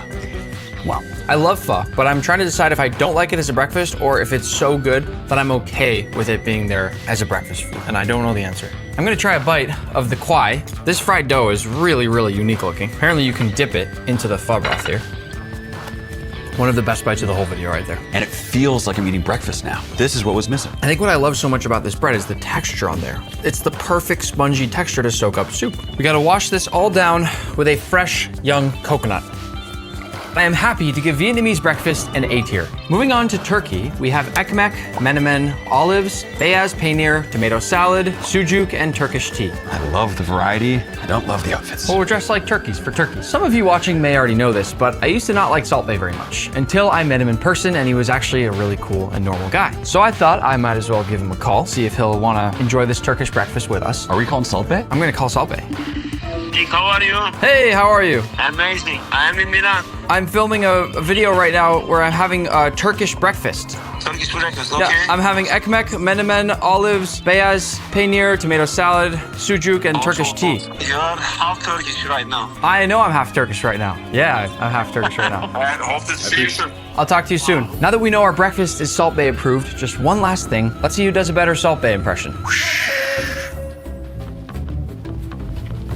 Did he not question the fact that we were wearing turkey outfits? Not at all. He didn't even notice. No. Let's dig in. This is my favorite thing. This looks really cool. My favorite thing in Turkey by far. It's like a pizza. Whoa. It's the best. Can I kind of mix and match? Anything you want. Breakfast in Turkey is so colorful, so fresh. It's very similar to Iran, where you'll have a lot of fresh vegetables, bright, refreshing. Choose your own adventure. Try the sausage. I just had a whole. Try the sucuk. I just had it. Did you? Mm-hmm. The number one seasoning I taste in that is cumin. It's almost too much. But it's not too much. Pungent. I just had a bite with literally everything. Yeah. Crazy? A lot going on. This is a shocker. This might go very high. I'm very much on the same wavelength with you right now. You and I rarely disagree on rating. Yeah. You know the meals are good when Max and I just stop talking about them entirely and don't even look up. For a second there, I forgot we were still filming. Actually, I'm not lying. The question with this breakfast is, do we think it has enough of a wow factor to be in that S tier ranking? There's nothing individually that blew me away. It's more of just one cohesive, elevated experience. I don't know if it's quite there, but it's still a supremely elevated experience. Couldn't agree more. Turkish breakfast belongs in A tier. Moving on to Bangladesh, we've got luchi, cholar dal, aloo dum, and milk tea. Max and I thought it'd be fun if we ate this one with a random subscriber, but obviously it's not that easy to get someone here from Bangladesh, so instead, maybe for a few moments I cannot talk properly because of excitement. Hi, Max. Hi. Hey, Safid. How's it going? Oh, wow. You're in Bangladesh right now? Yeah, I'm in Dhaka right now. Wow. All right, I'm gonna show you what we're working with here. Wow. You know what this is. Is this luchi? Yes. Aloo dum? Aloo dum right here. Oh, my favorite thing. Chola dal? Oh, Yes, wow. and this is tea. milk tea, exactly. This is the best breakfast for me. Let's go. How do we eat this? What's the best way to eat this? Grab some luchi. So have some aloo dum first. Yeah, obviously. Make a little have some pocket. aloo dum. Obviously, come on. Go for it, man. All right. Max, come on. Oh, you can put it in the hole. Okay, let's watch Max's face while he eats it. First try. I'm a little nervous, honestly. Oh, wow. Oh, the crunch. Wow. Ooh, wow. I understand why this is your favorite. I wish we could give you some of this right now. I really do. Anything interesting in your apartment you can show us? Show my kitchen, tiny kitchen. Yeah, that'd be show us awesome. your kitchen, yeah. Yeah. Cool. Wow. There you Nice. My wife lives there. And this is the tiny. Wow. Beautiful. Some Whoa. potatoes. No way. Onions. Some kitchen gadgets. He stocked and up, some dude. Sick. onions. Wow, you got a lot of like fresh looking, nice produce there. People we love. I have to say, Yeah. I just had some of the dal. I think that's the best dal I've ever had. You got to come here and cook with us. My cooking knowledge is zero. I'll teach you. What rating do you think that Bangladesh's breakfast deserves? Obviously, high rating. Maybe the A rating. Fair. I could not agree more. Thank you so much for taking the time to talk with us. Bye-bye. Bye, Safin. I don't know which is better, Safin or the food. I can't stop eating. This goes without saying, Bangladesh breakfast is a very easy A tier. Moving on to Lebanon, we have manusha with lebna, olives, fresh vegetables, and rose lemonade. Loving the pops of color. Yep. Very intrigued by this drink. Rose lemonade. I love rose. I grew up having that a lot because it's a very Persian ingredient. It tastes like a flower, but we'll save it for the end. What's so much fun about Lebanese breakfast is that you can kind of choose your own adventure. If we want to take some of this amazing manusha, grab a few vegetables. By the way, radishes were my favorite food when I was a kid. Favorite food? Yes. For a long time, this little thing right here was my favorite thing to eat. I would be very concerned if I were your parents. Then grab some lebna, spread it all across here, and then that's it. You taste that olive oil. Yeah. You taste the za'atar, the sesame seeds, all the herbs. It's very lemony, citrusy. It's fresh, but it's still creamy. Very mild flavor, but super nice. Za'atar is believed by many to be brain food. In fact, there are lots of Lebanese moms who feed this to their kids because it's supposed to improve memory and make you smarter. I'm going to highly suggest that you eat a lot of that. Literally yesterday, my mom told me she dropped me on my head on the front stairs. Personally, I am such a massive fan of food like this. Notice how we're constantly picking, taste something different, change your mind. Oh, why don't I try a bite of radish with a little bit of the lebna and maybe an olive? And you feel like you can eat a lot of it too, 'cause it's also healthy. And when you feel like it, Best drink all day. It tastes like perfume. You like this? I love that. I hate this. Really? I seriously hate it. That is by far the worst drink of the day. You sure you don't want to have a little more of the Zatar? Should I take it like in a to-go bag? I think you could use it. You got a funny guy over here. Why do you think I'm saying that? Because they don't think I'm smart? Remember how I said that a lot of moms will give this to their kids to try to improve their memory, their brains? Moms give it to the kids before the kids go to school and take a test. Have you ever heard of that TV show, Are You Smarter Than a Fifth Grader? Yes. I got one of my old school teachers to make us a 5th grade math test. I suggest you take a few more bites of that. He went to Harvard. Neither of us have seen this test. It is a 5th grade math test. Ready, Max? Boom. 60 seconds, your time starts now. Write your name. Are you serious right now? No looking, Max. 30 seconds. What? 5, 4, 3, 2, 1. Pencils down, hands up. We're gonna let you guys be the judges on who won. Please comment down below for us. If you are running a race and you pass the person in 2nd place, what place are you in now? Max wrote 3rd.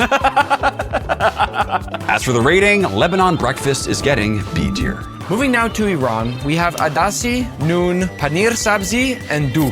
The first thing I think about when I look at all of this beautiful Persian food in front of me is family. This breakfast is very special to me because my grandpa was from Iran. So the look, the smell, everything is bringing back memories right now. I'm loving all those fresh herbs. Looks like there's a crispy pancake situation here. Yeah. I've never seen anything like this. It's amazing. The adasi is the one that's not so traditional in a Persian breakfast, but I still really wanted Max to be able to try it. Close your eyes and smell this.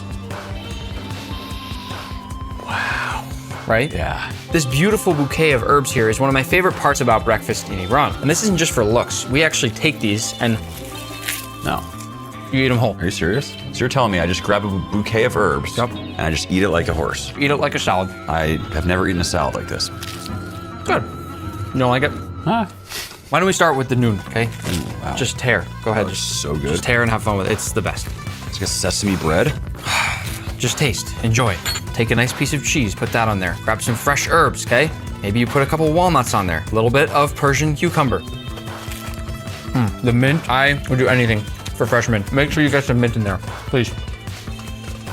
I'm getting Greek salad vibes a little bit. Sure. Now for this, look at the crispy onions on top. With all those lentils, that's amazing sweet caramelized onion flavor and texture. This might be the most unique of the day. It feels really healthy and fresh. Yeah, fresh is a good word. If you came to my apartment right now and you looked in my fridge, I got pretty much everything that we're eating in here. I've even got the fresh walnuts, which you are supposed to keep in the fridge. Most people don't know that. I'm not gonna go overboard on the fridge tour here, but you get the point. Max, where would you put this one? After my first bite, I was like, this is a D. Okay. Then I kept eating and I began to appreciate it more and more. Okay. I think it's gonna come down to the drink for me. This is unfortunate because I'll be honest with you, I and many of my Persian friends do not like the yogurt soda. Was that a curd that I just saw up top? Yeah, it was a little, you gotta shake it a little bit. Yeah. Oh my God, Nick. Oops. What? Yogurt soda. Try it out. You have a little? Oh. Can never get used to that. I really don't want to disrespect your family if I'm of the same S. I said it was between a B and a D. Throughout this entire video, we have to be as fair and reasonable as possible. Let's meet in the middle at a C tier. That's fair. Moving now to Pakistan, we have puri with chana masala, aloo curry, suji halwa, and a mango lassi. It smells like the fried dough from a carnival, but with these exotic spices. This right here is the puri, and all we do is break it open, let that steam escape. Ooh. Max, taste some. Oh, it's hollow in the middle. Nice and warm. Wow. And then I've been told to take a little bit of each thing, so go ahead and just scoop it up. I have a feeling about this one. Wow, man. Go ahead. Come on. The light curry, spice, turmeric flavors on that potato with the warm, freshly fried dough that wraps around it is making me speechless. The balance of sweet, sour, just a little bit of everything. We're not even talking, we're just eating right now. I'm just saying stuff. You're making 0 sense. I know, but that's okay, because this is speaking for itself. Seriously. Usually for me, I need meat, but this is like all vegetables, and I can't stop eating it. I can't get enough of the potato. If you grab a little bite of the suji halwa, it's almost like a bunch of little pearls of caviar. It's made out of semolina flour, and it's sweet and delicious. This is gonna rank high. I can't stop eating this one. I'll tell you right now, I'm already torn between, is it A tier or S tier? Already. That's where I'm at. 100%. This is really good. I think it's gonna all come down to the drink. I'm gonna taste it, I'm not gonna react. That was a good 0 reaction. Great poker face, right? Nice thickness.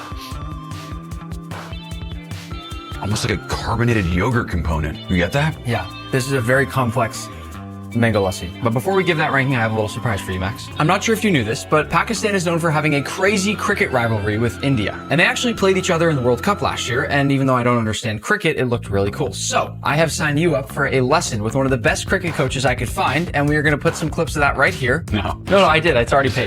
Yes, I already paid for it, yeah. Let's go! I used to play baseball, so maybe this will all work out and I'll actually look pretty good. Imagine I go out there, I'm literally the best cricket player the world's ever seen. Pakistan breakfast is getting, let's say it together, S tier. Yay! We're moving now to Oceania to stop in Australia to have some Vegemite toast, a Granny Smith apple, Wheat Bix, and Up and Go. Not excited? Not at all. Is there anything I can do to make the Australian breakfast better for you? If you brought me a live koala bear, I would be very excited. No problem. Let me just go get a live koala bear. Yeah.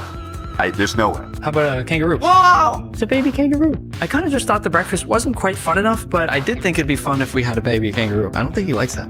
I don't. Check this out. He likes to hang in his pouch. Hey, go ahead, buddy. Hey, buddy. See? Look, he just hangs in his pouch. I'll just put him right here. Oh, not. Oh, you want some milk? Yum. That's great. While I feed the kangaroo a little bit of milk, why doesn't Max have some Vegemite? If you've never heard of Vegemite, it's Australia's favorite spread. It's a dark, savory yeast extract. There's lots and lots of videos online of people trying it, and some people have good reactions, but most have pretty bad reactions. How is it? Not good. I never thought I'd be eating an apple with a kangaroo today. Yeah, he's biting that apple. He's really going in. The Australian breakfast drink is called Up and Go. Ugh. To me, that tastes a little like a bad chocolate protein shake. The Wheat Bix is basically just a biscuit cereal. Oh, wow. Max, look at the consistency. Huh, interesting. You're feeding the kangaroo, I'm feeding you. Okay. Is it good? Honestly, no. But this is good. This part's good. And he's also got a really great name. His name is Nico. Oh, you want some more? Oh, he loves this apple. I'm just trying to savor this moment because I know it will never happen again. I definitely didn't think my first time having Vegemite would be with a baby kangaroo. This experience was definitely S tier, but unfortunately, Australia's breakfast is going down to D tier. Moving on to Antarctica, we have oatmeal, a Belgian waffle, and some ice cold water. Fun fact, 98% of Antarctica is made of ice, so we thought it'd be fitting to have everything made out of ice. No way. Yes way. I say we start with a nice scoop of oatmeal. You good? That's great. Burning my hands. We need to move really quickly on this one since everything is gonna melt. Let the waffle, hurry up. Everything's gonna melt. This is such a dull knife. Here, your knife. Oh, it's so cool. I apologize. Take a bite, take a bite. Definitely the coolest glass of water I've ever seen. That is pretty sick. Oh my gosh, whoa. Why did that happen? I didn't do anything. Luckily, we have another cup. I've always wanted to pour a nice cold soda into one of these. That is one cool drink. Was that like an advertisement? I got one last idea before the rating. I mean, it was fun, but honestly, it didn't taste great. I think it's fair to say that Antarctica breakfast deserves D tier. And last but not least, we are blasting to outer space to the International Space Station where we'll try an omelet, granola bar, rye bread, and cherry juice. We look ridiculous. Yeah, we do. But welcome to outer space. We come in peace. This food here may not look all that exciting, but that's because food in space has some very strict rules. First of all, no crumbs are allowed, so you'll notice the options are pretty limited. Is that a freeze-dried omelet? Yes, this is a freeze-dried omelet. Let's turn gravity back on for a moment here. What's really special about this breakfast we're about to have is that this is real food from the International Space Station that was extremely expensive. No way. Everything you're looking at was very difficult to get our hands on. Why don't we start out with the freeze-dried eggs? We're gonna rehydrate them by pouring over some warm water, and if I stir things around a little bit, it should soak up that liquid. Oh. Well, honestly, it smells like scrambled eggs. I'm not eating that. I'm eating it because I'm an astronaut. And just like that, this is what eggs in space look like. I'm doing this for all the astronauts out there. Oh. I'll be right back. Oh, I don't think I need to say much. That was not good. Let's open this rye bread. The astronauts found out that rye bread doesn't really have crumbs. Whoa, it's like little baby loaves of bread. I actually like that the rye bread is in these cute little mini bread loaves. I don't love how it tastes. The one thing I think might have potential when it comes to food in outer space is this cherry juice that comes in a tube. It's actually really smart, right? If it were in a cup, it would just float away. You sure that's not toothpaste? If you want to put it in a glass, we can. Oh, wow. Okay. You think I'm supposed to drink this? Yeah. Is it safe? Why not? We're astronauts. I'm an alien, first of all. That's very good. Delicious. That's delicious. It's a little bit tart. Yeah. Dude, do they sell this on I don't think so. Max, we both love astronauts, but unfortunately, I don't think we like the food in outer space. This is going to be our first F tier. This is the #1 rated sandwich in the entire world, and we're going to compare it to this fried chicken sandwich people wait 3 hours in line for, this award-winning burger that's limited to just 12 per day, and everything in between. And we're starting in Japan to try a Wagyu Katsu Sando, one of the most famous sandwiches in the entire world, with my friend Bayashi. Hi, Nick-san. Choose meat. They make their Wagyu Katsu Sandos out of all 4 different types of meat, but we get to choose which one we want. This is Ozaki beef rib eye, Ultra Wagyu dry age, Kobe beef dry age, and the last Ozaki beef tenderloin. All 4 look so incredibly delicious. This one is looking good. Beautiful. Yes, 行きましょうか。Ozaki rib eye. Okay, let's go. Come to the kitchen. I cannot wait to see what the cross-section of this Wagyu looks like. Wow, beautiful. That is amazing. Another slice. He's now cutting the piece that we're going to use in the Wagyu Katsu Sando. I am so hungry right now. You'll see he's going to do this with precision. The first thing he's doing is cutting off the ribeye cap. He's a good chef. The last step here prepping the meat is to cut it down into a nice square shape, because we'll see at the end with this Wagyu Katsu Sando that it's going to be a nice perfect shape. The Wagyu is ready. These are our portions of meat. Okay, next, Japanese eggs.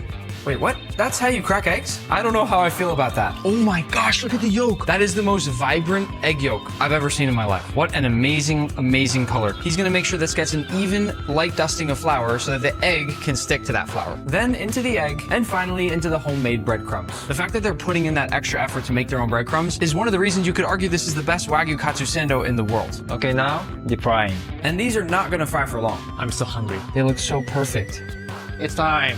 Okay? So crispy. We've got the perfectly crispy Wagyu Katsu, you've got this beautifully toasted white bread, and of course, their secret sauce. A homemade katsu sauce. A lot of vegetable, a lot of spice. So much flavor. And then bread. Last step, trimming the side. It's common with the Wagyu Katsu Sando to clean up the edges like this. Here's a preview of what that Wagyu looks like inside. Is it okay to give my cameraman a taste? Okay, let's go. Try.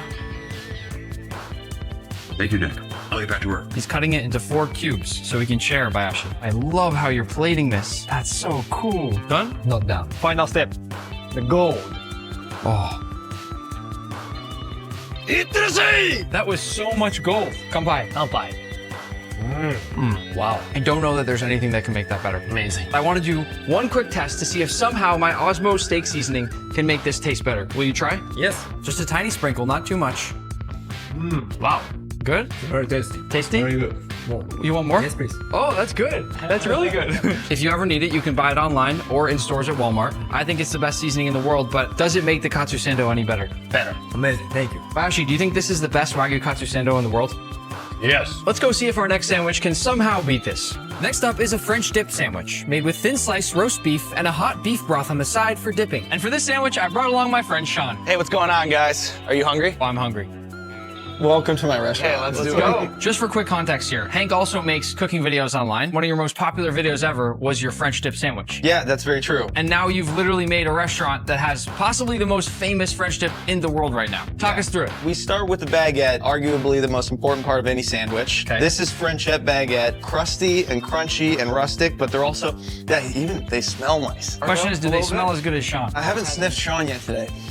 So we cut them in half. I'd imagine you need like an architecturally sound structure, right? Especially for a dip. Right. You want a bread that's got the basis to be able to still be kind of crunchy and chewy after you've dipped it. It's not just a soggy mess. Every morning this gets delivered fresh, and we cut them all in half that same day, and we sell out of them that same day. First thing, you get your bread, nice horseradish aioli. What's great is it looks like the perfect consistency. I love that you can also see the chives in there. It gives a nice pop of color. It just shows a little bit more effort. What happens next? Next step is caramelized onions. Each onion we reduce enough to where each sandwich has 2 onions. I think what I realized is the more caramelized an onion is, the better it is. Caramelized onions could be like, I just put onions in a pan with butter for 2 seconds, or they could be like, I spent 3 days waiting for these onions to caramelize. They're easily the most deeply caramelized onions I've ever seen. This is the most marbled meat you can get in America. It's rated by the USDA. It's like the top 1% most prime of prime ribs. So we cover it in compound butter. Compound butter's got sage, thyme, oregano, garlic, and rosemary. And it's softened and rubbed all over the prime rib. Throw it in the oven, roast it, and then it goes on the deli slicer, and we shave it really, really thin. Now you get a little au jus bite. Oh, thank you. Okay, here we go. In your mouth now. Yum. Oh. Good work, Sean. You want me to do one for you? Okay. There you go. Oh. Is that nice? Tell us how you feel. Instantly tired. Like in a dream state almost. Yeah. I love that. I'm floating in the kitchen. This liquid that you just dipped our beautiful bites there in, this is the au jus. That's the au jus. It reduces all day while we're cooking sandwiches, and now it's kind of at like its perfect state. So you all understand this broth here is basically the second half of the sandwich. French dip.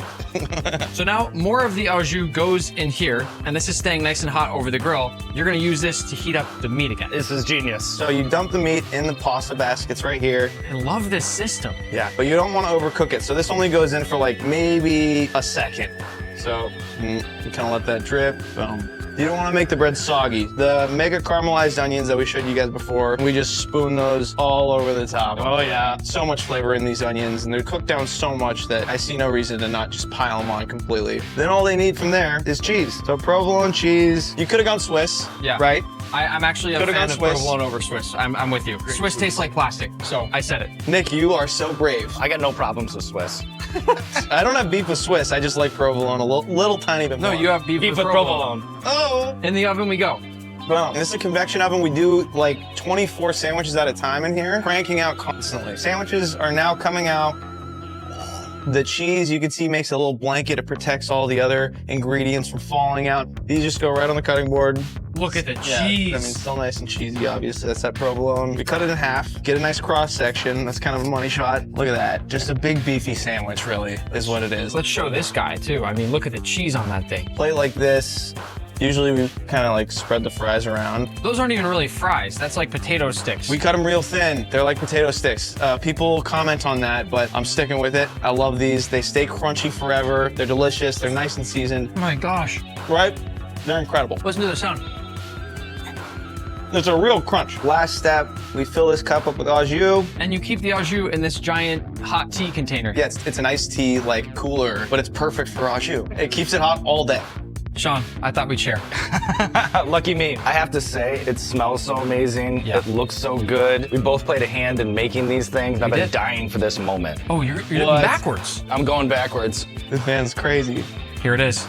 I'll follow you right behind. I'm gonna dip backwards as well. It's so good, it's so rich, and it just makes me want to take a nap. Like, it makes me want to fall asleep when I eat this. There's so much love in each step of this. For me, it's a bite that makes me want to close my eyes and just sort of think about it. And just take it all in without focusing on anything else happening Stop around. talking. Me? Because I'm trying to do the same thing, all right? I'm trying to bask in this over here. Nick, you're on the search for the best sandwich? Yeah. This is up there. This is one of the best sandwiches I've ever had in my life. That's great. I knew it would bang and it bangs. I know we agreed on sharing, but if you don't mind, I'm just gonna finish this myself. Next up, we've got a fried chicken sandwich from the #1 ranked fried chicken restaurant in all of North America. And I brought along my good friend, Uncle Roger. You're gonna see how they make that chicken sandwich here before we eat. This here is their dredging station. They're making so much fried chicken here that they're dredging it in basically a giant flour bathtub. And they're able to keep it so incredibly clean because they have an automatic flour sifter that keeps that flour nice and smooth and perfect all day long. The way they dredge their chicken here is in a dry dredge, then a wet dredge, then back into a dry dredge before they fry. Notice how he's actually pressing the flour into the chicken here. That's a really good way to make sure everything sticks and that you don't lose that dredge when you go to cook. Is there anything top secret you can't show us? Oh, there's every single step. There's something top secret that I'm not going to show you guys. Uncle Roger looking for it. You can look for it all you want. Now we deep fried chicken. Oh, this is the best part. You can smell it. It's like a big hot chicken bubble bath, and they have 6 of them in here. This is vegetarian people worst nightmare. Uncle Roger usually eat like Japanese style chicken katsu. Okay. So Uncle Roger excited to try how it's different. How do you know when it's done? We have a timer for it. In addition to that, we'll also temp every single piece too, just to make sure. You can tell this guy's the head chef because he got the most tattoo. That's the dress code here. Wow. So we get the finished product out of the fryer. We dip it in our oil blend. After that, we put our dry seasoning on it, and then it's ready to go. This is going to be the medium spice level. This is going to be the most popular. Which spice level are you going to go for? Course, the spiciest one. Don't be scared, nephew Nick. We do hot ones together, remember? That is true. We did do hot ones together, and I believe I might have won. So for the spices, we are going to need a waiver for you. We do have habanero ghost pepper, Carolina Reaper, and Scorpion Trinidad. Oh, no. We turn that all into a paste for you. Once you get to that Scoville level of above 2 million, you can start to hallucinate a little bit, which is the fun part. If they're trying to kill me, the chicken, some coleslaw, and pickle. And wrap it up nice and tight, and here we go. Yo. You ready? Cheers, cheers. Cheers. Waiver. What? For the spices, we are gonna need a waiver for you. Uncle Roger not gonna sue you. I don't need waiver. I agree that I am eating the Howlin Plus heat level at my own risk and certify that Howlin Raised Hot Chicken will not be held responsible for any injury, damage, or loss of earnings caused during or after eating the Howlin Plus heat level. Yo, food is here. We did the medium sandwich here, and then I've got the Howlin Plus. It's black. That's not even a golden brown fried chicken sandwich anymore. It looks so evil. Visually, right away, I have to say this is a beautiful fried chicken sandwich. Uncle Roger excited to try this. Oh, the secret spice blend really good. It is packed with flavor. Have you dipped it in the ranch too? Wow, immediate. Is it bad? Uncle Roger feel like I can breathe fire right now. Editor, put some VFX on that. Woo! Have to drink the ranch to quench. The chicken cooked perfect. Yeah. Juicy, tender. If Uncle Roger had to give this a rating, what would he give it? 9 out of 10. You're going 9 out of 10. Uncle Roger's a strict critic too. I know better than anybody out there how harsh of a critic Uncle Roger can be. You've critiqued my fried rice, my Vietnamese pho, my Thai green curry. You've critiqued pretty much everything you possibly can about me. So when you give a place like this a 9 out of 10, how do you think that makes me feel? The only point missing, Uncle Roger wished it a little bit crispier. They rub so much sauce on the outside of the fried chicken itself that by the time you sit to eat it, I do wish it was a tiny bit crispier, but it holds a lot more crisp than I would have thought it would hold. It's fatty, it's flavorful, it's crispy. It's so well seasoned that I almost feel like it's pushing the line of almost having too much seasoning. What? There's no such thing, Nephew Nick. That I saying you have too much money. Go get your next sandwich. It's time for a panini at Italy's most famous sandwich shop. And I'm sure most of you guys know who Eric is. Hey guys. Everything here starts with the bread. Have you ever seen bread being made? Never in my life. This is called proofed bread. Check this out. Proof? Look at that. Oh my gosh, bro. It's full of air. Bro, it's moving. So we're gonna flour it up here. All right. Watch this part. This is the best part. Bloop. Whoa. You go through a lot of these every day, or? Got it. So he looks like he's stretching this bad boy out right now. Exactly. We do want to get a little bit of the air bubbles out so it's not too tall. You're ultimately looking to land a beautiful rectangular focaccia just like these ones on this rack here. This is, how many sandwiches do you think this is? It feels like maybe him and I didn't get off on the right foot. So the next step for him once he's pressed it all out is to cut it into these perfect 6 rectangles, which he's then gonna move over to this tray here, and he's gonna stretch more. People don't realize sometimes that something as simple as a sandwich takes this much time and effort. And this is just the bread. The only sandwiches I've ever had are made from Subway, so this is really a treat for me. We got some sprinkling of salt. Better hope that's Osmo, am I right? He's like sculpting the bread right now. You can see he's even trimming off the sides to give those nice sharp edges. As a finishing touch, he's putting some olive oil on there. And then if you move on over here, they're all gonna go straight into this giant oven. And just for your reference, Eric, this oven probably costs more than your car. What? Okay, so he just slides them in like pizza. Yeah, it's basically like throwing a pizza into an oven. In the time it would take me to make 1 peanut butter and jelly, he's making like 50 sandwiches. After all the baking, these should be beautifully golden brown, bubbly, perfect focaccia rectangles. There's a reason we just spent so much time watching the bread making at this sandwich shop. Look at how perfect this is. Look at the fluffiness and the airiness on the inside of this focaccia. That's good stuff. Now, with our bread finished, we can go to make some sandwiches. Hi there. Hello, hello. People are very upset outside that they can't eat sandwiches. Oh my gosh, bro. There are people at the door, they're mad. They look like very upset Italians, actually. Yeah, they do. Wait, you gotta get shots of this. Let's make a bunch of sandwiches. Let's do it. Fresh right. bread in the Got oven. the bread. 3 minutes. It's gonna be nice and steamy. Yeah, When you say steamy, you mean really steamy. really steamy. What do you mean by really steamy? We put a decent amount of olive oil on it, so it's nice and shiny. And are you ready for the steam? Here we go. Oh! Para como la fuma. Dude! I'm so hungry right now. Yeah. This looks amazing. Look at this. A little facial. As you can see, there are all different kinds of ingredients here. There's no single sandwich here that they get those 2 and 3 hour lines for. People love everything, so let's just make a bunch, yeah? Yeah, I'm down. So look at this, Eric. They measure out all the meat that they put on their sandwiches down to the gram to make sure that every sandwich is exactly the same. It's sliced so incredibly thin to like this perfect amount that you can bite through it in the sandwich easily.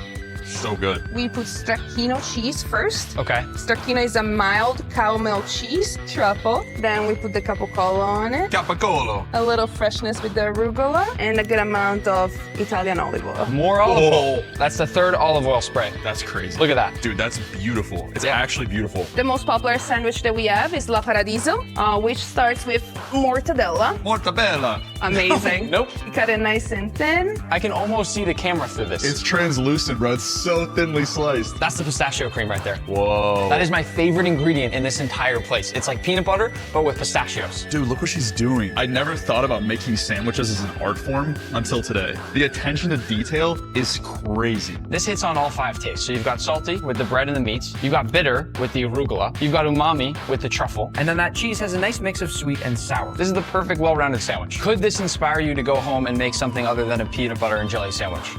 No. Cheers. Oh my God. I wasn't prepared for that. You want to switch?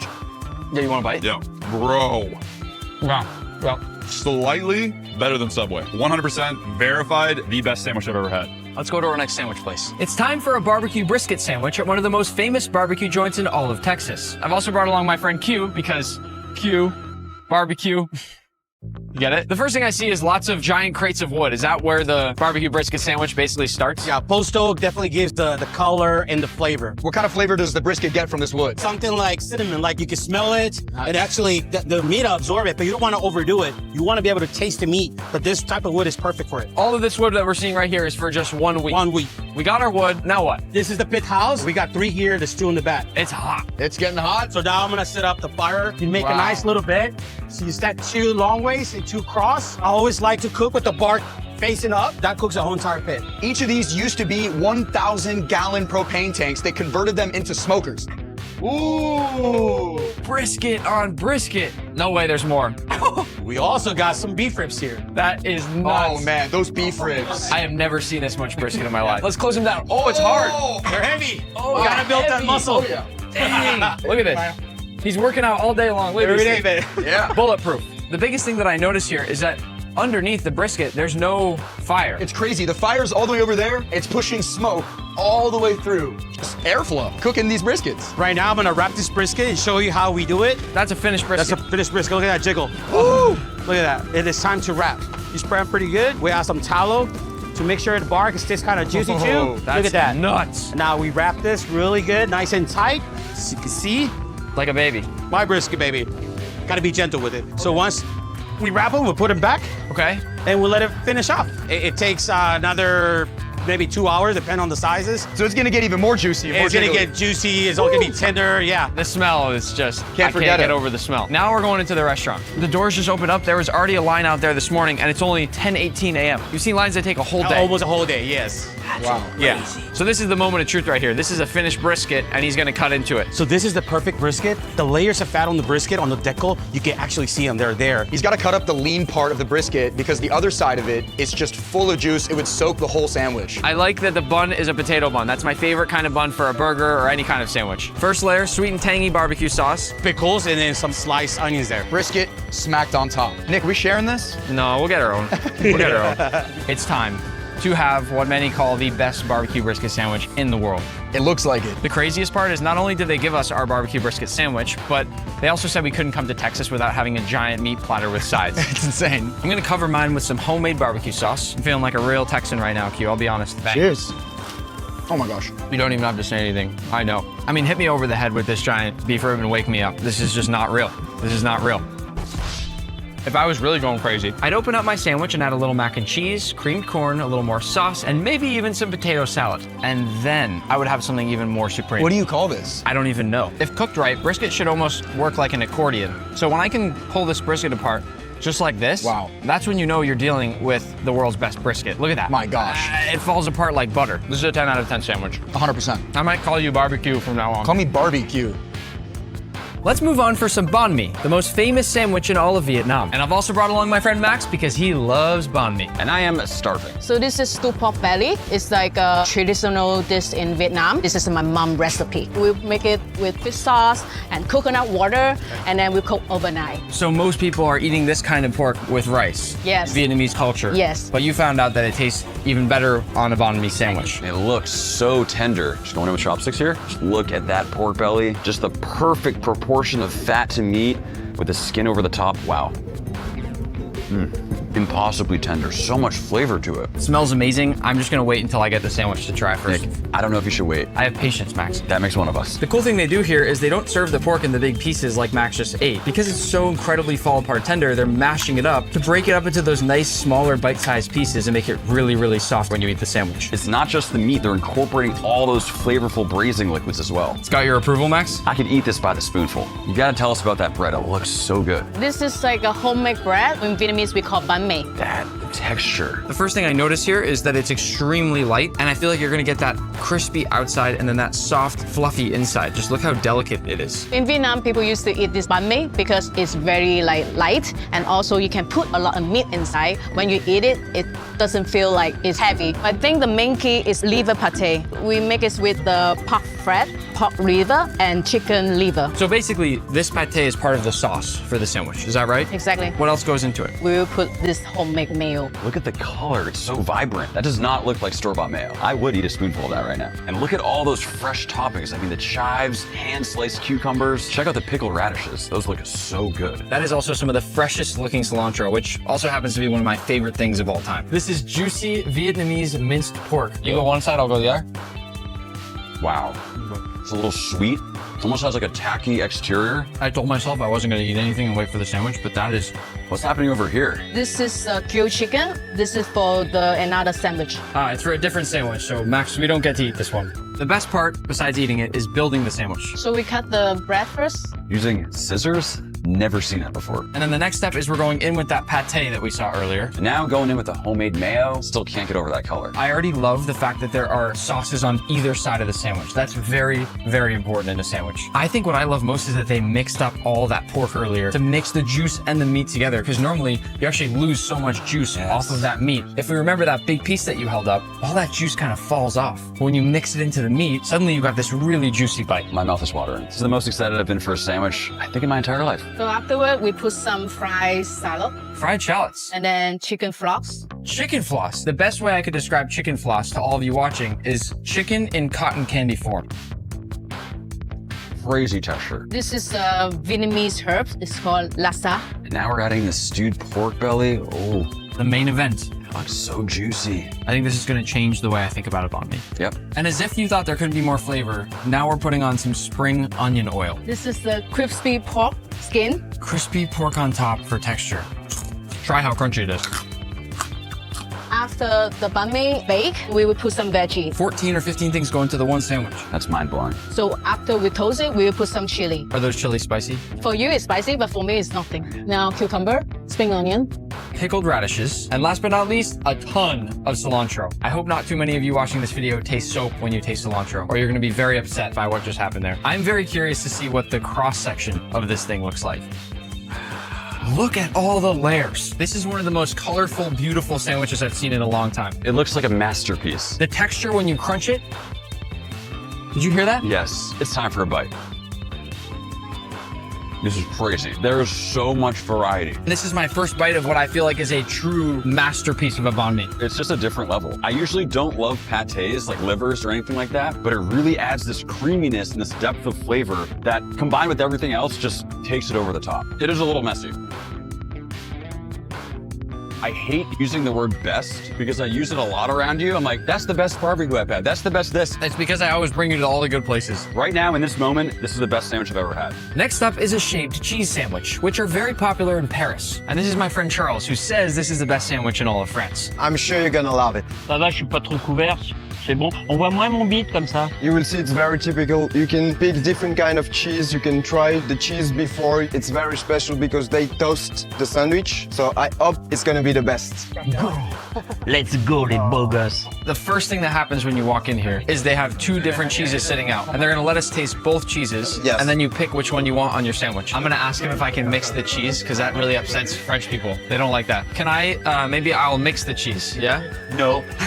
Okay, so this is the first cheese. I think you try the Comté first. The Comté is a little bit like a Swiss. And then the other one, the second cheese is a little bit saltier, a little bit more flavor to me. I like the second cheese better.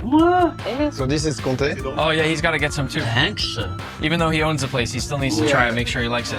Which one do you like? I think because you choose this one, I choose the first one. The other one? Okay, Yeah. okay. May I please do everything and then the second cheese, and then I'll go for smoked Spanish beef for the meat. And for me, I will have the ham, typical French, Comté cheese, and salad, onion, tomato. All right, here's the best part right here. Oh, look at that. That is insane to watch. So much cheese too. Half of the entire sandwich is filled with cheese. A lot of meat too. Lots of meat, yeah, that looks great. How does that all fit between two slices of bread? I don't get it. It's so massive. I imagine the cheese melted after it's toast. This is so much fun to watch. All right. Oh, super heavy. Heavy. I'm going to give this one the award right now, before tasting, of the heaviest sandwich of the video. Oh. Just look at that. Oh my gosh. Look at the cheese. It's a mess in the best way possible. Yeah. Whose do you think looks better? I have a hard time being able to tell because I just don't know. Cheers. The bread is crispy but soft. Honestly, just by looking at this one bite that I'm about to have next, you can tell how much flavor is packed into this sandwich. I think this is the perfect bite. Ham, cheese, the bread. The best way to describe to you how much I like this sandwich here is maybe to put on some nice French music, and we'll just sit here. Everybody loves the sandwiches, even the pigeons. Take care because it's a little bit juicy. It sure smells way different. Oh no. Yeah, a lot of juice. Not on my new pants. I like yours better, a lot better. Ham and Comté, it's the best way for me as a French to do a sandwich. The caramelized onions, the ham, the cheese. Why don't you finish the sandwiches? I've got another sandwich to go try. For our pastrami sandwich, we're headed to Katz's Deli in New York City. And I brought my friend Kuj because he's been here before and he knows what he's doing. What makes this so special? Is it? Because it's been here for a gazillion years. Got it. Okay. And you walk in and you get a ticket. Okay. Do not lose this ticket. Major problems, you lose it. What happened? $50 if you lose? Well, ship me a fellow. Put it right here. This place is so cool. This place is so unique. You'll see every celebrity on the wall. And for a New York City establishment, this is like a huge piece of property. It's the most famous New York City restaurant in the world. Hey, how are you? We are here for the pastrami sandwich. That's what you're here for. That's it. Pastrami That's on rye. I've never seen anything like this in a restaurant. There's wood chips all over the floor so that it soaks up all the grease and the fat and you don't slip everywhere. Look at all the wood chips. It's like a sandbox. Nick, eat it. Eat it. No, I'm not eating it. So how do we do the pastrami sandwich? First, we gotta go get the pastrami. All right, we're gonna follow you. So it goes from cooking in there to this steamer right here. Right here. And then you bring it over to your station and cut it. That is unreal how juicy that thing looks. Look at it glistening. This is one thing people love about Katz's as well, is that it's all hand cut. Oh yeah, there's a little trick.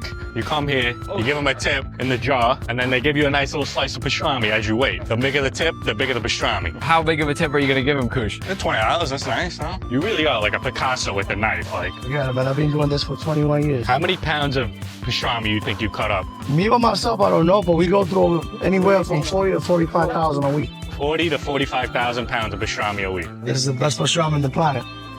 Oh, hold on a second. I feel like he's still in my move here. Katz really invented the knife throw. Nick just, might have took it, He didn't do it with the knife though. I do this every day. I don't miss. I don't even have to look at the board. See that? Got the rye bread. Maybe one of the most perfect slices of bread I've ever seen. So you kind of use your hand as a measurement. That way you can cut the meat. It goes right there. We usually put some mustard on it. And there it is. That is the pastrami sandwich in all its glory. That's the classic one. Just mustard, pastrami, and rye bread. That's it. I'm not going classic today though, because I want to try it covered in melted cheese. I don't know why people wouldn't want it with cheese. You guys are crazy for not wanting it with cheese. No, you gotta go traditional, cuz. That looks insane. And what do we do? Swiss cheese, no? Swiss cheese. Just cut up some pickles. Alright, so you guys are all done. I'm ready to eat some pastrami today. Best way to do this, sit in the corner, back turned to everybody, and you can just mange, and nobody can look at you, and you could just devour. Where's the soda? Soda's this counter. This is a giant wall of sodas here. He recommended we try one of the Dr. Brown's black cherry sodas, so I'm gonna get one for Kuj as well. All right, so basically, you gotta crack open the Dr. Brown. That's just to prepare yourself. You look at the pickle, you're not gonna eat that yet. You wanna attack the cheese, I'm gonna attack the OG. Look at that sandwich and tell me why I wouldn't go for this one first. You gotta be kidding me. Little sip of Dr. Brown. You're gonna need a doctor after this one. Dr. Brown is truly the move here. You never had a Dr. Brown soda? Looks like Nick's not coming up for air, so we're looking at a fantastic sandwich. He's having a moment right now. I'm having a life-altering experience right now. Since he's having that with the cheese, I'm gonna try the cheese. Let's see if I can change your mind. Look at the amount of bark on this one. The black char on the edge is called bark there. That's extra flavor. The cheese does add an extra flair to it. That is phenomenal. That is... I couldn't bite it off. Great pickle. I get it. I understand what's going on here. I love it. It's very clear to me that you need cheese on the pastrami sandwich. Cheese is good, but it just feels wrong, you know? It doesn't. It's like a moral compass with me. I'll show you a slice of pastrami here and how beautifully it tears apart so easily. I'm gonna be honest, I think I lost my ticket. You got cash on you? I'm sure you could bribe the doorman. Next up is Vada Pav, India's deep-fried spiced potato sandwich. And I've also brought along my friend Vic from the Sidemen to help me eat. Let's go get it. Here we go. Oh, it's a push. That's what's wrong. We both wore blue as well to match the hairnets. How do we look? Ready to cook. I should explain, this is a spiced potato fritter. So it's deep fried, and then it comes with all these different chutneys on it for different pops of flavor. What we're looking at here is a mix of potato flour and water. It almost looks a little bit like pancake batter. So we got some masala, we got some chili powder. This is gonna give it that punch when you taste it. Because the potato on its own, it's not enough flavor, right? We need more. And if you're feeling really brave, you get involved in the spicy mix. No one knows what it is, they just know it's spicy. No spicy mix for Nick? Not for me. Why would you? Wow, you can spell the spice. That is, I see why that's not in the food. What are we doing here? That's just going in there. So that will make you cry. That steam right there is dangerous. This now is gonna go on the side of the sandwich. It's time to assemble. We start with the potato, then we have potato batter, which gets fried in here, and those go in the buns with the chutney. Easy. They use these nice, soft, pretty classic white bread buns for the sandwiches here. We're gonna cover the entire bun on every single side with butter. This is gonna make the buns crispy on the inside for some extra crunch. And then down with that green chutney, and then the sweet chutney on top. The sweet chutney has dates, mango, sugarcane, cumin, bit of chili, all the good things. All the good stuff. And the last thing he's sprinkling on there is a spiced coconut. And in goes the fritter. The buns are served with a fried chili, which we may or may not eat. There it is. It looks amazing. Yes. It's warm and it's also dense. Like, you see this bun, you're like, this is gonna be light. No, this has got some weight to it. Cheers. Well. No. Wow. No.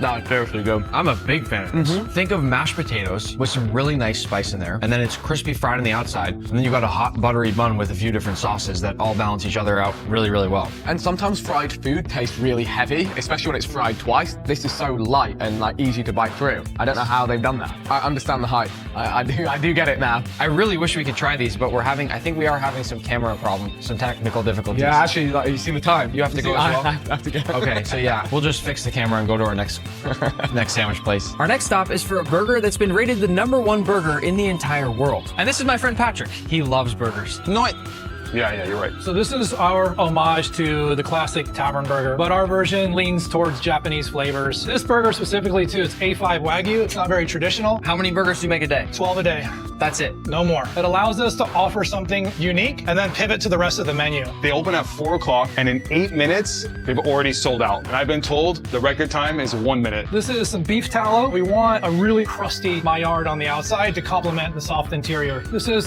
Echaret French butter. You're butter basting your burger patty. Correct. Look at the butter on that thing. These buns are baked fresh daily for us. The reason we steam it is just for a few seconds to reintroduce that squishy bun warm feeling, but then we clearly toast the outside so there's a layer of crunch too. I told you this is a Japanese influenced burger. Parmesan is not a Japanese ingredient, but what makes it Japanese is that it inherently contains umami because of the cheese's aging process. This goes in the steamer for 1 second, keeps everything still crispy, all the texture's still there. This is bichutan aioli that we make from smoking oil with bichutan, Japanese white oak. We infuse the aioli with that smoke and then toss that with cured Napa cabbage to give it kind of like a special sauce quality. This is fermented shishito pepper. We make kind of like a paste with it, and this kind of mimics like the raw onion quality that you would get in a burger. We're just kind of brushing the bun with a little bit more of the rendered fat from the Wagyu, just to keep some shine, mouthfeel, and just complement all the textures. And then on goes the patty with the cheese, of course. And there it is. 12 a day. There you have it. Sip and guzzle burger. It's a beautiful, beautiful looking burger. Again, I think paying respect to what a tavern burger is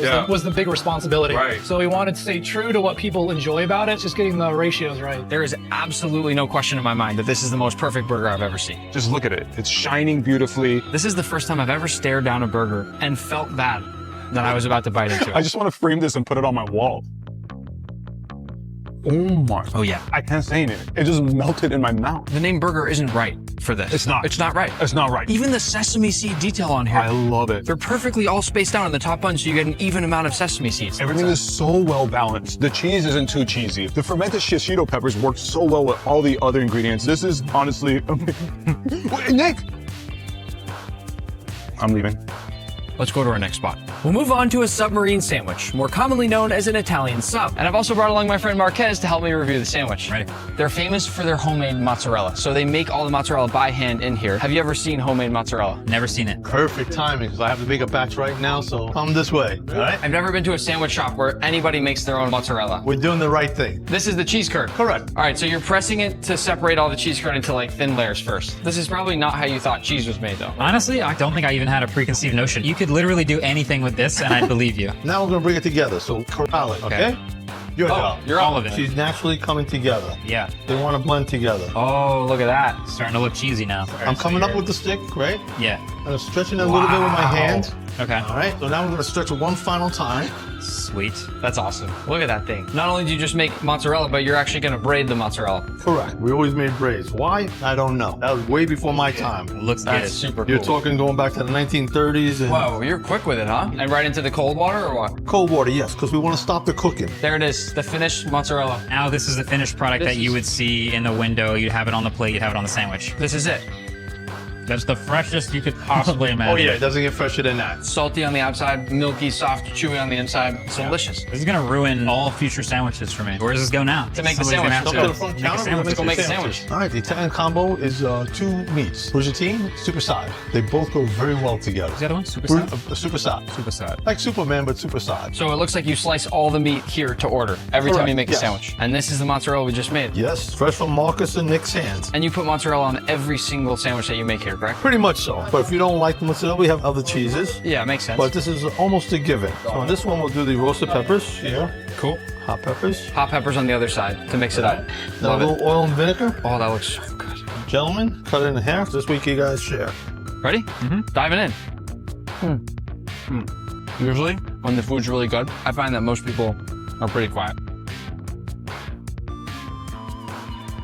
I just feel like already from the very beginning, when I saw them making the fresh mozzarella, I knew that the sandwich would be really good because of that. When you make the cheese, the floor is really high, and this is really good. If you told me that this would be my lunch every day for the next year, I wouldn't be upset. No notes. Our next sandwich is Gordon Ramsay's Idiot Sandwich, named after the viral meme that I'm sure you've probably seen. So I'm here in London with my friend AJ to try it out. Hopefully Gordon's here. We start by taking a nice sesame bun. We slice the bun in a half. Why did you pick me for idiot sandwich? Like that. You could have picked anyone, you know? So we're toasting the buns in our wood oven just to get that nice caramelization on it. Yeah, yeah. Is it hot? Bro, look at my eyes. You want to sit and stand there instead? He's toasting the buns so that they can hold up when you put all the juicy meat on there and it doesn't fall apart. This is science. It's nice and toasted and golden brown. So next we're gonna take our beautiful braised brisket. We're just gonna cut a few slices to go inside our sandwich. Chef, do you mind if we let AJ maybe take one slice to test his knife skills? You want me to do it how I do it at home? Because I think people are going to hate me. Absolutely. I would have done it like this. Exactly. Okay, that's not working. Yeah, you know what? Yeah. Oh, there you go. It's basically the same, right? And suddenly we need a new brisket. Next, we'll position our brisket on a tray. Some of the braising liquid of the brisket. Oh. Yeah. Look at that. So the brisket's gonna soak back up all that juice, all that flavor when it goes into the oven now. My mind has been blown. We're putting our brisket inside the Josper to reheat it. So it gets all the smoke from the nice charcoal. Yeah, chef, yep. Close it, you might want to close, yeah. This Josper can get up to 500 degrees. To master this grill, you know, it takes quite a few years. This is so hot, AJ. You can see all the smoke coming through the top here. Yeah. Already done? Okay, how we Can you doing? see? Nice and bubbly, look at that. Chef, what you done there is absolutely incredible. So we start with our base. We go with our barbecue sauce on the bottom, some of our homemade pickles. We take our meat right in the center. Wow. Then we spoon some of those nice juices. Oh, chef, don't do it to them. Just never go wrong with extra juiciness. Love that. Couple more pickles on top. Oh. Our homemade crispy shallots, a bit more barbecue on top. Okay, you can't forget that. Come on.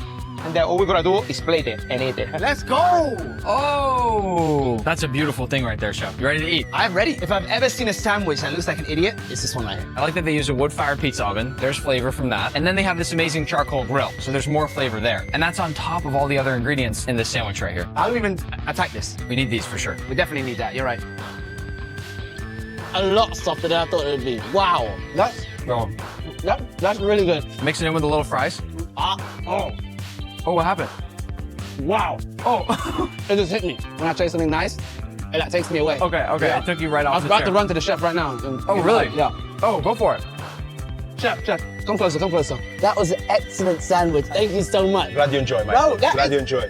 I also like the attention to detail. I like that they have a sheet of paper that says idiot all over it, you know? Yeah, and we're ever gonna discuss the reason why you chose me because Why I brought you for this one? Yeah. I think it was pure chance. You live in the UK. Yeah. You're a cool guy. Yeah. You like food. You're an idiot.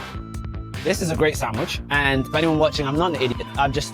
It was coincidence. For our bagel sandwich, we're going somewhere special that actually makes their bagels homemade. And I brought my good buddy, Dr. Mike. Who's ready to eat some bagels? I've never seen an oven this high, first of all. We use so many seeds for our bagels. We have our own seeds. silos. Oh my God, God forbid a bird gets in here. Look at these mixers. So on any given day, Rusty Daughters, we're making around 5,000 bagels. And we do everything the traditional old school way. We start with really good quality flour. Then you go in with the malt syrup, lots of sugar, and then that yeast, which remember is alive, and then tons of salt. The water gets weighed and temperature controlled. These bagels were made yesterday, but they're gonna go into today's batch because the activity in this yeast is gonna bring out the flavor, the texture, the aroma. It just looks so weird. It looks like this is not what you would do. You're right. And it doesn't look like it's all gonna come together, but trust me, it does. And now water. And the perfect pH, because it's New York water. Ah, so that bagel dough gets shaped into these long, even logs. That log now gets fed into this top section right here. This is basically a bagel shaper machine, correct? Exactly. It's almost like a pasta extruder, but for bagels. Turning the big log into tinier little logs, and then they spin around this tube here, basically. And they come through the tube into here, and they're in the shape of bagels. Bagel skill at the top tier level. All those bagels, once they come out, are gonna go onto this rack right here. This now goes into what's called the proofing room. Like the sauna for bagels. It's very hot and like wet in here. It's moist. Yeah. I feel the moisture. I feel the bagels enjoying. While the bagels are in here, the heat is going to activate the yeast and cause the bagel dough to rise. Look at all the racks of bagels, though. I haven't seen this many bagels before. If you look up close to the bagels now, they formed their first layer of outer skin, which is what eventually gives us a nice crust. Now we're finally going to the hot tub. It's like a bagel spa. The bagels are boiling, and notice that the water is dark. Yeah. That's because there's malt in the water as well. The malt here is going to give the bagel that nice caramel color. Once they've been boiled, they're going to go quickly into this giant oven that we saw earlier. And 15 minutes later, they're done. Look at those. Look at that consistency. They're beautiful. Now for the best part, choosing which flavor bagel we should use for our sandwich. I'm gonna go sesame, because I love sesame. This is the most exciting part. You gotta choose what goes inside your bagel. You got a lot of cream cheese choices here. Yes, everything has to be the right proportion because all the flavors have to come together. If you've ever had salmon on your bagel, which I love, it's already pre-cut, but here, they cut it fresh. We slice everything by hand. It's a craft. It looks easy, but it's not. It takes months to learn how to do this. You can see on here, if you look at the right angle, every little individual knife cut that you've made. We like to say that a perfect slice is one where you can read the newspaper through it. This is the icing on the cake here. Look at how beautiful and silky smooth that salmon looks. You just know it's gonna be a good bite. If I'm trying to be a little bit fancy, I like to put a few salmon eggs on mine. Do you mind if I do capers as well? Yeah. Look at that. Wow. I don't think I've been this hungry in a long, long time. Here we go. Oh yeah. Easily freshest bagel I've ever had. Wow, by far. I mean, this is a real taste of New York. This was incredible. Let's go try our next sandwich. For our final sandwich, I'm here in Paris, France at Le Petit Vendôme to try the #1 rated sandwich in the entire world. And I've got my old camera guy, Manny, to eat with me. What's up, guys? Just waiting for the bread. It will arrive in about 5 minutes. This feels like very classic France. The manager's calling the bakery because he doesn't have his baguettes yet, so he can't make any sandwiches without bread. The bread is coming, guys. Fresh? It's fresh, yeah, every day. I mean, look how much bread there is, too. He's got bread in the front of the car. The whole passenger seat is bread. Overflowing with bread. Oh my God. What? So much bread. This is the bread in a rental van? We're just dragging it along the sidewalk? Okay, thank you. We got a lot of bread. That was the most exciting delivery of anything I've ever seen. The most amazing thing about this sandwich is it's the simplest sandwich in this entire video. You literally just have baguette, butter, and ham. That's it. Listen. Yeah. Crispy to make a jambon beurre. You need good bread, good butter, and good ham. It's very easy. Bread, butter, generous from the top in every pot. Slices, okay? After you can add pickles, cheese, but I prefer like this. The classic one. That's it. Yes. For me, yes. Let's eat it. Let's go. Oh yeah. That was really good. That is how good the sandwich is. Taking a big piece too. He's eating a lot of my ham. I'm not even gonna stop him because I respect that he knows it's good. This is dangerous. Oh God. He still had the piece. Yeah, the piece. That was He's crazy. flying with a piece of ham. I mean, it doesn't get much better than this. Load it up with butter, fresh baguette. We're in frickin' Paris. I mean, I agree. Despite how simple this is, it's a sandwich that makes you want to keep eating. Manny, do you think this deserves the title of the best sandwich in the world? I don't know. Why don't you ask the bee? This is is the #1 rated steak in the entire world, and we're going to compare it to this ultra-rare Wagyu that costs $100 per bite, this futuristic steakhouse that turns meat into cotton candy and everything in between. And we're starting here in Turkey at Salt Bay's restaurant, Nusret Steakhouse. You ready? Always. Tell me about the grill. This is iron. We use only charcoal. This is going to give incredible flavor to the meat. This is the giant tomahawk, Turkish Wagyu. 4 weeks, dry age. Look at the incredible red, vibrant color of this beef and the streaks of fat in there, that beautiful marbling. Most important, you must hear this voice. You want even contact across the whole tomahawk on the grill so it gets even char marks, but this is heavy, so it doesn't need you to press it. Obviously, we don't have any browning in the center there, but look at these lines. He flips it sideways for the crosshatch pattern when you get that kind of crisscross on a steak. In addition to the tomahawk, he's also got a beautiful Chateaubriand. This is a tenderloin, but it's the best part of the tenderloin. That's a good sound. Looking good, Salt Bae. When you cook, must be more gentle. Salt. Look at the contrast between the golden brown crust on the edge there and that beautiful red on the inside. Now he's laying it on its side to render some of the fat on the edges off. And look at this. I just noticed his chain is the exact same shape of the steak we're cooking right now. Okay, he's letting me go for a try here. Hopefully I don't mess it up. Push it down a little bit. Quickly get that very, very top part. Isn't this crazy? Me and Salt Bae used to have beef. Now we're cooking beef together. Look at the perfect pattern that he got on the tenderloin. This is the art. He's right. Cooking is a patient process sometimes. We've been standing here for maybe 15, 20 minutes. Every minute is important. Salt Bae. Every few seconds, he spins the steak just a little bit. And what that's doing is making sure that the whole steak gets even contact across the grill at all times. He's moved it around so much that it almost has a fully even crust. This is the longest I've ever seen a steak cooked on the grill. And it looks amazing. Almost medium. How do you know? Last 29 years, I cook every day. Looks like it's done. It's time for the presentation of the steak, the moment you've all been waiting for. Look at that. Cooked to perfection. The biggest bite of meat I've ever had. That's the color right there that you want in any steak. To see how much care he puts into cooking it, and then to actually taste it right away after that. It's juicy. Look at that drip. It's flavorful, perfectly salted, unbelievable. I've always wanted to see him do this. This is so satisfying. Oh, listen to those crispy chicharrones in there. It's one of the best sounds I think I've heard from food. And if you think this looks good, just wait until you see some of the steakhouses coming later in this video. Listen. 3, 2, 1. Salt Bae! Oh my God, with the chicharron in there? Salt Bae. Can I ask you to just try my steak seasoning? This is my Osmo steak seasoning. It's available at Walmart, and in addition to the steak seasoning, I've got chicken, seafood, vegetable, and all-purpose flaky salt. Since you're the king of steak, I'd love to see if this is Salt Bae approved. I'm kind of nervous. He's keeping me in suspense here. Gorgeous. You like it? Very fresh, tasty.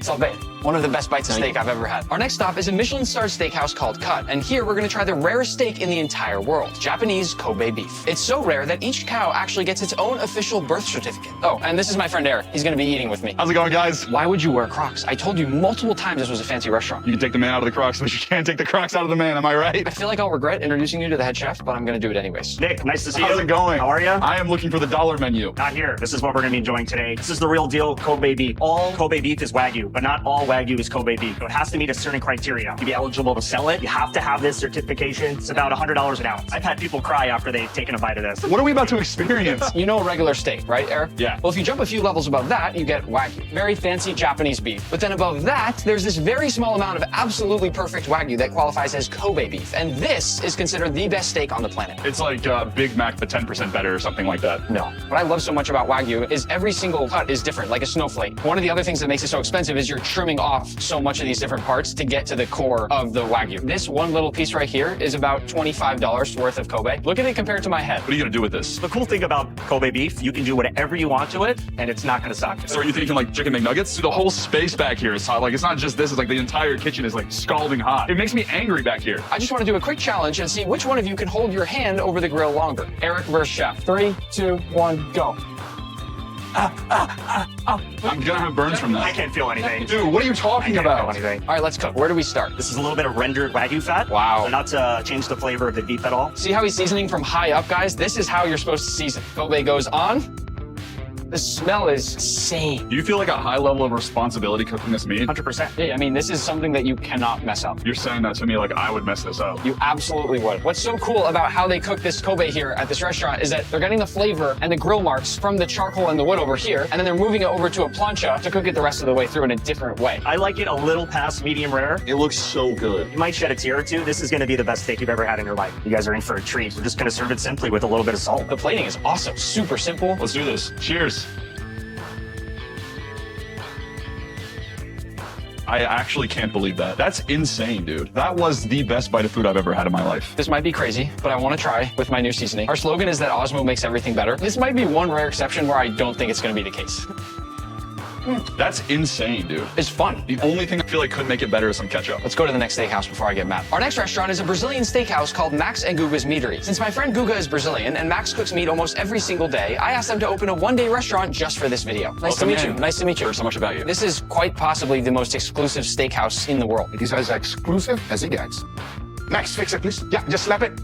That's what you were saying, sir? What were you saying? Before we eat, could you take me around the kitchen? Absolutely. So here we have a few skewers ready to go for you, sir. Picanha, skirt steak, pineapple, some beautiful Brazilian sausages, filet mignon and bacon. We have the filet mignon and bacon, and of course, we have the Wagyu. But not any Wagyu. These are the most exquisite Wagyus in the world because each single one of them is an experiment. Max, can you do it properly, please? Are you all right? I'm good. Okay, good. But as I was saying, each one of these Wagyus are experiments for my videos and only for you. Max, you begin with this one, please. So a generous amount of salt in all of our skewers. Do you know what this cut is? Picanha. That is correct. Brazilians' #1 steak. Picanha, we only use salt and nothing else, but the other two, we're actually going to use a little bit of black pepper, which is totally fine. I'm still a chef in training at this Brazilian steakhouse, but somehow today you've left me with the best of the best, the Wagyu. That is correct. Don't mess it up, Max. How do you like your steaks? I actually prefer medium. What? I'm serious. I like medium. Get out. We got our grill nice and hot. Let's put them in. Why don't we start with the picanha? It's the biggest. Yes, and the best. Picanha is in, followed by... Beautiful flank steak. That's correct. Outside skirt steak. That is correct, sir. We have our bacon-wrapped filet mignon. And the end? Sausages. Yes. Voila. Now close this up because we're not done yet. It is time for our beautiful pineapple dessert. Giving our pineapple a really nice sear from both sides. Charcoal at the bottom, torch over the top. We're cooking from every angle. Don't burn it, Max. My bad. Now that we got a little bit of char, we'll sprinkle a little bit of cinnamon and sugar. And now we let it cook for a little bit longer, caramelizing everything. And it's gonna be amazing. No. What are you doing? We gotta caramelize it nice and slow. Good things comes with patience, Nick. Oh, Guga! Let's check in on our meat. Oh, okay, we're getting there. Color is looking great on that skirt steak. All those juices just basting itself. That man is in for a treat. He is. Let's cook you some Wagyu, sir. Straight from Japan, several different gradings. I just want to ask one more time, how do you like your steaks? Medium. And the key is to get a nice, beautiful golden brown crust. That type of caramelization is the one I like. You go sit down, sir. You go enjoy it. We're ready? Yes. We're ready. Now we serve. Here we got some picanha, sir. We have some beautiful flank steak. Nice and medium, just the way you like it, sir. Wow, that looks cooked really well. Oh my gosh. Sorry about that. You're gonna poke me in the eye. I apologize. The picanha is really good. Max. Lower it here to stable. So unprofessional. There you go, and then put it out. Yeah. Yes, chef. You just upgraded. Good job. It's cooked plenty? I'll double check for you. No chance you guys are supposed to be eating. I will say, so far, very good. I quite literally believe that Guga and Max could make the best Brazilian steakhouse on the planet for one day. Probably not every day, but definitely for one day. Sure, we got some slices of... Oh, apologize. Wow, the nice thin slice right there. Yes, sir. Very good. I think you could use one more slice. You almost just poked my eye. Put it down. This is actually so dangerous. I apologize. The marinade on this is fantastic. Very good, huh? This is the biggest plate of meat I've ever had at a Brazilian steakhouse. They actually did an incredible job. All right, I need you to try this one. It's a picanha, Wagyu A5, some of the greatest picanha to have in Mississippi. Wow, that's incredible. Thank you. Good job, chef. And here we have the specialty, sir. Just a few pieces of Wagyu for you. Something is that's disgusting. We dry aged in durian. We like to experiment here, sir. It's like petrol. It's horrible. And of course, we have dessert, sir. This is caramelized pineapple. Dig in. That is exceptionally good. Max and Guga's Meatery. You wish you could eat here, but you can't because you guys are permanently closed right now. At least we made it one day, Max. Our next restaurant is Peter Luger Steakhouse, the #1 rated steakhouse in New York City that's world famous for its dry-aged beef that's served on a hot, sizzling plate of butter. I've also brought along my friend Matt Stoney to help me eat. If you haven't seen him before, he is one of the best competitive eaters in the world. First, we're going to check out their dry-aged vault. This room we're entering right now is filled with over $1 million worth of dry-aged beef. And to remind anybody who doesn't understand, the entire point of dry-aging like this is to develop lots and lots of flavor in beef. It smells like a weird cheese. I've never smelled a smell like that before. As we walk down this room, the meat is going to get harder and harder because it's been aging longer. The meat just goes on forever. They just have tons and tons of meat hallways in here. Peek over the top. It's like the coolest view I've had in here. I'm not that tall. You want me to lift you up? Sure. Oh, it's beautiful. Some of these actually feel like a rock. I think I've torn my knuckle a little bit by just knocking that.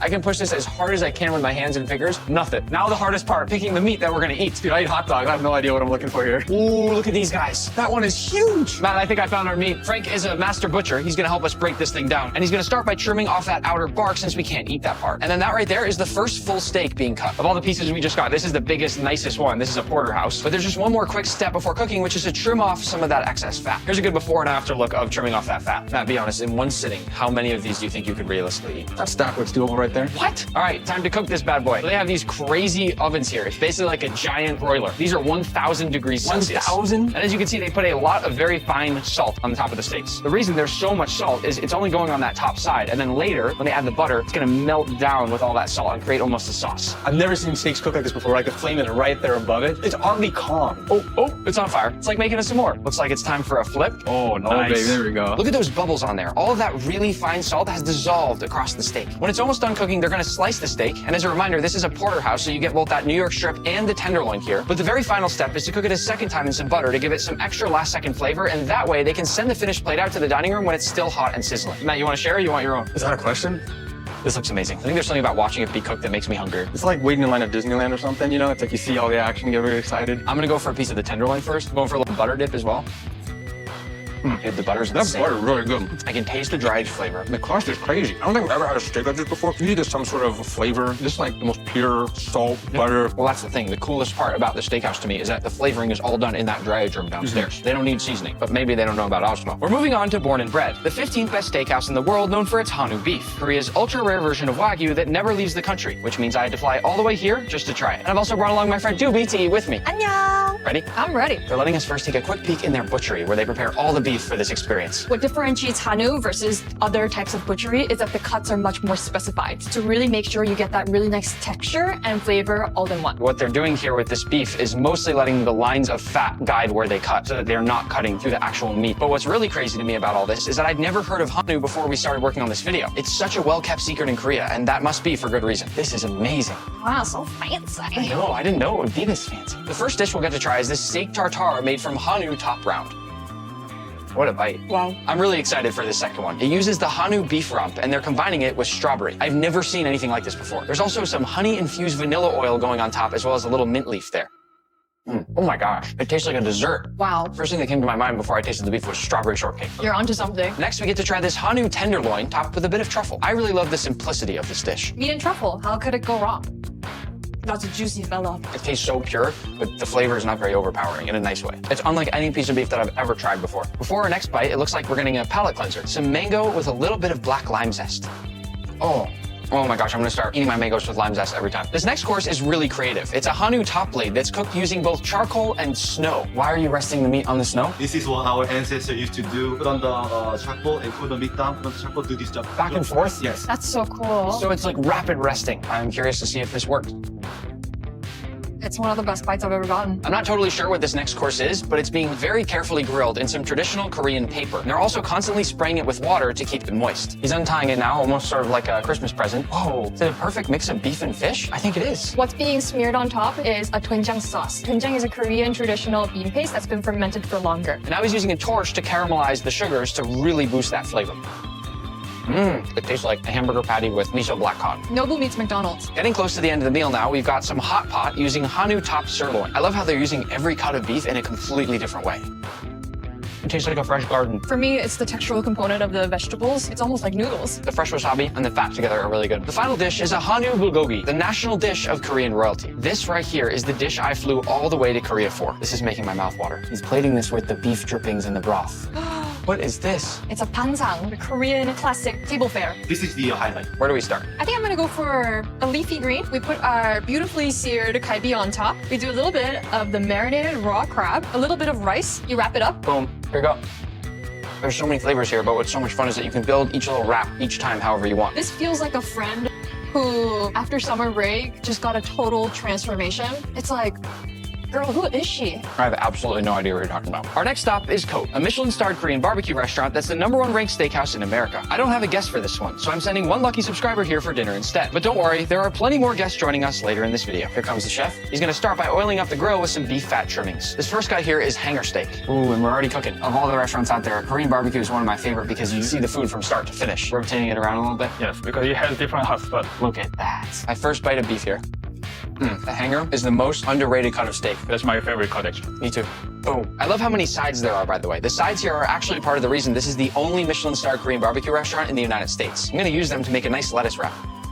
Don't take me a bit. This next steak here is a 45-day dry-aged ribeye. You'll notice that the chef is cooking all the meat for us, and that's because the quality of beef they use here is so incredibly high that they don't want you to mess it up. But I'm not sure how I feel about that since I actually like cooking my own stuff at Korean barbecue. That one is amazing. The flavor, combined with the fact that it's fresh, hot off the grill, I would say for me that's a clear top 10 steak bite ever. I'm also gonna try this with a shiso leaf, which sort of tastes like a mix between mint, basil, and licorice. I don't know how to describe it, but I really like it. Looks like next we've got an 120-day dry-aged ribeye. This will be the longest aged beef that we try in this entire video. This is very rare to find in any steakhouse. Doesn't it taste like blue cheese? It tastes a lot like blue cheese. It's weird. The more you chew it, the more it tastes like blue cheese. If you like blue cheese, then you might like 120-day dry-aged beef. If not, I don't think you'd like it. Finally, we have the Kobe beef. Here we go. That one's my favorite. Perfect overall balance across the entire bite from start to finish. Before our final bite of Korean barbecue, he's gonna change out the grill here since the final steak has such a different flavor profile. They are not messing around. This one's called the dessert steak. It's a short rib that's been marinated in soy sauce, brown sugar, and pear juice to make it sweet and tender. It's like almost as if a piece of cooked beef were very lightly candied. I didn't know how I'd feel about this one, but that is exceptionally good. Let's go eat some more steak. Up next is Maison Kasai, a fancy hibachi restaurant run by a Michelin-starred chef. I also brought along a couple friends to help me eat. We've got Patrick and Albert. I didn't tell you this yet, but the experience has already started. We are in a room that somewhere has a secret door that leads to the restaurant. All right, let's get looking. Oh, nope, that's not it. Oh, Albert, you found it. Oh, no way. Welcome, guys. Welcome. All right. All right, here we go. Okay. Who wants to try it? Get loose. No, I don't like this. I don't like this. All right, here we go. We're just gonna stack this egg. What? Oh. Leaning tower of eggs. All right, we're gonna light it up. Oh! We're gonna start off with some egg. What? We're just gonna play with our food. It's like art. The vegetables for the rice. Is that day-old rice, chef? Week old. Oh, week old. All right, there we go. So hard. I love you guys. Oh, is that the Osmo Man. seasoning? Yeah, we got our furikake here with sesame seeds. I love furikake. We have the veggies here. Some shiitake mushrooms, some rosemary. Wow, I love that. That right there is one of the small but important details that separates the good from the great. Beef tallow. Another thing that separates the good from the great. Start off with our ribeye. Beautiful ribeyes. I mean, at a regular teppanyaki place, they're not wrapping the meat like this with like rosemary and thyme, so this is just next level. Okay, there we go. Careful. Hey! Oh! It's so dangerous. Do not try this at home. Grab this. Oh, what? Oh! That was crazy. What is this guy? Oh, he got a little bit. Here we go. Let's add more meat. We have the Kobe imported from Japan. The most expensive cut of meat, huh? Yes. Filet mignon, a little more Osmo on there. Love it. Beef tallow. Add our lobster. Unbelievable. That's an incredible looking lobster tail. Oh. Another one? Oh. Yeah. We're just gonna light the lobster. Poor guy did nothing. Little train, little train. You know, when I was a kid, that would be my favorite part. It's still my favorite part. There it is. Wow. Whoa. Just. That is so good. That's really incredible. I don't know what's happening in my mouth, but there's a lot of things happening, and I thank you for it. It's like buttery, beautifully cooked. All right, here we go. This is the truffle shavings on the Kobe. Bon appetit, baby. Dang, look at that. It's like a garden with steak. That is so good. All right, yeah. So there we go. I'm just gonna light it up. No there you way. go. Oh, thank you. Can I do a flip with that? Yeah, here you go. No, 100%. Let's head to our next restaurant. No, watch. Up next is Gordon Ramsay's Steak, where we'll be trying Gordon's iconic beef Wellington. And Gordon himself actually sent along a little video to tell me exactly what to order. Hey Nick, it's Gordon. Now I hear you're on the lookout for the world's best steakhouses. Go to Gordon Ramsay Steak. I promise you you'll love it. Maybe try the beef Wellington and then move away from steak and try that incredible seafood platter. Enjoy! I've also brought along my friend Q to help me eat. What's up, guys? First course incoming. We have our hamachi crudo here. We also have our prime beef sliders, prime beef tartare. Where do we begin? I'm gonna try a little steak tartare. That is up there with the top 2 or 3 steak tartares I think I've ever had. It's not my top 3. I don't even know the other 2. Another slider. So far, very, very enjoyable, all of it. When some people think of steak, they think of surf and turf. So before the turf, the beef Wellington, I wanted to try a little bit of surf. We're gonna set you up for your next course here. What? We have our iced shellfish platter. It's like a wedding cake. There you go. This is a mega seafood platter. It's got oysters, it's got clams, it's got shrimp, it's got lobster, it's got king crab. Best part, I know you love mini things. We got the mini Tabascos. Can you blame us for wanting to try this thing? I'm gonna start over in king crab land. They made it really easy to just slide it right out. Wow. I'm gonna do a little lesson for everybody on oyster etiquette. Give it a little bit of lemon, a touch of cocktail sauce, and then slurp, chew it, enjoy it. You take that oyster shell and you flip it upside down. Which indicates that it's empty. I'm gonna grab a shrimp now. Everything's delicious. I don't know how you can't love this. You ready for the main event? This is it, Gordon's classic beef Wellington. It comes with a pomme puree. That's a fancy way of saying potato puree, as well as a few different vegetables, a little beef glaze, and of course, the actual Wellington. Perfection. You'd think it'd be hard to cut because it's beef, but it is like butter. You gotta make sure you get that puree Oh man, it's iconic, it's delicious, it's soft, it's got so many different textures. The crispy puff pastry on the outside and the creamy mushroom puree that's right inside that. And then the beef, of course, is a nice, beautiful, chewy texture. As it all comes together, it's the perfect bite. This is probably my 10th time having one of Gordon's Beef Wellingtons, and it is perfect every time. Every single time. Let's go to the next restaurant. We are now in Paris, France to try steak frites, and I'm here with my friend Charles, who's gonna say the name of the restaurant since I don't know how. L'atelier Entrecôte et Volaille. This is the #1 restaurant in Paris for steak frites, but what really sets it apart is their secret sauce that people fly from all over the world just to try. Bonjour. Bonjour. Oh, very French, your bonjour. This is a typical French bistro. Look at the wood, the mirror, and look also how the table are really close together. When you eat, you are really close to a stranger. But that's French. This is Antoine. He's the executive chef, and he's gonna take us through how they make their steak frites. He starts off simple by tenderizing the meat just lightly, and then adds a little sprinkle of salt. Listen. They put the meat on the grill for 1 minute, then he turned the meat 90 degrees. He's getting that nice checkerboard pattern on the beef. Now he takes the meat once it's finished cooking and brings it up to rest. While the steak is taking a nap, we're gonna see the fries. This is the secret. The fries are pre-cooked. And with this technique, you have extra crispy fries outside and a puree inside. Into the hot oil we go. Again, the fries are already pre-cooked. We just need to basically crisp the outside now. And he's gonna give them a little shake to make sure they don't stick together. What a great sound. Fun fact, French fries were not actually invented in France. You knew that. Yeah, but I don't remember the country. The last thing to do is toss those fries in some salt, preferably Osmo. Oh, listen to the crunch. You wouldn't think they could taste so different from how they taste in the United States. They taste so different. What makes this restaurant and their steak frites so special is this sauce right here. This took them years to perfect. How many people know this recipe? Only 2 people. And he's one of them. Do you have it? The plating here is simple and traditional like any other French bistro. This keeps the focus entirely on the food and its flavor. A beautiful French bistro just for the 2 of us. Merci. Ooh. Oh, look at that. Very classic French presentation. Fries in the sauce. Oh, the sauce is so complex. Yeah. The first thing that comes to my mind with the sauce is sort of like a creamy French pesto. I know what you mean. I think I taste tarragon too. Yeah. If you look up close at the sauce, you can see how many different specks of color and ingredients there are in there. Do you know you have more than 20 ingredients in the sauce? How do you know that? It's a secret. I'm gonna jump to the meat. Really, really simple. Lightly tenderized, but it's already been aged just a little bit. The sauce tastes different based on what you eat it with. I just take the perfect bite. Steak, fries, and sauce. That's the best bite. It's like a good song. What song would it sound like? Go like back. I was initially almost a little bit skeptical about whether the sauce would be really that good, and it is that good. So maybe you that watch the video, you say, just steak and fries. But steak and fries, perfectly cooked with the sauce, it's an amazing experience. My first ever meal in France, definitely a good one. Et maintenant, tu vas manger une autre viande.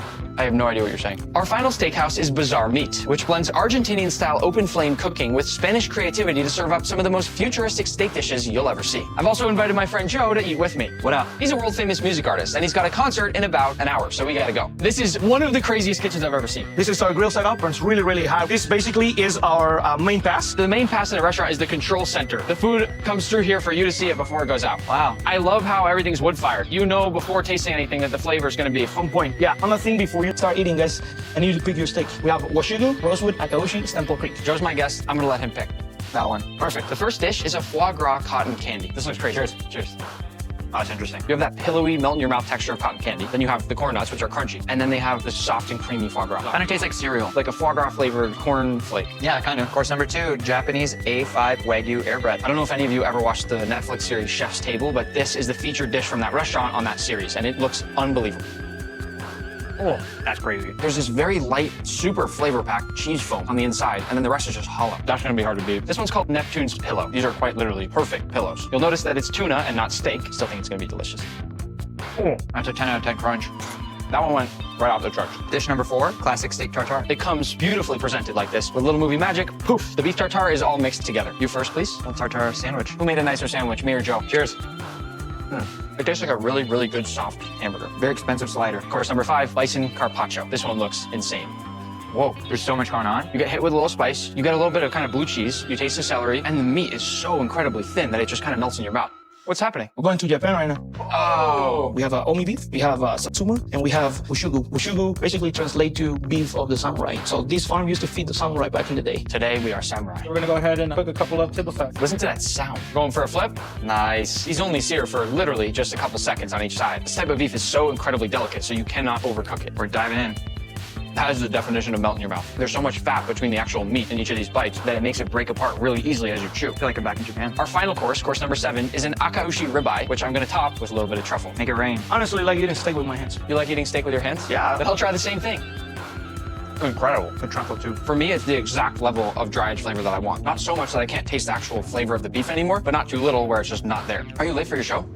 One more bite. Today I brought together the biggest chefs on YouTube with over 250 million followers and tens of billions of views to put them through the hardest cooking challenge they've ever faced. Welcome, chefs. We're playing my version of Follow the Leader. Follow the leader. Oh boy. I'll cook an extremely difficult egg yolk pasta dish, and each of you must copy it exactly. And when I finish, you'll have one of the world's most famous food judges decide how you did. I feel great. I feel wonderful. I feel like a winner. I hope there's steak, but may the best man win. Uncle Roger really tired. Let's just cook and go home. Little nervous. Chef Rush is a big guy. Nick over there looking serious. It's intense. I'm a little nervous, but I can do this. Sous chefs, please bring in the ingredients. What? This just got real. In front of you is everything you'll need to make this egg yolk raviolo with king crab and beurre blanc. And your time to cook starts now. First, king crab, grab your scissors, cut off those legs. Why you move so fast? Yeah, whoa. I haven't used scissors since high school. What is this art and craft? Use some small scissors. Bayashi, all right? I'm very scared. Come on, Bayashi. All right, legs off. Grab your burner and your pot. Whoa! Then fill the pot with hot water. We're gonna steam the king crab. Crab legs in, cover it up. How many? How many? You move too fast? And set the whole thing off to the side. Nick, you're moving fast right now. Keep your workstations clean as you cook. Okay, nephew Nick. Next, we need to make our herb oil. Grab those herbs and grab your blender. Did you say blender? Add all your chives and your parsley. And then most of your dill, but save a little bit for plating at the end. I already did everything. Now, grab the olive oil. Fill some of the bottom of this with olive oil. We're making our beautiful green herb oil for plating at the end. By the way, remember that mystery judge that I mentioned? Yes. They won't be picking the winner. They'll help to guide the decision, but the final call is yours because you're the only ones watching the full cook. At the end of the video, make sure you comment down below to say who you think did it best. Lid on, screw it nice and tight. I got oil all over my hands. And then we are going to blend for 2 minutes. Go. Let's go, baby! Take it off. I can't hear you, Nick. This reminds me of my childhood talking over my mom and dad yelling. Grab a small bowl. Grab your piece of cheesecloth and then grab a mini strainer. Place it over your bowl. Unscrew that blender and strain the herb oil. Beautiful. This is the smallest cheesecloth I've ever seen. It is small, isn't it? Where the cheesecloth? Use that mini whisk if you want and help guide it through. Press that herb oil quickly through the cheesecloth. Hurry up. Do not let your crab overcook. Where the whisk? Where the whisk? It's a fancy one. Look at this. Max, that's not a strainer. Disqualify. Grab your squeeze bottle. Pour in that herb oil. Let's go. Hurry up. Hurry up. Let's go. Okay. Put that herb oil off to the side. Grab your ice bath and bring that in. Ice bath, ice bath. Why does it have to be so heavy? The king crab is done. Grab your tongs. Let's go. Move that king crab straight into the ice bath. We need to shock it with that ice cold water right now so it doesn't overcook. Whoa. Even crab do cold plunge now. Move that off to the side. We need to clean the crab. Grab those scissors again. Oh boy. Crab legs. Whew. You're going to open them up like this, pull out that tendon, then with your scissors cut very carefully down the edge of the king crab legs, both sides. Do not damage your king crab. The judge and everybody watching will notice. Oh, that looks so good. Look at how beautiful this is. This is what your king crab leg should look like. Can I eat this? Oh, it's so spiny. This thing is so sharp. You need to clean 3 of these, quickly. 3? 3? Oh man. Look at this. Nice and floppy. Hugo, hurry up. Come on. No problem. Legs out. Oh, beautiful. Keep moving. Nephew Nick, you have to relax a bit. Time is just illusion.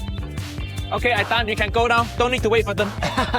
Clean your workstation and get ready to make fresh pasta. I don't do fresh pasta. Well, today you do. Flour into the center of your cutting board. Come on, Nick. I need something to clean this with. Use the bowl to make a nice well in the flour. That's where the eggs are gonna go. Boom. Use the bowl. Listen very carefully. I've given each of you 12 eggs. You need to use 11 of the egg yolks in the pasta dough. One of the egg yolks is for your pasta at the very end. There is 0 room for error here. Now, separate out 11 egg yolks into the center of your cutting board. I'm covered in eggs. Why are you so messy, Max? Dude, I don't know, man. Chef Rush, how are you separating small egg yolks so fast with such big hands? You know what? I'm delicate. Don't tell anybody. 11 egg yolks. Remember, there is 0 room for error because you need that 12th egg yolk to finish your pasta at the very end. Down. Wow! Bayashi, so fast. Well, of course, it makes sense. All Bayashi does is use egg yolks on his video, so it makes sense. Hurry up, guys. Come on. Bayashi, can you help me? Yeah, sure. Arigato, Bayashi. Grab your fork and mix up those egg yolks. Here we go. We all know how to make fresh pasta, right? No. No. Once those egg yolks are mixed up fully, start to pull that flour in from the edges of your well. Do not break the outside of the well or everything will become a crazy mess. Too late.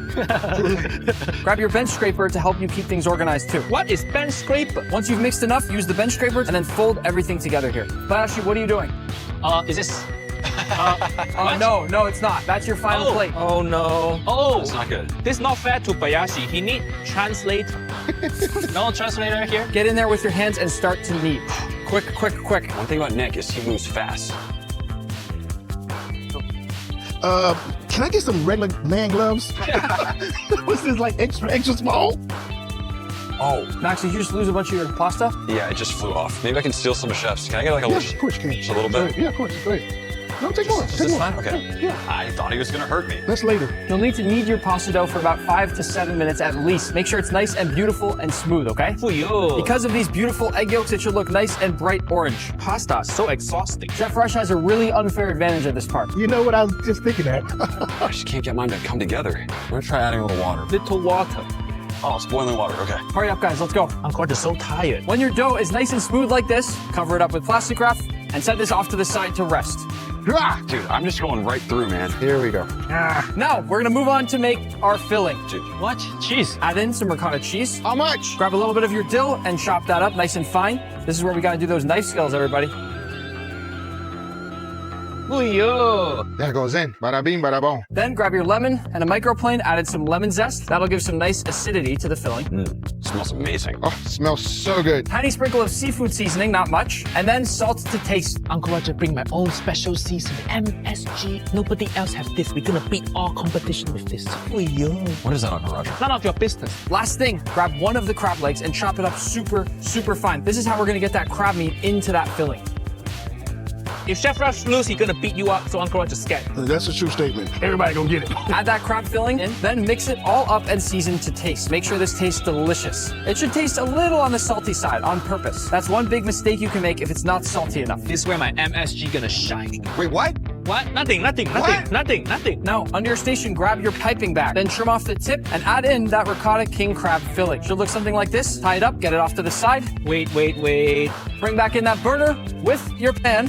Hold on. Nick, You relax. said taste it to seasoning. We gotta taste it. Then while that lightly starts heating up, grab a shallot and chop that shallot nice and fine. Shallot.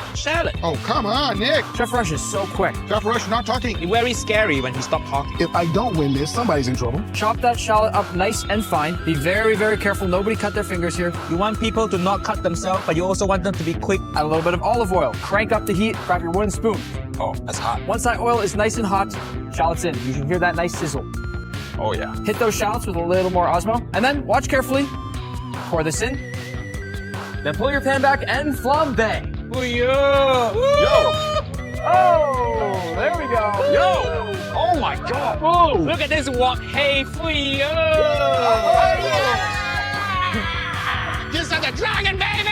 Mine is small. Now we are cooking. That was fun. Do I still have eyebrows? Yeah, little bit. Barely. Grab your white wine and your white wine vinegar and toss each of these in. Then grab your cream and add about half or 3/4. Wow. Right now we are making a beautiful sauce called a beurre blanc. That is the hardest sauce ever. I've never gotten it right. It's all so easy. It's just cream and random stuff. Stir this up for just a minute or two. We want to thicken it up just slightly and get all that beautiful sweet shallot flavor in there. And once it's thick enough to coat the back of your wooden spoon like this, turn off the heat, add in your butter, and whisk until fully combined. When that sauce is done, taste it, make sure it's perfect. My sauce is perfect. Then use whatever container you have left and strain that sauce. It should be nice and thick and creamy. All right, let's see here. Container. What? I have no more container. Hi. Oh, right in front of you. It's right in front.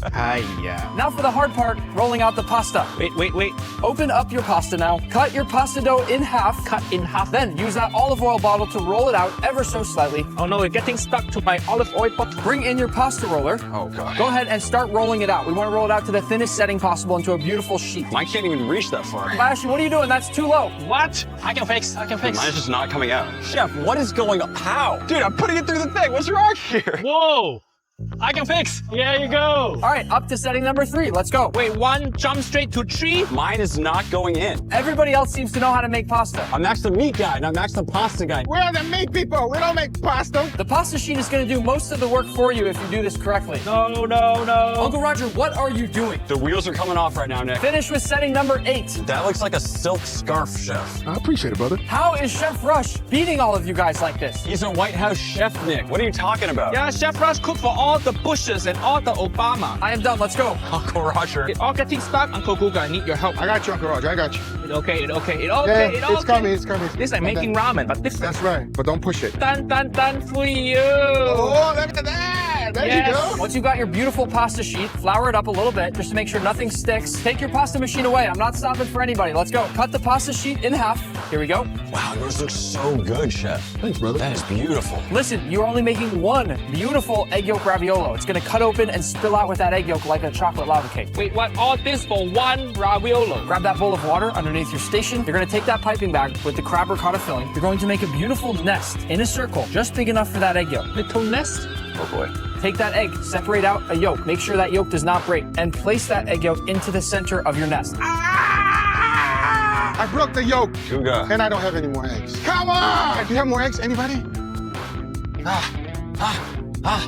It's barely on there. Now, take your water and all around the edge, paint some water. We don't want the pasta to dry out here. Make another top sheet, and very carefully, you're going to lay the sheet of pasta right over the top of the other one. This is way too intense. And shape it ever so carefully. Do not break your yolk and do not leave any air bubbles. My dough isn't big enough. Grab a ring mold and use that ring mold to shape the pasta perfectly. It must be a perfect circle for our judge and for everybody watching. I don't think I've ever been this focused before. Locked in. Look at that, perfectly flat. Who are you? Take your pasta cutter, cut it into a perfect square. You need to be really, really focused and careful when you cut this here. Stick for me. So many equipment Uncle Roger never see before. This is what yours should look like. See it? 3, 2, 1, good. What? Put that off to the side. Voila. It's time to cook that pasta. Grab your burner. Heat back on. Nick, Grab your pan.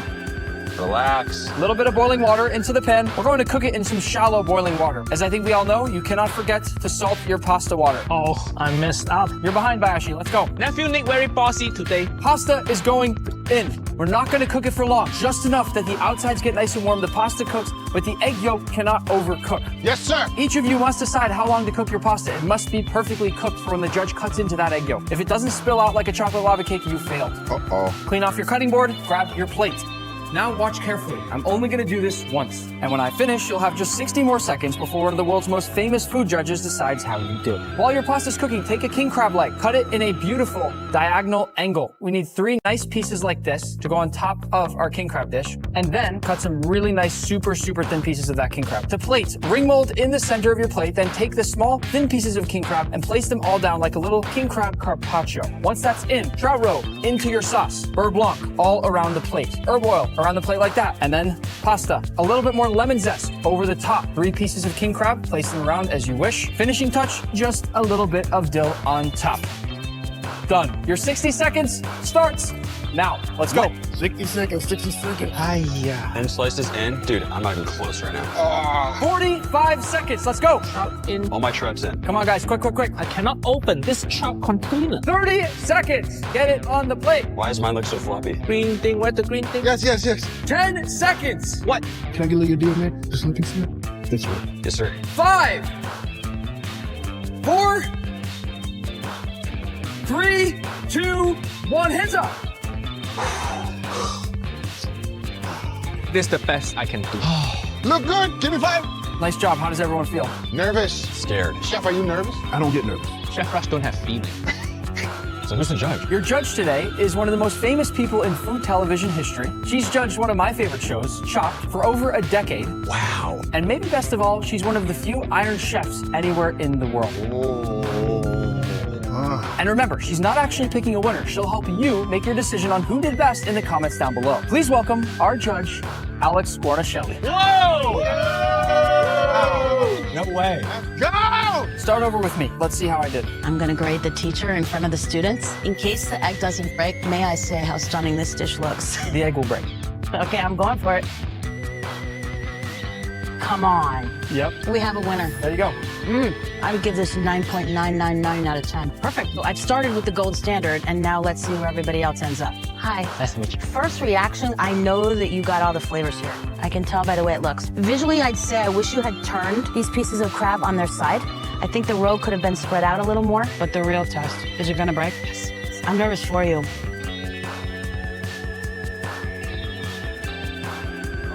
Come on. You probably just got ever so slightly overcooked. This is your first time making it. What? flavors are really good. I'm just missing that dramatic egg break. Might hurt you in the comments a little bit there. Arigato. Next is Guga. Are you ready? Yes. I need you to just exude positivity towards this. Medium rare. Medium rare. Wow. Literally perfect. Let's see your filling. Exceptionally seasoned filling. I wouldn't have minded 42 more seconds on the pasta cook. The filling is really the star of your plate for me. Thank you so much. Coming from you, big deal. Hello, Miss Alex. How are you? It's nice to meet you. This very stressful dish. My life expectancy shorter now after this cooking. Okay, I know what you're gonna say. Crab. Hey. Don't judge yourself. Okay. I feel nervous. Sauce is fantastic. Oof. What do I taste in there? It's just salt. Regular salt. I'm pretty sure it's MSG. What? No, don't sabotage me like that. If the yolk not running, MSG cannot say. Are you ready? Yes, let's do it.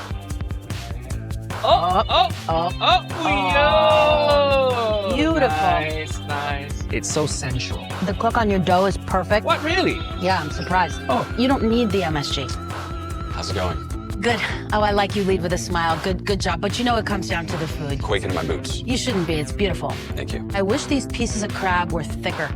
I had a whole king crab too to start with, and that's what I put in front of me. I'm ashamed. Let's see the cook. Little shell. Oh, ooh. It's all right. It's okay. How could that possibly be a shell in there? Are you ready? No. Look at this. Look at this. Come on. That's stunning. I'm not a pasta guy. What does that mean? You're a meat guy? Yeah, by name. What is your name? Oh, Max. The meat man or something? What? Pretty much. You have the best tasting dough of any dish here, but I did eat a shell, so I'm gonna let everybody do the math on that. Hi. Hello. I'm a little intimidated. Well, I am as well. You didn't exactly follow the rules that Nick set. What's he gonna do about it? I mean, I'm feeling a little like I don't even know if I want to judge you. Your dish looks great, thank you. I'm not gonna eat it, I'm too scared. You must. Okay. Oh my God, it's perfect. It's so good. I feel like if the egg is so afraid that it's gonna break even if it's overcooked, because even the egg is afraid of you. Oh, telltale sign. Look at that. Perfect. This is beautiful. Look at this. Look at that. It's like a perfect little triangle in there. This is the best seasoned dish out of all of them. I think you could have been a little neater with your dill and your crab, but the flavors, the seasoning in particular, really tip-top. Delicious. Thank you. Can I go now? You can go. Okay, it's so good to meet you. Yeah. You as well. Bye. Go to the comments down below and vote who you think did best.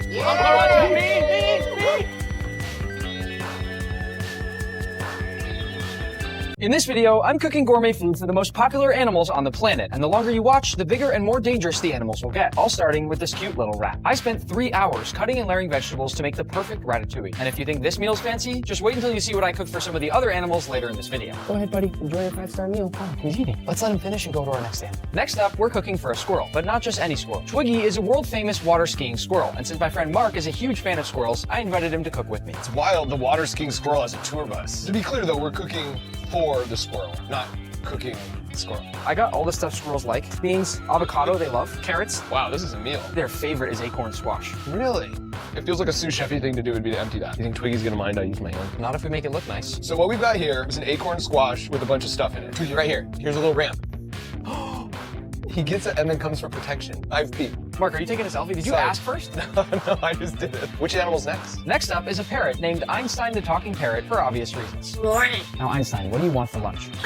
I know that sounds like a fake robotic voice, but this is Einstein's actual voice, and since his owners told me he also loves corn, we're gonna make him some corn pizza. What are you doing? I'm torching the corn. This will give some really nice flavor to your pizza. Einstein's used to seeing the center of the cob, so I'm gonna cut with fresh basil. I'm gonna cut nice rings from the corn and the cob to put in the center of our pizza. Oh, you're taking one? That's fine. Cutting it this way is sort of like Einstein's version of pepperoni. Well, it's gonna be good. For the cheese, we have cheddar and provolone. Even when I make pizza for myself, I like using different blends of cheese because it makes it a whole lot more exciting. Einstein, you can't get full before the meal. Why? The cheddar's been grated, so now I just gotta finish up the provolone, and then we'll toss it into a bowl so we can start rolling out our dough. To assemble the pizza, I'll flour my cutting board and stretch the dough to make a small parrot-sized crust. Then I'll top this with a sauce I made from bell peppers, sweet potatoes, and beet juice, and we'll finish by adding on our blend of 2 cheeses. Einstein, one more piece of cheese? As well as our corn pepperonis and a bit of fresh basil. And now, it's ready to bake. Want to cook it? Yeah, I'm gonna cook it. Here it is, Einstein. What do you think? Yeah, cool. That's exactly right. Is that good? I haven't eaten any yet. For the finishing touch, I'm gonna top it off with some edible blue flowers, and then we just need to cut it. Whoa, he's just trying to pick up my knife. I gotta be careful what I say around you. It's time to eat. Come on. There you go. Oh, yum. How is it? It looks like you like the crust better than the pizza. Most people aren't like that. You know what I like about the way that Einstein eats is that he goes kind of back and forth between the crust and the actual pizza. Why don't you take the rest of this to go? We're moving on to cook for these cute little monkeys called capuchins, and they have the same digestive systems as us humans, which means I can make them a burger the exact same way that I'd make myself a burger. I'm gonna start by toasting off my buns while we come over here to prep our patties. I'll season these up with my Osmo Signature Steak Seasoning. They're the best seasonings in the world, and if you won't take my word for it, just wait until you see how much the monkeys love it. Aside from the steak seasoning, we also have ones that are perfect for chicken, seafood, vegetables, and even a plain old salt. And you can find all of them on our website or your local Walmart. So if you haven't tried them yet, make sure to go get some Osmo once you finish watching the video. By now, my buns should be nice and toasty, so I'll take these off the heat and now into my pan with a bit of oil. And once that gets nice and hot, I will lay it down away from me, and I'll press it down since burgers always get so much smaller when they cook. I'll go for the flip, and then immediately add down that cheese and lid on. Once that cheese is nice and melted, we'll plate by going bottom bun, patty, a little bit of ketchup, a little mustard, 3 pickles, lettuce, tomato, and our top bun. Since there are 4 monkeys, I'm gonna cut this into 4 even pieces. We definitely don't want them fighting over the burger. I'm gonna put on my hat so they don't pull my hair. And then let's bring in the monkeys. They're so cute. They're kind of just investigating the burger right now. They're being very curious. Hi. Hey. Oh, you want to eat it on me? That's fine. Yeah. Is the meat good? I just learned that at some restaurants, they won't eat the patties at all. They'll just throw them. And they're not throwing these, which must mean they love my seasoning on there. What are they doing to the camera? Don't pull off the microphone, guys. We need the microphone. He's rubbing mustard all over my camera. I think I need a new lens. You like the tomato? Want some bun? Yeah, here, have the bun. Want some of the beef? Yeah, there you go. Everybody seems to like something completely different in this situation. This is how I like to eat, kind of like tapas style. And what's great is that a burger has so many different components, so I'm happy that you guys are all enjoying different parts of it. He loves the patties. Well, he dropped it. I have 3 younger brothers, and I feel like this is what we probably looked and sounded like when we were little kids eating. I think it's safe to say they liked it. Let's go to the next segment. Our next animal is a dog, specifically my dog Pepper. I'm gonna cook her a simple dish that includes this beautiful filet mignon, as well as a side of sweet potato and green beans. I'm going to begin by cutting the filet into small cubes, since dogs are technically only supposed to have steak if it's well done. And I know, Pepper doesn't look like a well done type of girl. She probably doesn't even know what that means. But we need to be safe for Pepper. With our steak prep done, we can move on to our green beans. For these, I have this vision of them being all the exact same length, just like in a fancy restaurant. All I'm going to do for this is lay out the nice long beans on my cutting board, then chop off the edges, and we've got perfectly even green beans. For the sweet potato, I'll start by peeling the entire thing to make it nice and smooth and luxurious for Pepper. And once our potato is nice and clean shaven, I'll cut out a few even and thin slices and then shave it down to make it look something like this. To cook, I'm going to start by making the vegetables. I'll have the sweet potatoes as well as the green beans, and then cover them with a light amount of water because these are going to butter poach. Now for the steak, I'll add some Osmo olive oil, and then in we go. The reason I cut it into cubes is so that everything is going to easily cook to well done. Pepper, you want to test one? Oh, you didn't chew it. Once that steak is done, I'll toss it onto a paper towel lined plate so it can drain off some of that excess oil. And by now, our vegetables should be done as well. This whole time, I've been heating up Pepper's plate in the oven, just like they do at a fancy restaurant. And to plate, I'll toss down the sweet potato, these delicious green beans, and of course, our steak. Bon appetit. Go ahead, Pepper. There she goes. I wondered what she would go for first, and it seems like she's very much going for just the steak. Eat the veggies. What? Seriously? I just butter poached green beans and sweet potatoes for you, and you're not even gonna try them? Our last animal from level 1 is the porcupine, and they love vegetables, but only if they're uncooked. So I'm gonna make them some veggie french fries. These porcupines eat pretty much the same thing every day, so mixing up the form and the texture of the food that they get is hopefully gonna be really exciting for them. Being completely honest, I'm a little scared for this one. I don't wanna get quilled, so my thought is if I cook them really good food, they won't quill me. Personally, knowing what they can and can't eat, I wouldn't wanna be a porcupine. I feel like I get kind of bored only having carrots and beets and vegetables every day, but I think they're gonna love the french fries. I've got my sweet potatoes and carrots, so the last thing I'll make fries with are these things called long beans. They're already basically in french fry form, so all I have to do with these is cut them into french fry length strips. And because this wasn't a very advanced recipe, plating is extra important. So I'll put the sweet potatoes down on one side, then I'll put the long beans in the middle, and I'll finish with my beautiful carrot fries. I wish I could oven bake these to get them nice and crispy, but this will have to do. I think the porcupines can sense that there's food on the way. Don't want to get quilled. Guys, I have good food. Those quills are way longer than I thought they were. It's the same thing that it's made off from your nails. And it's so sharp. If they don't like the french fries, is there any chance they get mad? If they get mad, they would open up their quills and then they'll run backwards towards you and they will stab you with the quills. I guess we're going in. Guys, I brought food. French fries. Oh, yeah. Okay. All right, buddy. Look at this. They're running to their house for protection while they eat and then coming back out for seconds. This is a good sign. Well, they all seem happy. They love your food. No one's trying to quill you. Wait, everybody wants seconds. I can only give you so much. I'm sorry. Oh my gosh, a lemur. Does the lemur want some? Go ahead. Oh, whoa. This is my peak moment as a chef, just having a full crew of different animals enjoying my food. This is awkward because I have 3 left and I have 4 very hungry porcupines. I'm just going to throw it and whoever gets it, gets it. Moving on to level 2, we'll start by cooking for a penguin. Actually, 3 penguins. What can I say? They're my favorite animal. And since penguins love fish, I thought, why not make them him a poke bowl. We'll start by prepping some fresh vegetables. First, this cucumber, which I'm gonna cut into nice thin slices. Then this beautiful mango. Honestly, I'm not really sure if penguins like mango, but we're gonna find out in about 30 seconds. Some purple cabbage. I thought this would give a lot of great color. And last but not least, I thought I'd do an avocado, which I'll cut into nice thin slices like this and then fan it all out. Let's plate it quick since I know the penguins are hungry. I'll layer in all of our fresh ingredients to make it look as beautiful as I possibly can for our penguins. And I'll finish off with my nice stinky fish. This part might not look as gourmet, but trust me, the penguins are gonna love it. And now, the moment I've been waiting for my entire life. Bring out the penguins! No way. That might be the cutest thing I've ever seen in my life. Here come the other two. Come on, guys. Your gourmet food is ready. Oh, they bumped into each other. Sorry, fish. Hey, what's up? Oh, wow, he just swallowed it. This is awesome. What's the magic word? I forgot he can't talk to the penguin. You want some of the actual poke bowl? I feel like I just put in all this effort and he just didn't really appreciate it. Where you going? I have more fish. Come on, guys. Oh, they're so fast. Who are you? They are just spilling my whole poke bowl. They do not want the poke bowl. They just want fish. Is anyone going to try the poke bowl? If you guys won't try my poke bowl, can we at least do a slip and slide together? Next up, I'm cooking for a sloth, the slowest animal on the planet, and I'll be making some sloth-friendly spaghetti and meatballs. In front of me, I have some pre-steamed spaghetti squash, and the cool thing about spaghetti squash is that if you run a fork through it, it literally turns into spaghetti right in front of your eyes. These sloths get to eat squash all the time, but they don't normally get it in a fancy way like this. So I'm just hoping that they're as excited as I am. When I was a kid, my mom actually used to make spaghetti squash and then try to trick us into thinking it was pasta. And I have pretty good taste buds, so I never fell for it, but it looks pretty convincing. I'm gonna plate it just like I would any normal pasta, twirled up and stacked high and tight in the center of my plate. And then for a quick sauce, I'll add a few tomatoes to a blender, then cover these up about halfway with water and blend. After a few seconds of blending, I'll pour the sauce right over the top of my spaghetti, and then with this cooked and peeled sweet potato, I'm gonna make a few meatballs. 1, 2, and 3. These right here are called two-toed sloths. As you can see, they're moving quite slow. Question is, are they gonna like my acorn squash spaghetti? Want a meatball? Oh, yummy.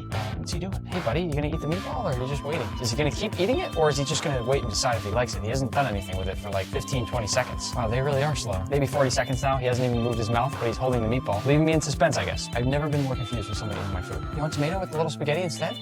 Here, yeah, spit that out. Yeah, sure. Want a little tomato with some spaghetti? Yeah, there you go. I didn't know why you didn't just tell me sooner that you didn't like my meatballs. You could have just been eating the spaghetti the entire time. She is the messiest eater I've ever met. Oh, there you go. That's good. This is actually going really well now. Want a little bit more? Yum. She actually ate a pretty good amount of the pasta. No more. The animals are going to start to get a lot bigger now, with the next one being the giant tortoise. Tortoises love vegetables, so I'll start by picking some fresh fruits and vegetables from this nearby garden, which I'm then going to use to make some gourmet lettuce wraps. I'm actually in Malaysia right now, which means I have access to tons of very fresh fruits and veggies, just like this papaya here. With this, I'm going to cut it into nice thin strips so I can toss them in my lettuce wraps. I'm also going to use these red bell peppers. I love a good bell pepper. Then some fresh mango, this pumpkin. It's going to be the crunchiest part of our lettuce wraps, which means I think it'll add some really nice texture. And last but not least, we're going to do a few carrots. Now, I said these were going to be gourmet lettuce wraps, which means I'm also going to add a little twist. If I very finely mince up corn and then some of this star fruit, as well as some fresh apple, it's going to make sort of a sweet fruit salsa that I can add to each layer of lettuce, which I think will bring these lettuce wraps to a whole new level. To make the lettuce wraps, I'll be using what's called a mustard green. I'll spread down a bit of that salsa, and then a few red peppers, a bit of that sweet fresh mango, 1 carrot stick, papaya, and some pumpkin. We want to wrap this up nice and tight, like a burrito, and to make sure it all holds together, I'll tie it up with the stem from our mustard leaf. How could you not want that if you're a tortoise? Whoa, look at that big guy right there. You want a lettuce wrap? Uh-oh. Oh.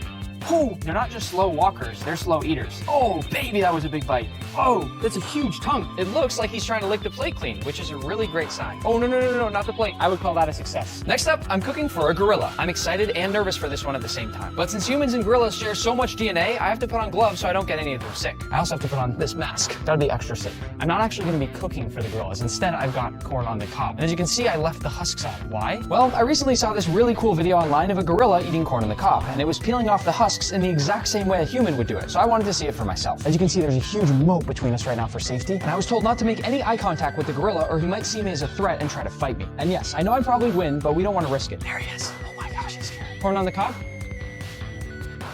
Oops. I'm gonna try to throw another to see if I can get it closer. Here you go, buddy. Oh, he looks really mad that I just messed up those throws, doesn't he? I think he's actually really upset at me right now. I feel like I really let him down. I'm trying, I'm doing my best. It's so amazing to watch him eat these. He's so good at peeling it. I used to do this for my grandma all the time. She'd make me remove the corn on the cob husks for her before she cooked. Wow, he's just eating it the wrong way. I can't believe this. He's sitting just like a human. This is how I eat corn on the cob. I know I didn't really cook anything for this gorilla, but I think he's really enjoying his corn on the cob. And funny enough, I also prefer my corn on the cob uncooked. So me and this gorilla seem to have something in common. Before we move to the next animal, I need to do one perfect toss to the gorilla. This is a big moment right here. I feel like he's getting mad again that I'm taking too long. Okay, I'm gonna throw this. Ready? Oh, nice catch.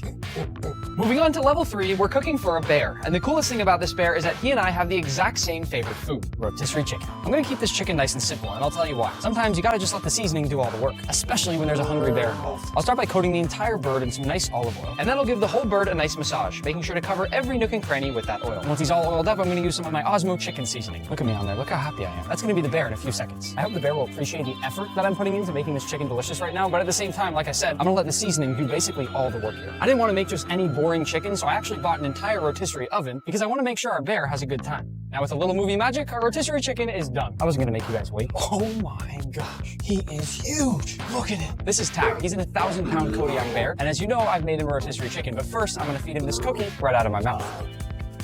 Oh, I just kissed the bear. There's your chicken. Wow, he's eating the chicken, just bone and everything. You hear the crunches? I've never seen someone eat a rotisserie chicken like this. Tag, do you like the skin? The skin's always my favorite part on the rotisserie chicken. I think he's just gonna eat the entire carcass of the chicken. Oh my gosh. Believe it or not, chicken is the only meat that Tag likes. He doesn't eat steak, he doesn't eat fish, but he loves chicken. And I think I made him a good one. What is he doing? Oh, what's going on? Oh, that plate's gone. Oh, he's licking the table now. I wanna ask Tag one last question before I go to the next animal. Did you love my Osmo chicken seasoning? Be honest. Yeah, that's right. You're the coolest bear ever. As if a bear wasn't big enough, we're cooking next for a hippo, and I'll be making a fancy fruit salad. I'm sure some of you have seen these videos online of hippos crunching down on things like pumpkins or watermelons, and they're some of the most satisfying videos I've ever seen. So I'm gonna make this fruit salad inside a watermelon basket. What I'm doing at the start here is making the handle for the basket, and the goal now is to basically carve out and remove all this watermelon so we have something that can hold this fruit salad. I'm now going to basically trace the part that I want to take out, and then we'll just empty the whole thing out. I'm gonna purposely leave some of the watermelon inside the bottom here, just so there's a bit of extra crunch for our hippo. Now with this large chunk that I carved out, I'm gonna scoop a few nice pieces of watermelon, and I'm also gonna carve out some honeydew melon. Same thing into nice big chunks. Grab some lettuce, a few apple slices, some carrots. I've even got a couple of nice fresh beets, a few slices of banana, a little bit of sweet potato in there. Voila, a fancy fruit salad fit for a hippo. Here she comes. She may look nice, but don't let that cute face fool you. Hippos are one of the most dangerous animals on the planet, although in just a few moments, things are about to get a lot more dangerous than this. We only have one shot at this, so I'm gonna hand this off to the pros. Ready? Here we go. Oh my gosh. No. I think the watermelon must have been a little too slippery and it flew right out of her mouth. I can't believe that just happened. I'm gonna make another watermelon. Attempt number 2.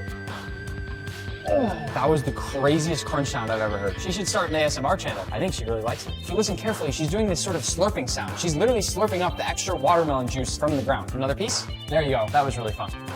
Is that her breath? Yeah. Oh my gosh, it's horrible. Our last animal before moving to level 4 is the giraffe. And since they love kale, I'm gonna make these giraffes a gourmet kale salad. One tricky part about making this is that normally when you make a kale salad, you wanna basically give the kale a huge salt bath to get it nice and tender. But since we can't add any extra salt for the giraffe, I'm just gonna give it a little massage with water and hope that does the trick. In addition to breaking it down, this is also gonna hydrate the kale, hopefully giving the giraffes a more tender bite. I'm also gonna chop up the zucchini into the bowl with these, and then same thing with my cucumber. Our last vegetable will be this green pepper. And with these, I'm actually just gonna give a rough chop. And once this is in our bowl, I'll mix this up just a little bit more, and then time for the dressing. I'm gonna make a simple carrot and tomato dressing. First with some soft cooked carrots, and then a tomato that's been lightly cooked as well. To finish this off, I'll cover it with water and blend. To plate the salad, I'm gonna keep it simple. I'll add in my kale and different vegetables, and go over it with my carrot dressing, maybe a few more veggies on top just to make it look nicer, and lastly, a few hibiscus leaves for a nice pop of color. Have some salad. Yum. This is crazy. Look how long the tongue is. The tongue on the giraffe is dark blue like that so they don't get sunburned while they're out eating all day. I will be honest here, the giraffes don't love my salad. They like regular romaine lettuce. I think it might be the dressing. Oh, you want my salad?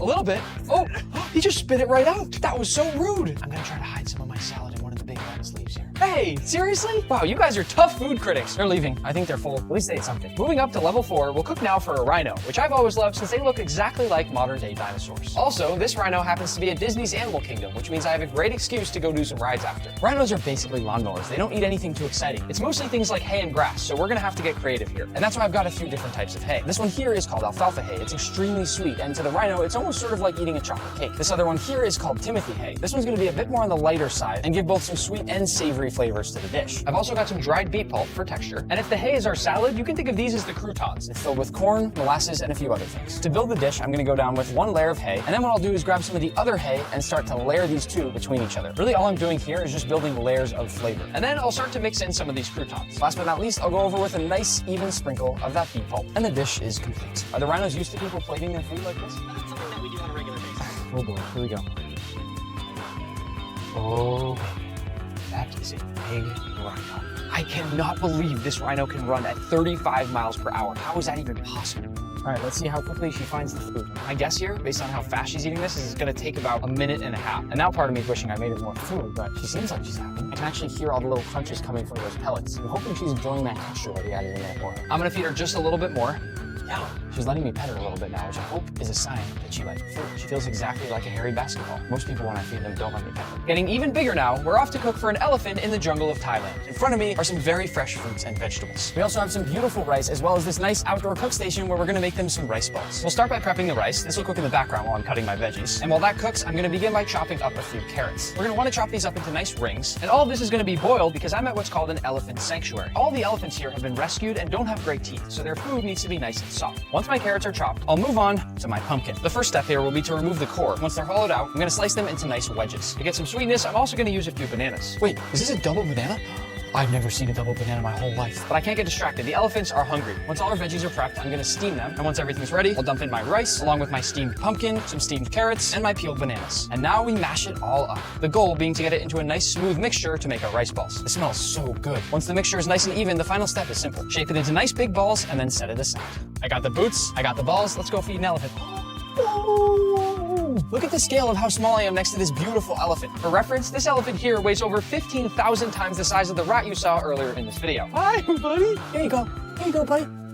He doesn't even chew. He just swallows it. What I'm so shocked by is how quickly they eat it. Swallows in one gulp and reaches out for more every time. He loves these. He's already eaten 2. And these elephants will eat for 16 hours every single day. That's how much food they need. Only a few more left. Take your time with these ones. There's no rush. I'm not going anywhere until you're finished, I promise. Last rice ball, eat this one slowly, please. Slowly, slowly. Chew it. Enjoy the flavors. I took a lot of time to make this. You didn't listen. You swallowed it whole. Bye. Oh, wait. For our final stop, I flew all the way to Iceland in search of the biggest animal on the planet, the blue whale. For scale, if we combine the weight of every single animal we've already fed in this video, it would still only make up about 7% of the weight of one of these whales. But even though I bought the most expensive plankton in the world and tossed it out to sea, we never found a whale. So after 3 hours of searching, I decided to go cook for a lion instead. I think we can all agree it's a lot cooler than a whale. For our lion, we're gonna be cooking this beautiful Australian Wagyu tomahawk. I had my meat dealer cut it thicker than you normally get with this kind of steak, and we're gonna cook it over charcoal. To begin, I'll fill my chimney with some charcoal, and then we'll light it up. This lion is lucky. Not only does he have an incredibly well-marbled piece of meat, but it's also gonna be seasoned with the best seasoning in the world, my Osmo Signature Steak Rub. And I'm gonna make sure to really coat this piece of meat for our lion. Once our charcoal is ready, I'll set up my grill and let this come up to temp for just a few minutes. This lion likes his steak very rare, almost raw. So for that reason, I'm not gonna cook this tomahawk very much. The goal here is to get a nice light sear. All I want are a few grill marks and nothing more. Once I've quickly hit the first side, I'll flip it over, and same thing on the second. You might call that bit of char there burnt. I call it flavor. Let's hope our lion agrees. Once our steak is done, I'll bring it over here to carve it. We don't want our lion to hurt his teeth on this when he goes to bite it, so even though I think he'd love this giant tomahawk bone, which as you can see is huge and looks absolutely delicious, we're gonna cut our tomahawk into nice big slices for him to eat. To plate it, I'm gonna keep it simple. All he wants is a big giant plate of meat, and that's what I'm gonna give him. I'm terrified.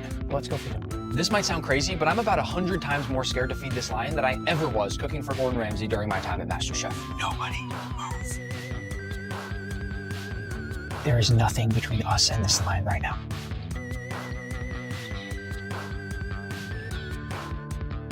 I'm gonna whisper so he eats the steak and not me, but this was the craziest video I've ever done. I just want to thank all of you watching and remind you to go subscribe and turn on those notifications so you never miss a video. Because if you thought this one was good, just wait until you see the next one. Man, I probably should have cooked this lion a bigger steak. This is Dude Perfect. You might know them from their world-famous trick shots that have gotten billions of views online, but today, they're stepping into my world. Welcome to the kitchen. Today, the 5 of you will be competing in the toughest cooking challenge I have ever done. The challenge will be to keep up with me, and the way it works is simple. I'm going to cook a creamy tomato pasta dish, and each of you will need to follow along to make the exact same thing. But there's no timer. I'm the clock. When I finish, you'll have just 60 more seconds to complete your dish, and it better look just like mine. Please put on your aprons. Yes, sir, chef. I'm looking forward to this, really just to learn how to make pasta. I would be more nervous, but my competition is really only Garrett. Not gonna lie, I'm a little terrified. I struggle with mac and cheese at home. I don't think it's completely unfair to say that I've never cooked. Are we ready? Yes, chef! First up, fresh pasta. Fresh pasta. All right, I gotta keep my eyes on them. Take your bowl down in the center of your cutting board. Grab your other bowl that has the eggs in it. Press into the flour and make a nice hole. Make a volcano. It's called a well. We're making a little well to put our eggs inside. Yes, chef. Then we need to crack in 3 eggs. 1. He's rolling, dude. 2. What do you do to the eggs? Try to crack with one hand if you can. That's the throw move. No! No! He missed his I'm outside volcano, the y'all. volcano. My volcano broke. Keep up. I'm not slowing down for anybody. Oh, this is gonna be a horrible day. By the way, just so you know, the audience is going to judge this. So to anybody watching this video, once you finish, you're going to comment down below who you think won and why. I'm here for it. Now, grab the fork and start whisking up those eggs inside the well. Do not break the well. Don't break the well. Pretend the flour is a bowl and you're making scrambled eggs. Do not let the eggs spill outside of the well. This is not good. Oh boy, Corey's behind already. You can say that. Once your eggs are whisked, start to pull in the flour from the inside of that well. Keep your workstation clean. Don't get flour everywhere. Yes, chef. Yes, chef. No problem, chef. Yo, look at Corey's thing. Oh my God. Seriously, Corey, you need to hurry up. I'm in the lead here. Once that's thick enough, go ahead and grab what's called your bench scraper and start using that to mix in everything. Really combine all the flour with the egg. Corey's looks like scrambled eggs. I will be a great control group to see if you can still get it the same place from a different direction. This is how you make fresh pasta traditionally. I'm gonna do this 3 nights a week. I messed up. My bowl broke. I'm probably gonna get fourth. I think I can beat Corey, but I'm behind. I feel pretty good. A little bit overly floury right now. Trying to get some of this yolk to mix its way through. I feel good. A little bit uneven on the mixture, but I'm working that problem right now. I think we're in a good place. You know, I feel really good. I am basing that off of looking at Corey, so it's really not a great standard, but I am keeping up. So my volcano was not deep enough and everything else has gone downhill from there. I am trying to recover right now. The chef is disappointed in me, I can tell, but he's not nearly as disappointed in me as I am in myself. I don't know if any of them are gonna finish. I'm not sure yet. Once your mixture starts to look like sort of floury scrambled eggs, go ahead and bring in your hands. You can wear gloves if you want. I'm just gonna get right in there with my hands and start pushing it all together. Same, chef. Under your workstation, you should have a little bit more flour in a bowl. Yes, thank goodness. Flour your hands, keep everything clean. I don't wanna mess on anybody's station, and just start working your dough. This is called kneading. I need a lot of things right now. Use the heel of your hand to push down on the pasta dough each time, and your other hand will lift it back up onto itself. Get in a nice rhythm and start working your dough. Oh, I'm working it. Where? You're pushing down. You're looking for a nice, smooth pasta dough. Everything should be in this one ball right here. Look how smooth mine already is. That is a smooth ball, chef. Tyler, your dough looks a little wet. You need to add more flour. I greatly apologize, chef. I will do my best to right the ship. Kobe needs to catch up. Corey needs to catch up. See how clean my cutting board is? I do see that. You need to use your bench scraper, scrape up everything on your board, and you need to knead this now for about 5 minutes. Get in a rhythm. It's gonna make your arm tired. Yes, chef. Quick. Kobe, get all that stuff off your hands. Corey's catching up a little bit. That's good. There's nowhere to hide. I feel like I'm catching up a little bit. Just gotta work this in. I'm scrambling a little bit. I don't hate it, but I don't love it. Tyler, have you done this before? I have not. It looks like you have. Really? Thank you. You too, though, Cody. I've never. No, he said he did it at date night. He said he That did. was at college. He's lying. That was pizza dough. Same concept. Whose workstation is the dirtiest right now? Probably mine. Mine has to be. Mine's pretty dirty, but I can clean it. You need to keep it clean. Does your ball feel a little sticky, chef? If your ball feels sticky, add flour. If your ball feels too dry, you probably need to add a little bit more liquid egg yolk. I don't know what is going on with Kobe. Kobe's looks like a disaster. Somehow Corey's caught up. Kobe's now the one behind. No, I was feeling so good about it, chef. Look at my dough. Look how smooth it is. Oh, that is so nice. It's a different color. Is anyone else's that color? Mine is. Once you knead it, it will be this color. I'm only gonna be kneading for another 30 seconds and then we need to keep moving. No problem, chef. I improved it, chef. Good, Kobe. Quick though. It's not gonna roll properly if you don't knead it right. I didn't realize this was such a undertaking. I'm gonna appreciate Olive Garden next time. I have developed some underarm sweat, chef. My dough is done. This is what your dough should look like, okay? No. Put it into a nice ball. My dough looks like that, chef, but maybe just a few sun blemishes from being outside too often as a child. Great. Grab your plastic wrap. Now we need to let this dough rest. We've developed all the gluten in our dough. Oh, I'm gluten-free, chef. He's lying. Wrap your dough in that plastic wrap and set it off to the side of your station. Moving on. I can't get my plastic wrap. I can't get it either, dude. He's moving on. Grab your shallot, grab your garlic, and your chef's knife. I'm not slowing down. Here we go. Be careful with your knife. Yes, chef. Pinch your fingers around the base of the blade. Corey, wrap that pasta dough. Trying, sir. Wrap the rest of your fingers around the blade, like an extension of your arm, and we'll begin chopping first our shallot. Oh my gosh. Chop off the top, flip it over, chop off the bottom. Go ahead and open it up, peel it off. We've lost Corey, chef. Corey, you may go home. With the shallot now, chop a few slices down into the center of your shallot. We're trying to dice it into nice fine bits, and then be really careful with your fingers. Make a slit in the shallot, not all the way down, but almost to the end. Everyone's going on their shallots, that's good. And then here we go.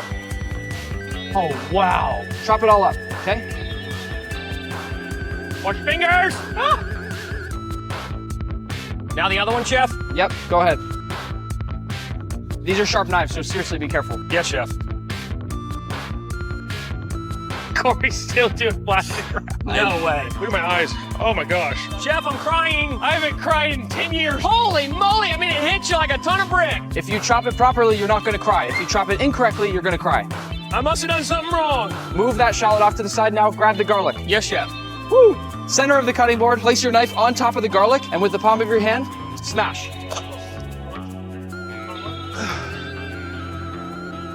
In there, I need you to find 1 or 2 cloves. Yeah, I did it. Same thing again. Knife over the cloves of garlic. Smash. Open those up. Peel them. Ow! Who's sweating? I'm crying more than sweating, but hydration is leaving my body, Chef. Oh, dude, I gotta step back. I got no tears. I'm kind of annoyed. Still on my cling wrap, Chef. You're still on the plastic wrap. Yes, Chef. Oh, he's still in the plastic No wrap. way. Get somebody else's plastic wrap. I have tried, Chef. Everyone's plastic wrap is destroyed. Don't wrap it. Put the pasta off to the side. Keep going. You've never seen anything like this before. Unfortunately, we see it every week, Chef. This garlic needs to be minced. There should be no large pieces of garlic. I sure hope so. I don't technically know what a mince is, but I think it's close to this. And I'm still crying. Look at the speed here. Look at that. Look at that. It's best twitch. I missed 100% of the explanation for everything to do with garlic and shallots, so I will be doing my best. Push that garlic off to the side. I'm gonna turn it up just a tiny bit in speed here. Bring up your pan. It's time to bring the heat. Bring up the heat, baby! Grab your pans. Yes, Chef. Fry pan down. Turn it on. Put it medium, medium low. Did you get a flame? Yeah, how do you get the flame going? Don't worry, Chef. I got it. Oh, yeah. Don't put your face over the burner. I don't feel like I should have to say that. How in the world do you turn this on? Corey didn't know how to start his fire. Dang it! I should have watched someone else do that. You should hear a click and then it... God, don't help him. Oh, yeah. Olive oil into the pan. Nice little swirl of olive oil. From there, grab your butter. Same thing, tiny little knob of butter. Take it off the end. Butter into the pan. Butter Yes, Chef. and olive oil, okay? Mix that around. It should get nice and foamy and frothy in the pan if the heat is at the correct level. Hey, no metal. Wooden spoon. Yeah, gotcha. Wooden spoon, Chef. I got it. I got it. I follow instructions. See this? Foamy and frothy, like this. Foamy and frothy. Look at mine, Chef. Foamy and frothy. No other way to describe mine other than foamy and frothy. Again, I'm not the judge. Nobody needs to suck up to me. Grab the salt. We're gonna keep this really simple. Tiny sprinkle of salt on the shrimp. I think somebody glued my lid shut, Chef. His hands are a bit greasy, Chef. That's not on me. Turn your pan up to high. 3, 2, 1, shrimp go in. Listen, it should make a sizzle when you go in. That's a sizzle. Oh, boy. Guys, we got smoke alarms and we got a sprinkler system that drops 10,000 gallons a minute. That's too much smoke. That's too much smoke. Turn your heat down. You said turn it up high. Turn it down. Corey's so high. You guys are smoking. Y'all don't know what you're doing over there. After about 30 seconds, grab your tweezers, flip the shrimp. My shrimp are burnt. Nothing to worry about here, Chef. My shrimp are in perfect condition. Ow! Same pan. We want all that delicious shrimpy goodness that just came off the shrimp, okay? Go ahead and toss in your shallots and your garlic. That is clutch that you needed them both, Chef. So I combined them a while ago. Pan to low. Pan to low. Pan to low. Corey, your pan's still way too hot. Thank you, Chef. Stir that around. We just want to soften it. Add a little bit more salt. God, that smells good. Yeah, now it smells better. I could eat that. How are you still mincing? That was an hour ago. Grab your tomato paste. Squeeze about a third of the tube of tomato paste into your pan. Yes, Chef. Continue stirring over low heat. Add a little bit more olive oil if you need it. I think I need a little bit more. How do we know if we need it, Chef? You just feel it. It's a feel thing. The goal is now to toast your tomato paste. We want to bring out all of that delicious umami flavor. So stir it around until it's a little bit darker in color. This is a good time to clean up your workstation. My workstation is a disaster. I feel really good about the dish. My workstation's actually a pretty big disaster, but I don't think that's what we're graded on. Well, workstation's a little messy. My shrimp kind of splatted when I put them in the pan. Outside of that, I feel good. I feel somewhat caught up. I will admit I'm embarrassed about my workstation. It's not even fair to say it looks bad. It looks horrendous. Oh, he's adding Oh, more more paste. tomato paste, Chef? Chef, you didn't tell us to add more. If your tomato paste is starting to burn, add a little more and turn off the heat entirely. It's not starting to burn. It's just flavorfully extracting the goodness. Grab your cream and dump that into your pan. Immediately, everything should get nice and bright orange, red. We should get this beautiful, beautiful color. Stir that up until it gets nice and golden orange. Chef, dare I say I have achieved the perfect color. Absolutely beautiful, Chef. I'm considering a career change. Now, once your liquid is hot and bubbling, turn the heat off all the way, and then go ahead with your microplane and whisk in a bunch of Parmesan cheese. Whisk Parmesan cheese for about 10 to 15 seconds. That should be enough to give you a nice creamy sauce. How much cheese did he do? Like a lot, but not too much. My sauce is done. What? Oh, he's flying now. Move your burner to the side, keep it turned on, pull up your other pot, and add in your water. Water? Oh. You can take the lid off and pour all of it. Oh. Oh gosh. What an unathletic way to pour water. All the water into your pot, start boiling. It's time to make our pasta. Yes. Pull in that mixer, bring the flour over that you have in that small bowl, screw off the little top piece of the mixer, the front piece right here, and grab your 2 pasta roller attachments. The first one we're gonna use is the actual pasta roller. It doesn't have any cuts in it, it's just the actual roller. We need to make sheets first. Which one are we doing? Oh gosh, what was that? Nothing. Throw this into your mixer. Make sure it's attached strongly and perfectly, okay? Okay. Turn it on, make sure it's spinning. And make sure you are at setting number 1. I'm only gonna say that once. Oh, I was at 9, coach. Oh gosh. Look at Corey, I don't know what to do. Don't let him see. No, quit looking. Grab your dough. Yes, Chef. Unwrap the dough, put it down on your cutting board with some flour. Make sure your cutting board is clean. I don't want pieces of garlic in the dough. I don't want pieces of shallot in the dough. You and everyone. This is when it's gonna get a little tricky, so watch very, very carefully. Cut your dough in half, put the one half off to the side. That's your safety dough. Safety dough. I've never even heard of that. You don't need that right now unless you really mess up, okay? Yes, Chef. Follow me carefully and you won't need it. Oh goodness. Place that that piece of dough down, grab your bottle of olive oil. We're gonna use this like a rolling pin, and go ahead and roll it out. Do it just like mine. It should be pretty thin, but you don't need to go all the way because that's what our pasta roller is for. We want it rolled out just enough that it can fit through this machine the first time. Yes, chef. Basically, as we roll this pasta dough out, there's gonna be cracks that form, and every time the cracks form, you need to fill those cracks in with flour. That's how you stretch the dough out. The dough should look like this. I'm showing you how thin it is once. Take a quick look. Gosh, oh man. Turn on your mixer. Chef, you are going really fast. Lightning fast, dude. He's flying, baby! Pasta dough through. There it goes. Watch that. Just like mine. Oh, that's nice. Through again. Do not be forceful with the dough. Let it go gently through. Don't poke your fingers through the dough. Watch your water. Make sure it's at a boil or ready to boil. We're almost done. How many times through the roller, chef? Put it through the roller 3, 4, 5 times to make sure it's nice and smooth. And then watch and listen carefully. We're going to go to the dial on the side and we're going to turn it to setting number 2. How does one change your setting? Quickly, quickly, quickly. Pasta dough through. Be very careful and gentle with it. Oh, look at it squish! Oh, that's nice! Oh, I'm so stressed. Oh, I'm gonna go home and watch Ratatouille. This is exciting. What? Ratatouille. Ratatouille? Whatever, Ratatouille. You can turn your mixer up a little bit because my mixer is going faster than all of yours, which means I'm going to finish earlier, and you need to keep up. I'm going a little faster, chef. Let it roll itself at the bottom of the board just like that. Don't force it. It will do its own thing. Trust the dough. Corey, are you trusting the dough? So much trust. If you do this right, the pasta dough should really do itself. Mine is doing itself.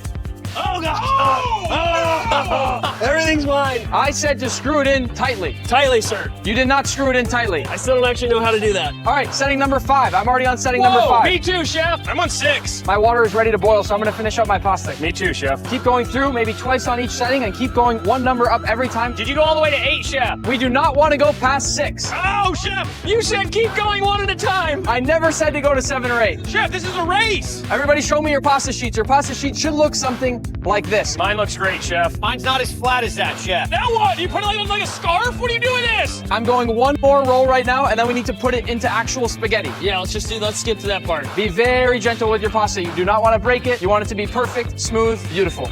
Mixer off, switch off the attachment. We don't need this anymore. I did not have to take mine off because it fell off. I'm pulling this one in. This is a big time.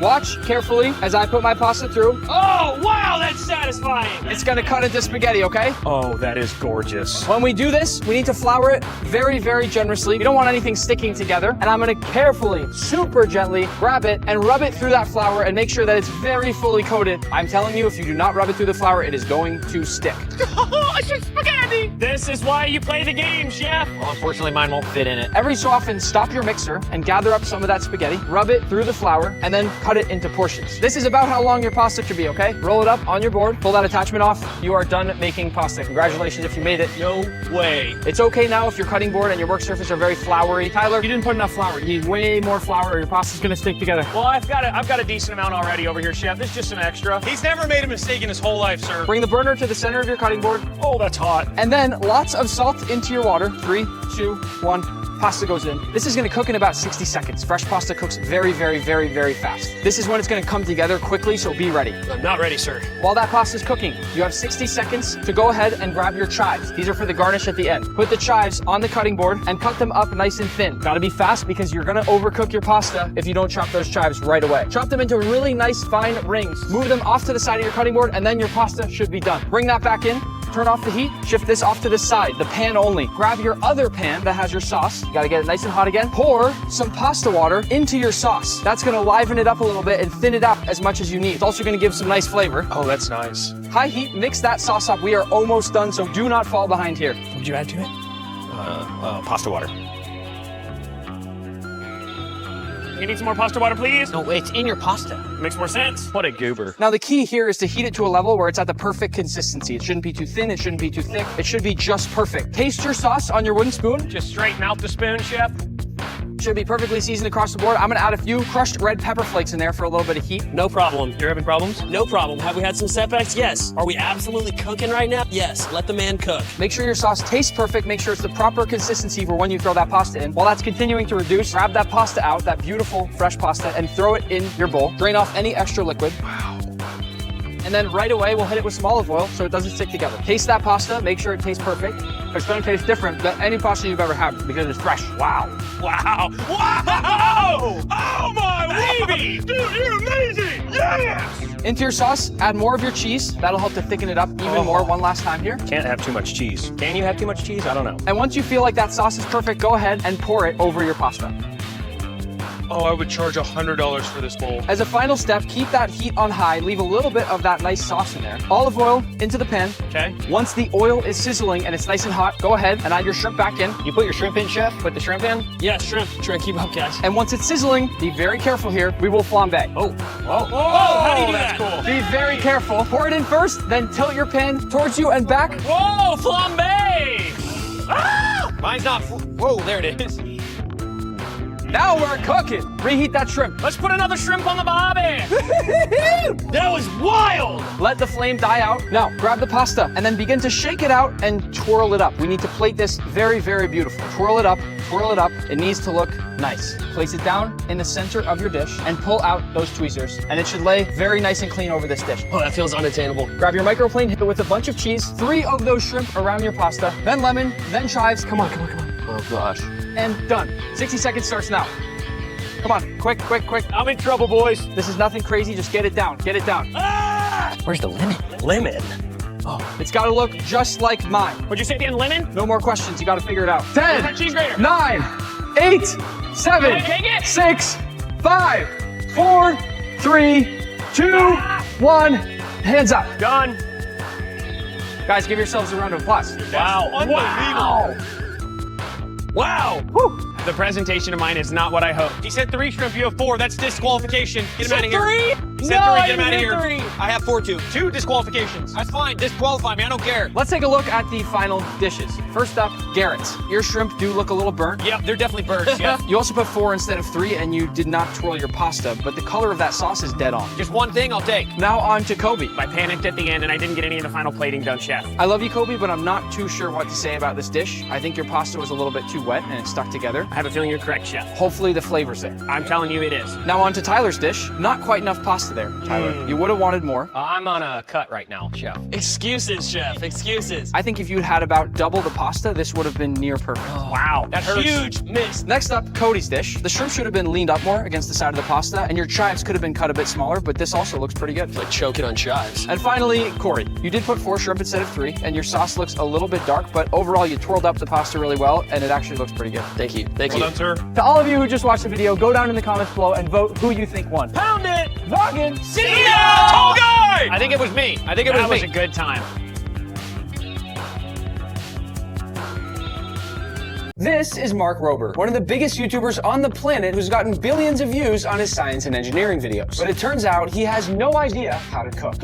Today, I'm going to turn Mark into a master chef. I'll start by putting him through an intense culinary boot camp. And once he masters the 3 most important skills in the kitchen, he'll attempt to cook a gourmet meal all by himself, completely from scratch. Mark, apron on. You'll get a chef's coat just like this one if and when you earn it. And before we start our official training, I have a gift.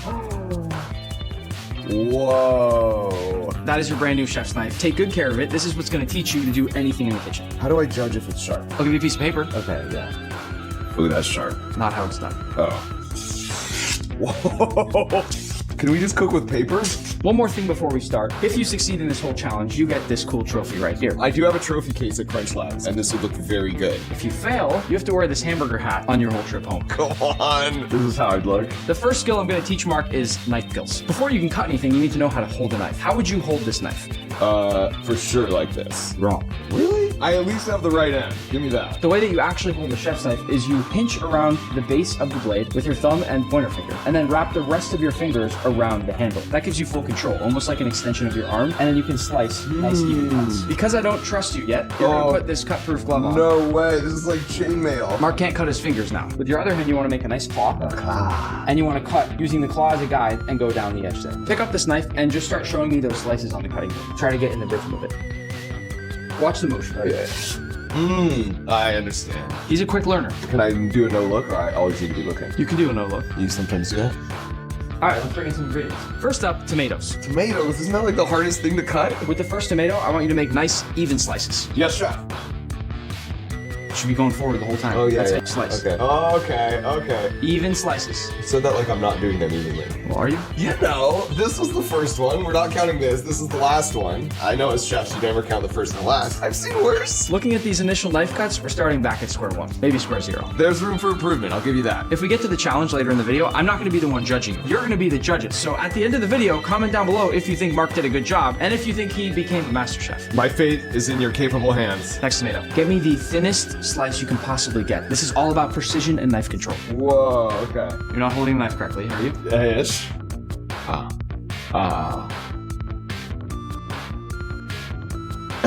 Okay, do this, curl. Don't stand awkwardly, relax, and just position yourself however you need to be able to cut properly. Good point. Thin, even slice. Thinner than that, I need like thin. Okay, first one doesn't count.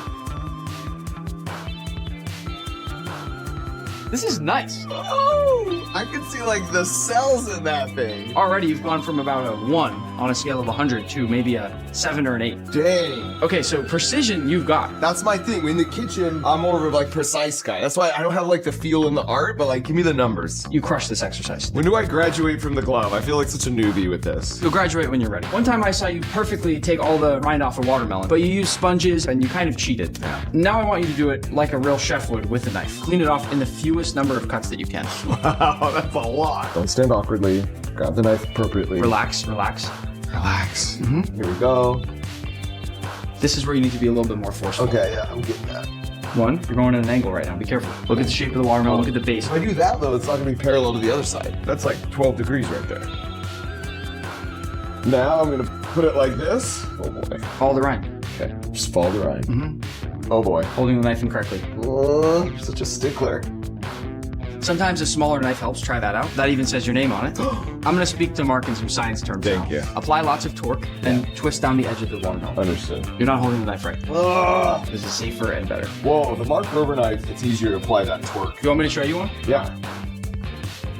Boom. See that? See how curved it is? That was very different. Not bad. A little bit more red here than here. That's all right. What do you think, chat? Stop calling them chat. Chat's got my back. Much better. You're getting better throughout the watermelon. Yeah. Now flip it upside down and do some cleanup. Remember, we want as much watermelon there as possible. When you take off the rind, it should just be green and white. Oh, that was a bad one. Sometimes I look at it to see if I'm getting an improving glance.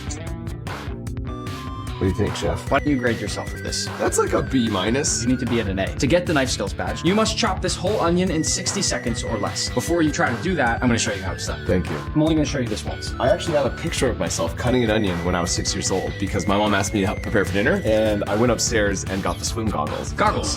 Goggles! I came up with this idea first, Nick, all right? And this actually works, right? I don't need goggles for this. So. What? Wait, why? You're like immune? No, if you have a sharp enough knife and you use the right technique, you shouldn't cry. So you're saying I'm gonna cry because my technique will be so bad? Well, hopefully it's not. This would be a bummer of a video if it just ended here. So first step, peel the onion. There's no real chef's trick. It's just kind of annoying for everybody. First thing, chop off the top. Upside down, chop it in half. What about this part? That actually is what holds the whole onion together, so we need that. This is where the claw comes in. Chop down the onion. You're not going through the whole thing. Not all the way through, 90% of the way through there. If I'm being honest, you haven't done anything. Like, it just looks like an onion. Sure, okay. This is where we do the claw again. 1, 2, 3, 4, 5, 6, 7, 8, 9, 10. That is so cool. And you're just going forward. And we're left with this stub, and if you really want to chop the rest, you can just... And that's how you chop an onion, No okay? way. That's wild. Wait, the clock starts from the beginning? I mean, like from this point? For the knife skills badge, you must chop this whole onion in 60 seconds. You ready? I'm ready. 3, 2, 1, go. It's not my best start. Peel! Moving quick. Oh. Nice. Don't forget how you hold your knife. Yeah, you got it. 30 seconds left. Come on. I need a sous chef. Oh, God. I'm falling apart, chef. 10 seconds left. What? There's no way that's true. Quick, quick, quick. Woo! 5, 4, 3, 2, 1. Hand up. I got a little bit of glove in there in the end, I'm not gonna lie. To see if Mark gets the badge, I say we compare my pile of chopped onion to Mark's pile of chopped onion. There are a couple bigger chunks there where you didn't cut all the way through. The thing is, I like my onions a little chunkier, so that this was definitely an intentional choice. Mark, For somebody who never cooks, I think you just earned yourself. Yes! It's a nice skills badge. There it is, baby. 1 of 3, right? 1 of 3. I'm very motivated. For the second badge, you must learn heat control. What does that even mean? Cooking with a flame. It requires just as much focus and precision as knife skills, but now we're dealing with fire. Which is cool. If we make it to the final challenge, this will be extremely important. The first thing I want you to do is toast this bagel perfectly. Perfectly. Remember that one time in your video when you made me toast? I still dream about that. As you know, I don't put my bagels or my toast in a toaster. I cook it on the pan. So I need you to cook it on the pan and get the inside perfect golden brown. Can you do it? Yeah, I gotta remember what you did. It definitely has something to do with butter. Okay, we'll just turn that on to 11 heat. Are you asking? No, I'm just saying, and I'm looking at your face when I do it. Maybe a little lower. Like 8 heat, I mean? 5 heat. Perfect. I'm gonna take this butter and I'll put it right on the bagel. In the pan. Then I'm gonna do this like a pro, let it melt. I just pop this in here and then move it all around. This is exactly so far how I would be doing it. This is good. I'm not kidding. When you made me that toast, that's like the top 5 culinary experiences of my life. You're being totally serious. I'm dead serious. I dream about that toast. I'm not kidding you. I'm noticing 2 things already. First, your pan is off center on the flame. Oh, this way. Right, exactly. Then constantly be adjusting that flame as you go. You should be picking up the bagel, checking it, seeing if it gets brown anywhere, and then shifting it around at all times. You need to constantly be moving the pan, changing the heat like a DJ. You want to see a quick trick that I think you'd appreciate because of science? Yeah. So if my pan ever gets too hot, I will immediately bring it back to the sink, turn on the water. It instantly cools the pan down. That is so good. And then you're back to square one. Okay, back up to 5. There's so many variables to be thinking about when you're cooking something over heat. The other key that you have to think about that you haven't really thought enough about yet is that surface area of contact between the bagel and the pan. When people are trying to cook a steak and they don't get a proper sear, it's usually because the steak's bubbling up and there's little pockets of it that aren't touching the pan. Press down, make even contact on the whole bagel. Treat it like a really fancy steak. What I'm also noticing here, and what I'm proud of Mark for, is the fact that he's got chef hands already. You aren't seeming to be fazed by the heat, by the hot oil that's spotting up on you, by the butter. It's just calluses from engineering and weightlifting. You have chef hands. Heck yeah. 99% of people I meet don't have chef hands. Yeah, I bet Trahan had soft little baby Pillow hands. Yeah, they probably smelled like lavender or something. It looks golden brown. I can already tell you're really good around heat, and you just perfectly nailed a golden brown bagel, so I actually feel ready to jump you to the final test for this batch. Okay, do I get to taste this? Ooh, I like the crunch. That's pretty good. It's not as good as your toast, but it's good. Oh, no. Wow, this is really good. Did you hear the crunch? Yeah. What is that from? Maillard reaction. If you want the real science. I do want the real science. For the heat control badge, Mark, you must make me the perfect pancake. Oh. It's gotta be fluffy, it's gotta be even golden brown across the whole thing, and it's gotta be delicious. Do you make pancakes? Do Eggos count as pancakes? They're waffles. So no. Are you ready? Are you gonna go without butter? Oh, no, I'm not gonna go without butter. I'm gonna go with about this much butter. Make the perfect pancake. That's it, right? That's it. Already, this is using more butter than I would typically. Is that like a trick to be a good chef? Yeah, chefs use a lot of butter. Do a very small amount, make sure it's perfect. And no reaction at all. On these final challenges, I can't tell you much. Choose your weapon. I'm more of a flat wide guy. Okay. Trick to a good pancake, I learned when I was a kid, is you wait for the bubbles. Cool. You said cool like that's not the trick. Okay, we're not sticking, that's good. You kind of only want to flip once too, that's what I always say. I have never met anyone who flips their pancakes more than once. Okay, we're seeing the bubble action. Just waiting for that one last section to come through. You've got to be very confident when you flip. It's got to be a clean... The other thing is, a lot of times, I don't even use a spatula to flip. I do. No way. Yeah. Do you want to see it? I'm going to flip this without a spatula. Can we agree, regardless of how this looks, if I flip this without a spatula, I get the badge? No. Let's just be clear. If it's burnt, you don't get the badge. If it gets messy when it flips, you don't get the badge. Gosh. Until you make me the perfect pancake, you don't get the badge. So much pressure. Okay, here we go. I'm ready. 3, 2, 1.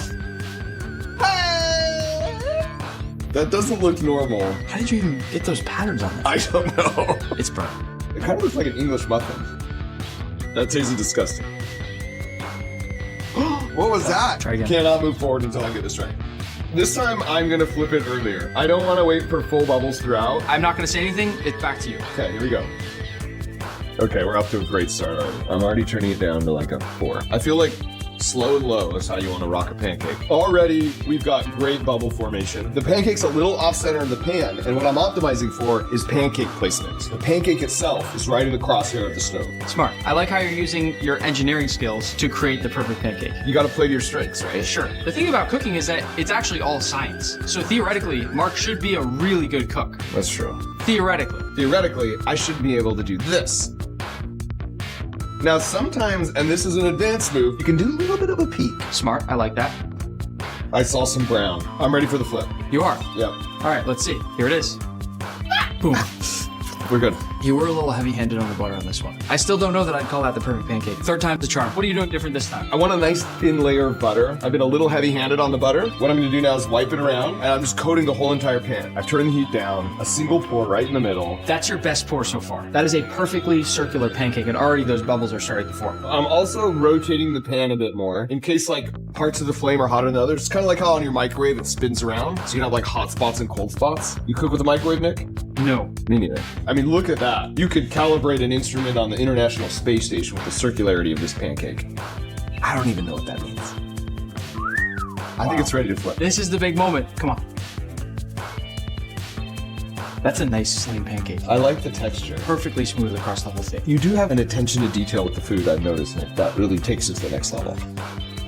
This is really, really good. If that's not the definition of heat control, not sure what is. It's a perfect circle. It's perfectly even in thickness, and that crust on the top is even and golden brown, which means 2 for 3, baby. We're getting there. Still one left. I've heard this is the hardest of the 3. I was actually about to say that. Okay, I made that up. I assume. Well, it is. Okay. What is it? In order to make it to the final challenge, you need to achieve your seasoning batch, which is one of the most important things in cooking. In front of us, I've created a mad scientist flavor lab with all the different textures and flavors you find in food. There's a lot here. To start out, I want you to look at all these categories. They're in groups of 3. Each one of these groups represents some kind of taste or some kind of texture. In order to move into the next stage of our seasoning lesson, I need you to properly identify each of these sections. I'm on it. This, that's a potato chip. This is a cornflake. And this, breadcrumbs. So I feel like this represents the texture of crispy. Nailed it. Boing. Get it out of here. Here we go. This, syrup. Ooh, I'm looking forward to this bite. The good stuff. Salt? Just kidding. It's sugar. And this looks like honey. This represents sweet. Correct. Get it out of here. Oh, these are getting harder. Okay, I think I got this one. Lemon juice. Vinegar. And pickles. This is like vinegar, like acidity. Acidic. Here we go. All right. This. Cream bar. What is this gonna be? Cream? Mm-hmm. And this looks like mayonnaise. This feels like fat. Mark's getting good. You're already doing way better than Ryan Trahan with the seasoning section. He didn't know really what any of this stuff was. He thought pesto grew on trees. Everyone knows it grows in the bush. Coming up next, this is ginger? Yeah. Okay, hot sauce. Could have been ketchup, but it's hot sauce. That's pepper. I don't need to taste that. This is high concentration of capsaicin, also known as spicy stuff. Spice. Good job, Mark. Now this is where it might start to get a little I know, tricky. you can tell I've gone from like what's easy. Remember, some tastes, some textures. Okay, this, I'm hoping it is what I think it is.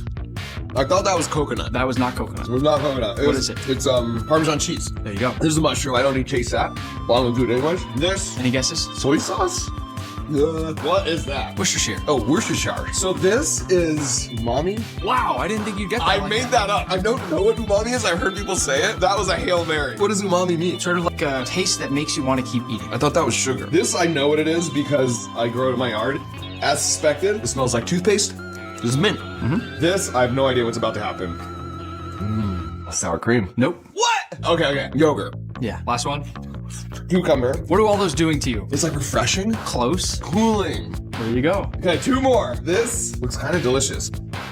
It's like coffee. Yep. Really hoping this is cocoa powder. I'm just going full send. It is cocoa powder. Why would you eat that? I thought like Quick, Nestle Quick tastes You're gonna delicious. choke on it. What? Taste in small amounts. The heck is this? Last one.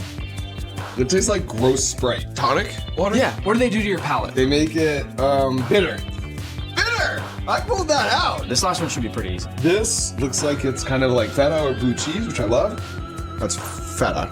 Salt, I'm guessing. Hard to mess this one up. Yeah. This, the clean spoon, is soy sauce. I want to say salty. Salty it is. Ready for the challenge though? I have prepared a beautiful chicken stir fry. It's got chicken, it's got all sorts of veggies, it's got sesame seeds, but it's missing something. It's got absolutely zero seasoning. To get the seasoning badge, you need to use a combination of these ingredients to make a sauce for this stir fry. It needs a one-way ticket to Flavor Town. Bring it there. Okay. Generally for a stir fry, I like a teriyaki. To me, that says like umami. I like it kind of sweet. There's a little bit of a kick to it. It's starting with honey. Like that much I know I want. Okay, that's probably enough honey. We're moving. You want to put the heat on, or are you just gonna let it cook without the heat?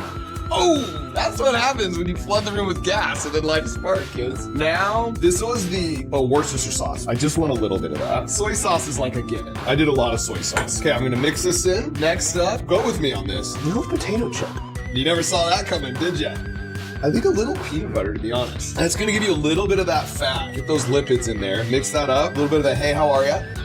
That's actually not bad. A little bit sweet. I want to bring that down a little bit. A little bit of ginger. Similar to like a bay leaf. It kind of goes in there for the flavor profile. You're not necessarily supposed to eat it. And that, by the way, is serving the same function as my potato chip. I'm not loving the viscosity. What you want is somewhere in between honey and soy sauce. And I feel like we're a little too close on the honey end of the spectrum. I might thin it out with a little bit of feta cheese juice. That juice is going to have a little bit of salt. You have something like a coconut milk? That's gonna give it a little bit of that lipid, sort of in the flavor profile of East Asian cuisine. Do we have any like seeds? Sesame seeds? Seeds. Thank you. I'm really impressed that Mark is asking for stuff that is not actually already here on the counter. That shows that he's thinking outside the box. You know what it needs? I think it needs a little bit more sweetness. Making sure that's sugar, not salt. True story, I made a batch of cookies and I poured a cup of salt in. They were not good. Let's see if that changed anything. Nick, I am very proud to say, we've arrived at Flavortown. Once you pour it onto the stir fry, there's no going back. You ready? Yeah, this is like pencils down moment. Nice. Okay, chef, what I have prepared for you today is a chicken stir fry with a teriyaki sauce that's umami. It's got some of that sweetness in there with a hint of oaky undertones. Not just saying this for the camera. That sauce is better than what you get at most restaurants. What? That actually is pretty good. It's really good. Wow, I genuinely feel pride right now. I feel really happy. How ready do you feel on a scale of 1 to 10 to cook a gourmet meal fully by yourself? I'm a little bit nervous, but I'm excited. With this final batch, it means that Mark gets to move on to that final championship round where we get to find out if he is a true master chef. All 3 badges, how do you feel? I didn't honestly think I'd make it to this point, so I'm just stoked to be here. Close your eyes. To move into the final round, you need to put on your very own chef's coat. Chef Mark, what? Mark, do you have any idea what we're making? I have no idea. I picked a recipe that, whether most of you know it or not, is filled with lots and lots of science. The perfect burger and fries. I love burgers and fries. Have you ever made one? Not fries, a very simple burger. Today, you're going to attempt to make a gourmet burger and fries entirely from scratch, except for the buns. There's no way you'd make the buns from scratch in time. You have great buns, sir. This won't be easy. You'll have 1 hour, and if you don't finish, then we'll just judge you on whatever you make. I'm not just saying this, but the work I had to do to earn those 3 badges means I'm entering this with like some level of confidence. Probably overconfidence. Your 1 hour starts now. Go. Let's go, chat. I'm not gonna let you down. Okay, this is the French fry maker. Place this here. I'm just gonna try this.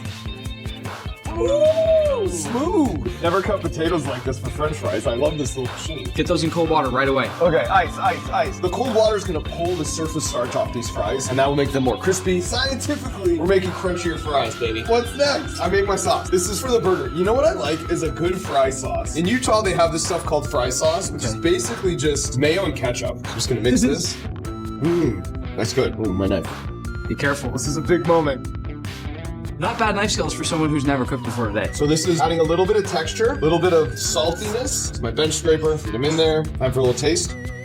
Maybe a little more ketchup. I do feel like the sauce needs a little bit more sweetness. 51 minutes left. Okay, yeah. Way too much time on a sauce. Just a hint of lemon. I came prepared today with a little bit of science. This is measuring the pH level of the sauce. Now, the perfect pH level for a kind of a sauce like this is kind of like the high 3s. And it looks like we are at 3.6. That's a little low. I want to get it a little less acidic. If I could just get it to the high 3s, I'd be happy. You brought a pH tester? Nothing if not prepared. 3.8. I'm calling that a W. Sauce is done. Okay. All right, next up, we'll work on my toppings. Got some butter lettuce, red onion, and a juicy red tomato. Here we go. I'm gonna slice this. This is where our practice with that tomato from earlier comes in handy. Mark needs to make a perfect, even slice down the center of the onion. Oh man, I'm losing time on the onion. Yeah, peel. this is just a waste of time, Mark. You've spent over a minute trying to peel this onion. Ah! Stay with me, chat. Okay, here we go. I got the claw. Claw that bad boy. Claw. You're taking way too long doing this part. You want to salt the tomato right after you cut it. That's something I learned from watching your videos. It's like an osmosis thing. So the salt draws the water out. It kind of pulls the flavors to the top. He's exactly right. Topping's done. I'm going to put these in the fridge. 42 minutes remaining. Next up, we got the burger. Okay. What are you doing right now? Honestly, this just feels cool. Believe it or not, Mark's actually doing the right thing. You want to throw your burger meat back and forth between your hands to remove all the air bubbles. Okay, Nick, it should come as no surprise. I like a precise burger right here. 166 grams. Looking for about 151. 153. 148. There it is, 151. No backup, sir? I'm only making one, but you say that like I should have a backup. I'm gonna make a backup. Mark, quick, come on.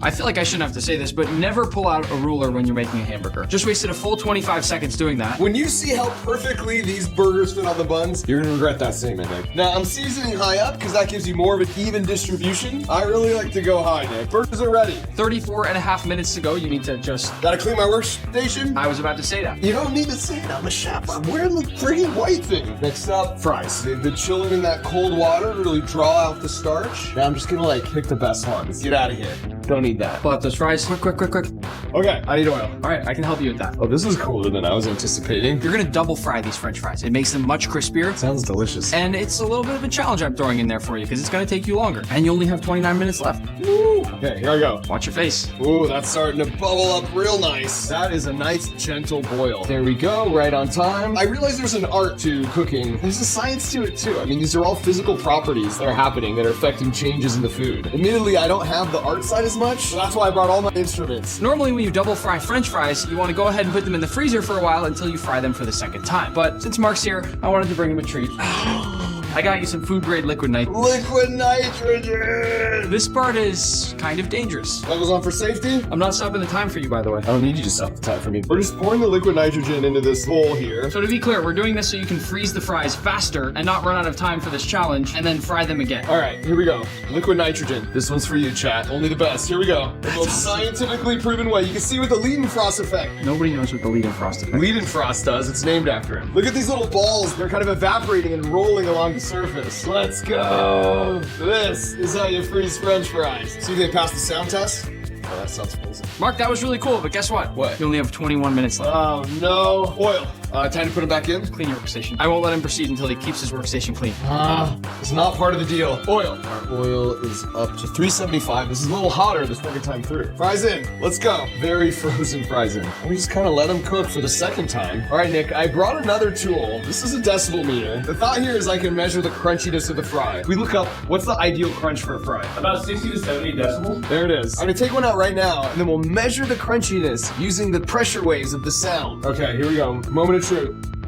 6 decibels short of the desired crunchiness. How does it fry? Fries pretty good. It needs a little bit more crunch. Here we go.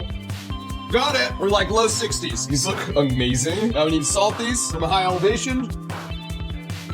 This is quite possibly the best French fry I've ever had. The crunchiness of the outside is just like pillowy on the inside. Mark, you gotta go. You gotta move. Okay, I hear you. We still have to toast your buns and make the patty and then melt the cheese. I know. All right, time to cook the burger. Go. Pull out my frying pan, turn it on, oil. I'm looking for a Maillard reaction here, meaning you get that nice crust on the burger. That means you want your pan to be around 450 degrees Fahrenheit. Got my trusty laser thermometer here. We're rocking like 480, so it needs to come down just a bit. I'm just gonna gently put this in here.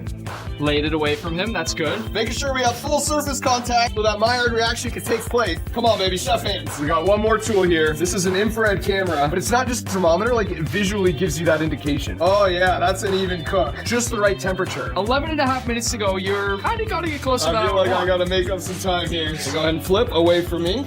Woo, that's a Maillard reaction right there. All right, here we go. Go. I got some cheese. I'm gonna give my lid. Creates a nice little steam bath. Just gently melt the cheese. Better not take too long because you've got 8 minutes, 45 seconds. Woo, baby. While my cheese is melting, I go ahead and carefully cut my buns. That's a clean cut. Cheese check. Oh, that's looking melty. Pull the sauce. Just under 6 minutes to Here go. we go. Throw the buns on. I'm gonna start plating. You're using the thermal camera. Oh yeah, I'm liking that. Condiments. Coming through. A little bit of sauce on the bottom bun. 2 layers of lettuce. My burger. Find the burger. Find the burger. Find the burger. I'm looking. It's right there. Oh, I missed that. 30 seconds remaining. Next up is the onion, lightly salted tomato, sauce on top. Quick. You're forgetting one big thing. 10, 9, 8, 7, 6, 5, 4, 3, 2, 1, done. Round of applause for Mark. Come on. Let's go. Thank you. This truly, I'm not lying, is like the best thing I've ever made. Nothing I've made has ever looked this good. Unfortunately, I'm not the judge. So for everybody watching, Mark, why don't you describe your dish one last time before they comment down below their judgments? We got a beautiful burger with an artisanal bun, all the classic toppings, special sauce, and then some double fried French fries with my proprietary seasoning blend. Go comment down below if you think Mark Rober is now a master chef. The moment of truth. That's really, really good. I think I'm gonna cry. In this video, I'm tasting the most exotic foods from all around the world, including this $2,500 Tasmanian crab, this $25,000 caviar, a six-figure trio of the rarest lobsters on Earth, and so much more. All starting with this $1 item. I can't wait for this. Here we go. Ooh. Pink velvet bananas. These are from India, where they grow in the wild and apparently taste like vanilla custard. The first thing I noticed is that if you look real close, they're like fuzzy. They are soft and fuzzy. Feel that? Oh, that's nice. We just kind of peel it off like a normal banana. Ooh, cool. What is that? They're filled with all these black seeds on the inside. Not bad. Kind of reminds me of like vanilla marshmallow. I get like a creamy sort of melon flavor. And at the end of each round, Guga and I will also have to agree on whether all of these exotic foods coming up are worth their exotic price or not. I think it's fair to say that pink bananas are worth the $1. Moving on to our $5 item, we've got this black silky chicken. These chickens are from China and have a rare genetic mutation that turns the meat and bones completely black. I thought it'd be fun for us to turn this into charcoal fried chicken. What? We'll start by making a quick wet dredge with some buttermilk, egg, and some charcoal powder. Then we'll whisk it up. Sorry, Nick. And once that's mixed, we'll make our dry dredge and prepare all our chicken just like you would any normal fried chicken. And now it's time to fry. It's like jet black. While these are cooking, our dipping sauce will be my brand new Osmo Magic Sauce. You can think of it like a hot sauce that you can put on everything. If you haven't tried it yet, go get some at your local Walmart before it's gone. Ooh, I like it. Spicy, sweet, everything. Guga, I think it's done. Look at that. Oh, Nick, you shouldn't be holding hot oil with a broken foot. Safety first. The big dunk. Woo! Let's hear the crunch. It's so crispy. It is, but it's not as good as regular chicken, so I'd say this one is not worth the money. For our $10 item, we have durian. No, Nick! This is from Malaysia, and it's known as the king of fruits, but it smells so bad that it's banned from hotels, public transit, and airports all across Southeast Asia. Durian is the most confusing fruit in the world. You either love it or you hate it. I happen to love it. He happens to hate it. Yes, with a passion. Let's see if we can change your mind. To cut into it, follow along the seam. Oh boy, it's about to get bad in here. I gotta wear gloves for this because if I don't, the smell could stay on my fingers for days. And you wanna eat it? We wedge it open. They're not that easy to open. Oh ho ho! It's always looked a little bit like a chicken breast to me, and durian has become extremely expensive and hard to get in many places because people love it so much. I've always described the smell as everything bagel hot garbage. That's the perfect description. At one point, durian was my least favorite food, but then I was eating it in Malaysia one day and something crazy happened. Suddenly, it tasted like beautiful, soft, creamy vanilla custard and ripe tropical banana. I love it. How can you like it even if you have to wear gloves? I'm gonna try. I'm already telling you, it's not worth it. Don't do it. Oh, so good. No, it's not. It's so Don't good. do it. Ooh. I can't stop eating it. Oh. We need to decide, is durian worth the money? No. I'll make you a deal. You taste this durian, we'll say it's not worth the money. You don't, it's worth the $10. I can't. This one's controversial, but I think durian is well worth the $10. Next up, our $25 item, rare eggs. Here we have an ostrich egg and an emu egg, both from South Africa. Because they shipped so far and they're so incredibly delicate, every time I've ever ordered these, they come in a diaper. If you think about it, it's a baby ostrich. I never thought about it like that. You can't just crack these into a bowl like normal eggs, so we'll use a knife to open it up. Wait, the membrane's still there. Dude. Let's peel that back. Whoa. Oh my gosh. Look at the size of the yolk. I can't believe that comes from one egg. I've always liked the look of the emu egg even better because of how green it is. It looks like a dinosaur egg. Before we whisk these, I just want to show you the difference in size. Look how this normal chicken egg compares to just the yolk. And when I crack it in, look at the difference. I thought a lot about what we should make with these eggs. I've seen these videos online of people making omurice, and I know it looks hard, but I've always wanted to try. Guga, egg me please. Yes, chef. Whisk, whisk, whisk. Create those curds in the middle of the egg, and then we'll peel once in a while, just around the outside here. I've tried it for 5 weeks in a row, and I could never get it. It's impossible to do it right. Once the edge sets, I'm gonna come around and then start folding. Don't mess it up. Oh! That's perfect. Go. Okay. Guga, come on, right. Oh my gosh. Nick, it looks perfect. Boom. Wow. Look at it. And the sauce? That is emu ostrich omurice. Money. I love the texture of the egg. It's runny, it's flaky. We could not have treated those eggs in any better way. I agree. Rare eggs, definitely worth $25. Next up is our $50 food, pufferfish. Wow. In Japan, this is known as fugu, and it's one of the most dangerous foods you can eat. Just one pufferfish has enough poison to take out 30 adults. And before you get nervous, don't worry, we're not gonna eat this cute little guy. He's too cute. Instead, I flew all the way to Japan and went to the fish market to pick up the biggest pufferfish they had. I was planning on bringing it all the way back home for this video until I found out that the last person who did that is now in jail. But we were able to get our hands on some Atlantic pufferfish, which is this meat right here. That's the fillet of that little guy? Nick. I thought it'd be fun for us to make some pufferfish hand rolls. But first, I've got 2 bonus exotic foods to add to this. Wasabi. Oh, the real thing. Not easy to find. And second, sea urchin. I know this is one of your favorite foods. That's true. The sea urchins actually came in live this morning, but to save a little bit of time, we've already opened them all up. Guga, show them how you grate fresh wasabi. All you do is grate it on some shark skin. To build the hand roll, we'll take a little bit of rice and put it down on 1/2 of the seaweed, then a few pieces of pufferfish, a generous portion of our sea urchin, and then whatever other toppings you want. And of course, don't forget the wasabi. Let's roll it up. The best part about this hand roll, it's a lot safer than the one in Japan. But let's see if it's worth $50. It's a little weird. The pufferfish tastes like nothing. It's like chewy. Pufferfish is not worth the money. Much better as a pet. They're so cute. Moving on to our $100 box, we've got fresh cacao pods. Beautiful. These are from Ecuador. They're the first step to making chocolate. I love how many different colors and sizes they come in. You already know this, but when I went to Ecuador to make the world's largest chocolate bar, definitely one of my favorite records ever, I was in the cacao fields with some of the farmers and they taught me how to karate chop the pods open. Luckily, my friend Guga used to be a master in Brazilian jiu-jitsu. No joke. Perfect chop. Beautiful on the inside too. These seeds here taste like a mix between lychee, mango, pineapple, and a little lemon. It's so good. Oh, look at those. That is a fresh one. Oh my goodness. When it's fresh, it's foamy, like the frothy milk on top of a coffee. If you suck off all that fruit, that seed on the inside is what we use to make chocolate. But because I literally just made it a few weeks ago, I'm gonna show you in 10 seconds how it's made. All you do is ferment these beans, then roast them and peel off the shells. Then you blend that down into a fine paste, add in some sugar, temper, and you've got fresh chocolate. You're making me hungry, Nick. Now I want chocolate. Go get some from the vending machine. Let's go.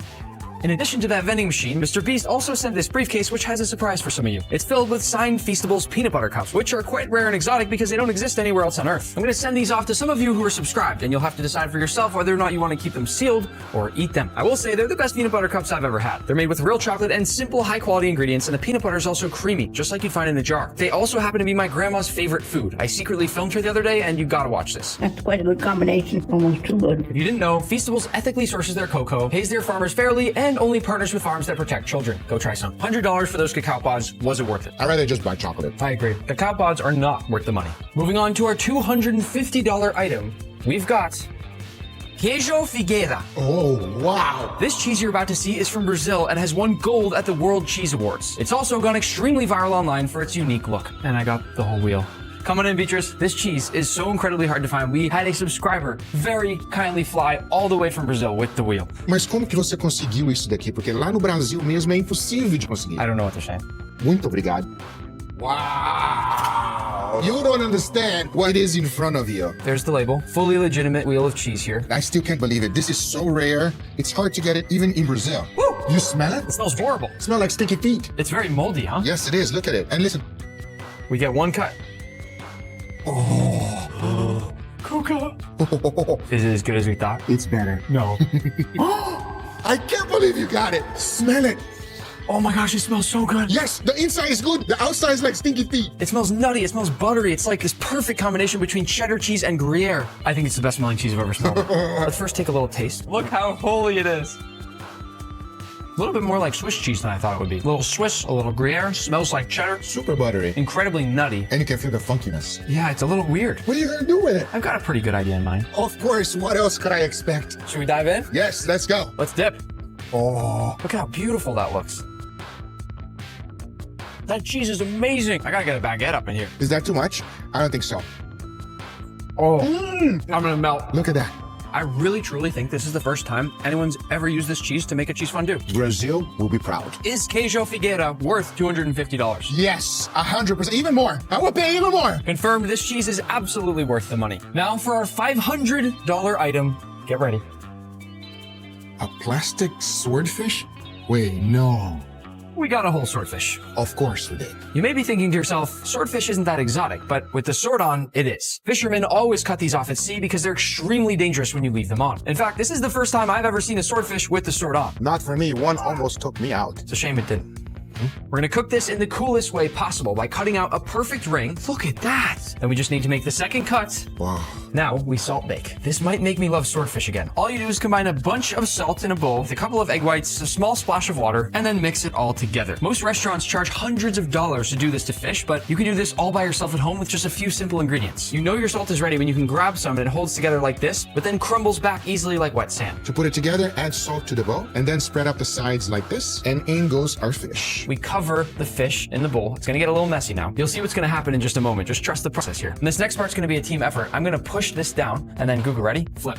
The reason we salt bake, it traps all that moisture in there as it cooks, and it should come out beautifully steamy and soft and flaky. Optionally, you can also finish it off with a little fish scale design. And Guga, go bake this. That was quick. Yes, chef. Just reach into my pocket here.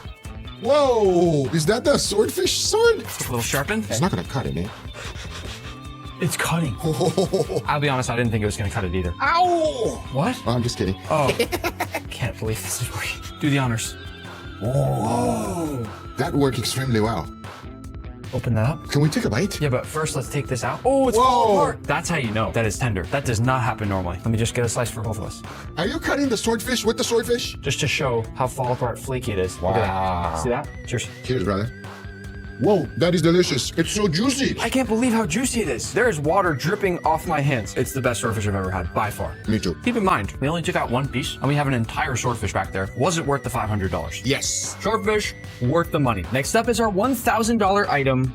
A box? Not just any box.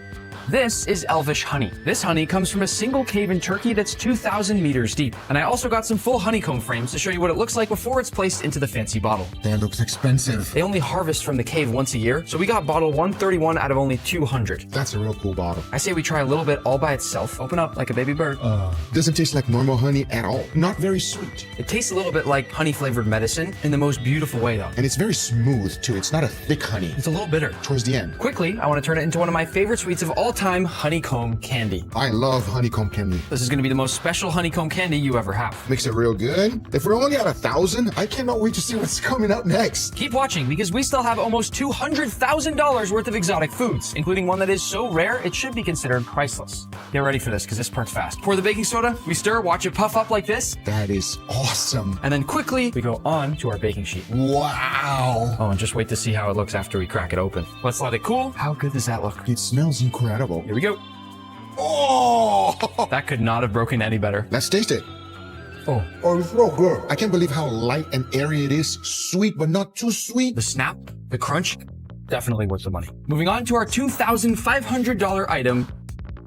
A Tasmanian giant crab. This is one of the largest crab species on Earth, and almost nobody outside of Australia has ever tasted one. How did you get it all the way over here alive? In all my years of making YouTube videos, this was the most difficult thing we've ever tried to find. It's actually also the entire reason I wanted to make this video. Look how beautiful this crab is. But here's the crazy thing. This one's tiny. This is a baby. It don't look like a baby to me. We also managed to get one that is 5 times bigger than this. And because of how special it is, I thought it'd be fun to give it to somebody watching, and you and I can cook the baby one. Let's do it. How do you want to cook it? I thought the one and only way to honor this very expensive crab was to cook him entirely in butter. And you know I love butter. We could have steamed him or boiled him, but no, that wouldn't have been right. We gotta give him flavor. I think we need more butter. Stop eating the butter. Yes, the more the better. I think that's good. I think so. Let's let it melt. We cannot risk this going wrong. Let's just stand here and watch. This is gonna be real cool to watch. By now, our crab should be done cooking, so I'm gonna carefully transfer him to a baking sheet. That smells so good. Smells like heaven. And once most of that butter has drained off, we'll break into it. Whoa. This orange stuff right here, that's the best part. Doesn't look the best part. I want each of us to get a claw. I'm gonna crack into it. You made that look easy. What I find so amazing is the meat looks exactly like the claw. And now that we have our claws, we dip those into all that crab miso. That looks weird. Just trust me, get it all in there. Get all that orange stuff. That's the best part of the crab right there. Try it. Oh, wow. This is better than Alaskan crab. Where does this rate on the crab that you've had in your life? Number 1. It's tender. It's so sweet, though. It's really sweet. This is weird, and it looks weird, but it tastes really good. Hold on, stay there. Don't move. Why do you have a string on your head? A string? Tilt your head down. What is that? What did you put on top of my head? How would I have done that? What is that? But the big question, worth the money? $2,500? I mean, it's good, but not worth the money. Moving on to our $5,000 item. Black winter truffles. That's a lot of truffles. These truffles came from Italy, and they've been hunted down just for us by special Italian truffle hunting dogs. This is enough truffles that I probably should have had a security guard at our door today. That's true. We'll know if this is a real fresh winter truffle if it's black on the inside. Because the summer ones are white. Here we go. Oh, make it rain, Nick! The inside of the truffle is almost like an art piece. And the smell. Like the forest. Let's first try it plain. It's so good. It's earthy. I would even say it's a little bit like chocolate. And now we're gonna make a beautiful handmade truffle pasta. We'll whip together a quick, simple pasta dough. This one step will take us about an hour, but I'm gonna show it to you in just seconds. We'll cut it into portions and then roll it out into a beautiful pasta sheet where it'll eventually be cut into spaghetti. Try not to get distracted along the way like we did. And then finally, coat. Once it's been beautifully plated, we'll top it off with some herb oil. And of course, more black winter truffle. Tell me when. Keep going. Don't stop. Nick, keep going. Tell me when. Guga, seriously. No. Guga, tell me when. Keep going. Guga, this is Nick. Keep going. Yes. Don't stop. Nick, keep going. I'm gonna stop here. Nick! I can't. Time to see if it's actually worth the money. I'm gonna go ahead and say it. Yes, yes. No. It's so good. You cannot disagree. I don't like that much truffle. Don't use that much. You didn't say when. You're paying for it. Then I get to decide. Black winter truffles are not worth $5,000. Our $10,000 food is Japanese fruit. But not just one. We got a full Japanese fruit basket. All right. Japan grows the most famous fruit in the world. Fruit there isn't food, it's more of a gift. In fact, many of the stores in Japan that sell fruit look like jewelry stores. Do you even know what all of these fruits are? Muskmelon, dragon fruit, mango, strawberry, white strawberry, custard apple, horned melon, sudachi, loquat, melon pear, and yellow dragon fruit. I only had this one here and I remember how much it cost. How much was it? It was about $2,500 just for the melon. The record melon sale in Japan was $36,500 for two. It may look crazy that a basket like this could be $10,000, but to be honest with you all, it actually cost us even a little bit more to get this whole spread here. My favorite, without question, this mango. Close your eyes and think about the moment that you cut open the best mango of your life and the smell of it. This smells like that without even opening it. It's so incredibly fragrant. Wow. If you look up close, you'll see there's literally an identification code on this mango. I didn't know about that. That's cool. The reason they have this is because how strict the growing process is. A melon plant grows 10 melons, and in Japan, they cut off 9 so that all the plant's energy goes into one perfect melon. They hand massage it, they polish it, they align it with the sun, and that's how you get this. Before we make what I want to make, let's just try it plain. I definitely want to try the melon. We also have to try the strawberries. Look at how they're packaged. How much are these? These strawberries alone cost hundreds of dollars. I like these so much that I eat the whole thing. The greens? No, you don't eat the greens. Oh, it's like perfect. I'm gonna cut my mango. See how it cuts like butter? It's so golden, beautiful, vibrant. You'll see as I cut this that it just begins to flow with mango juice. Wow, look at that. Yeah. It's so juicy and meaty. This one mango was about $385. Wow. When I squeeze this, I just want to show you how juicy this really is. Quickly, do the honors with the melon. Look at this melon. Will you cut us a slice? Let's go. Just wait till you see what we're gonna make with these.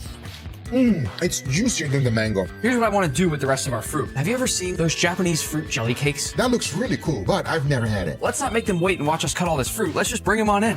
This has now been fully set in the fridge. Gonna heat it up to loosen it a little bit. Moment of truth. Oh, wow. Look at the colors. That one is so cool. Let's open a couple more. Whoa. Wow. Woo. Wow. Whoa. Look at it. Wow. Look at the strawberries in there. Let's cut into it. I gotta cut very carefully here. Wow. It is perfect. That's so cool. It's Jell-O, but it just tastes real. It's like the best version of Jell-O. But is it worth $10,000? If you're paying for it, yes. But if I have to pay for it, maybe you buy just an individual fruit. $10,000 for the whole Japanese fruit basket? Not worth the money. Moving on to our $25,000 box, we have Almas caviar. I've never seen this before. This caviar only comes from Iran, and almas means diamond in Persian. I only see black caviar. This one is white. Well, that's because it's just super rare. It comes from 60 to 100-plus-year-old fish called albino beluga sturgeon, a species that's been around since before the dinosaurs went extinct. I have a really fun thing we can make with this, but before that, I say we take a little taste. That's about $1,000 right there. Smells expensive. Woo, that's good. I know you like it. I can see it in your face. One more taste. Why not? Let's really slow down and try to describe the flavor, because most people never get to taste this in their entire life. It is creamy, salty, savory. Yeah, it really doesn't taste fishy. It's like a salty butter. Almost as much butter as we used to cook the crab earlier in the video. I like this butter better though. As crazy as this might sound, I think we should make some caviar nachos. That sounds great. Should we make them wait while we do it, or should we just... Look at those. Are you kidding me? As you can see, we even added a couple different types of caviar in there. Oh, I'm glad he's out. I'm gonna take another bite. Have another. A little bit for you, and the rest for me. It's good, but it's not $25,000 good. Almas caviar is not worth the money. For our $50,000 box, we have Wagyu beef. That's it? No. We got an entire Wagyu cow. Yes!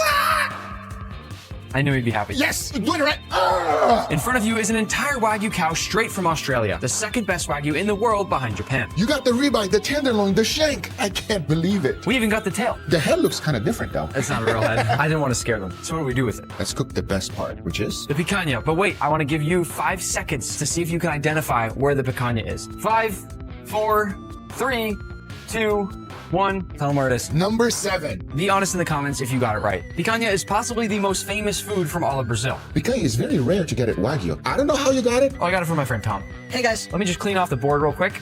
That was cool. Our idea with the steak is that we have so much beautiful honey left from earlier in the video that we might as well use it to make a honey dip picanha. For now, we're gonna squeeze all of this honey out of the honeycomb, and then we're going to dip the picanha in all that honey. It's gonna soak up tons of sweet and delicious flavor, and once it's dipped and fully coated in all of that beautiful, special honey, we'll rest it on a tray. Oh my goodness, Guga. And now we cut out a big portion of steak. The next step is to put it on this Japanese charcoal grill. We've been preparing this grill all day long, and now it's at that perfect temperature. That beautiful crust, the caramelization from the honey. Now things just speed up, and it's where you need to flip more often. If not, you will definitely burn your steak. That's it. Take it off. Whoa. Put him to sleep. The final step is to drop some of those hot charcoals into these beautiful herbs here, and just wait a moment, you'll see it start to smoke. I can smell it. We're gonna use this to blast the picanha with flavor just before we cut into it. Once we got some smoke, I will place that honey picanha over, you hear that sizzle? Wait. Not yet. With our rosemary brush. Wow. A little bit more honey over the top. I know. Cover it up. Trap that smoke, and now all that's left, Guga will get a few nice slices. It's perfect. And then for plating, I'm gonna lay it down back and forth. Some compound butter, quick torch. Wow. And now we eat. It tastes like heaven. You know what I'm gonna ask you. Is a $50,000 Wagyu cow worth it? $50,000? No. A little Wagyu, yes. A whole Wagyu cow, not worth the money. For our $100,000 item, the moment I know you've all been waiting for, we have the rarest lobsters anywhere in the world. No way. Yes way. The blue lobster is extremely rare at 1 in 2 million. The calico lobster is 1 in 30 million. And this pink albino lobster, 1 in 100 million. I've never seen anything like this before. How beautiful are these? The blue one is just so shiny, it's almost fluorescent. They are very pretty and extremely unique. How can we possibly explain to them how rare this is? I was thinking the same thing, so Captain Kurt, come on in. Captain! How are you? This is crazy. Captain Kurt is a great friend of mine who also happens to be a lobsterman. How rare are these? To have all 3 of them in one kitchen is unheard of. The odds of having all of these lobsters right here is 1 in 6 sextillion. That's 21-0. I don't even recognize that number. I've never seen this before in my life. So really, we should have marked this box priceless. Yes, you wouldn't want to cook these. I can't cook these? No. Blue lobsters are poisonous. Wait, is that true? No, absolutely. Oh. Don't worry, I've got something else in mind. But first, Captain Kurt is going to bring them back to the aquariums where they came from. They're safer there than going back into the ocean because they stand out so much that they're eaten really easily by predators. This here is a blue Normandy lobster. Not as blue, but it's still blue. This type of lobster is always blue, meaning we can cook one without feeling bad about it. And most chefs consider them to be the best tasting lobsters in the world. I love the colors of the tail. It looks like a jewel. We've been cooking all day, so I didn't want to make us wait, and I already broke the whole thing down. No way. This took about 3 hours, but I think we got out every single piece of meat in the lobster. Enjoy. Ha.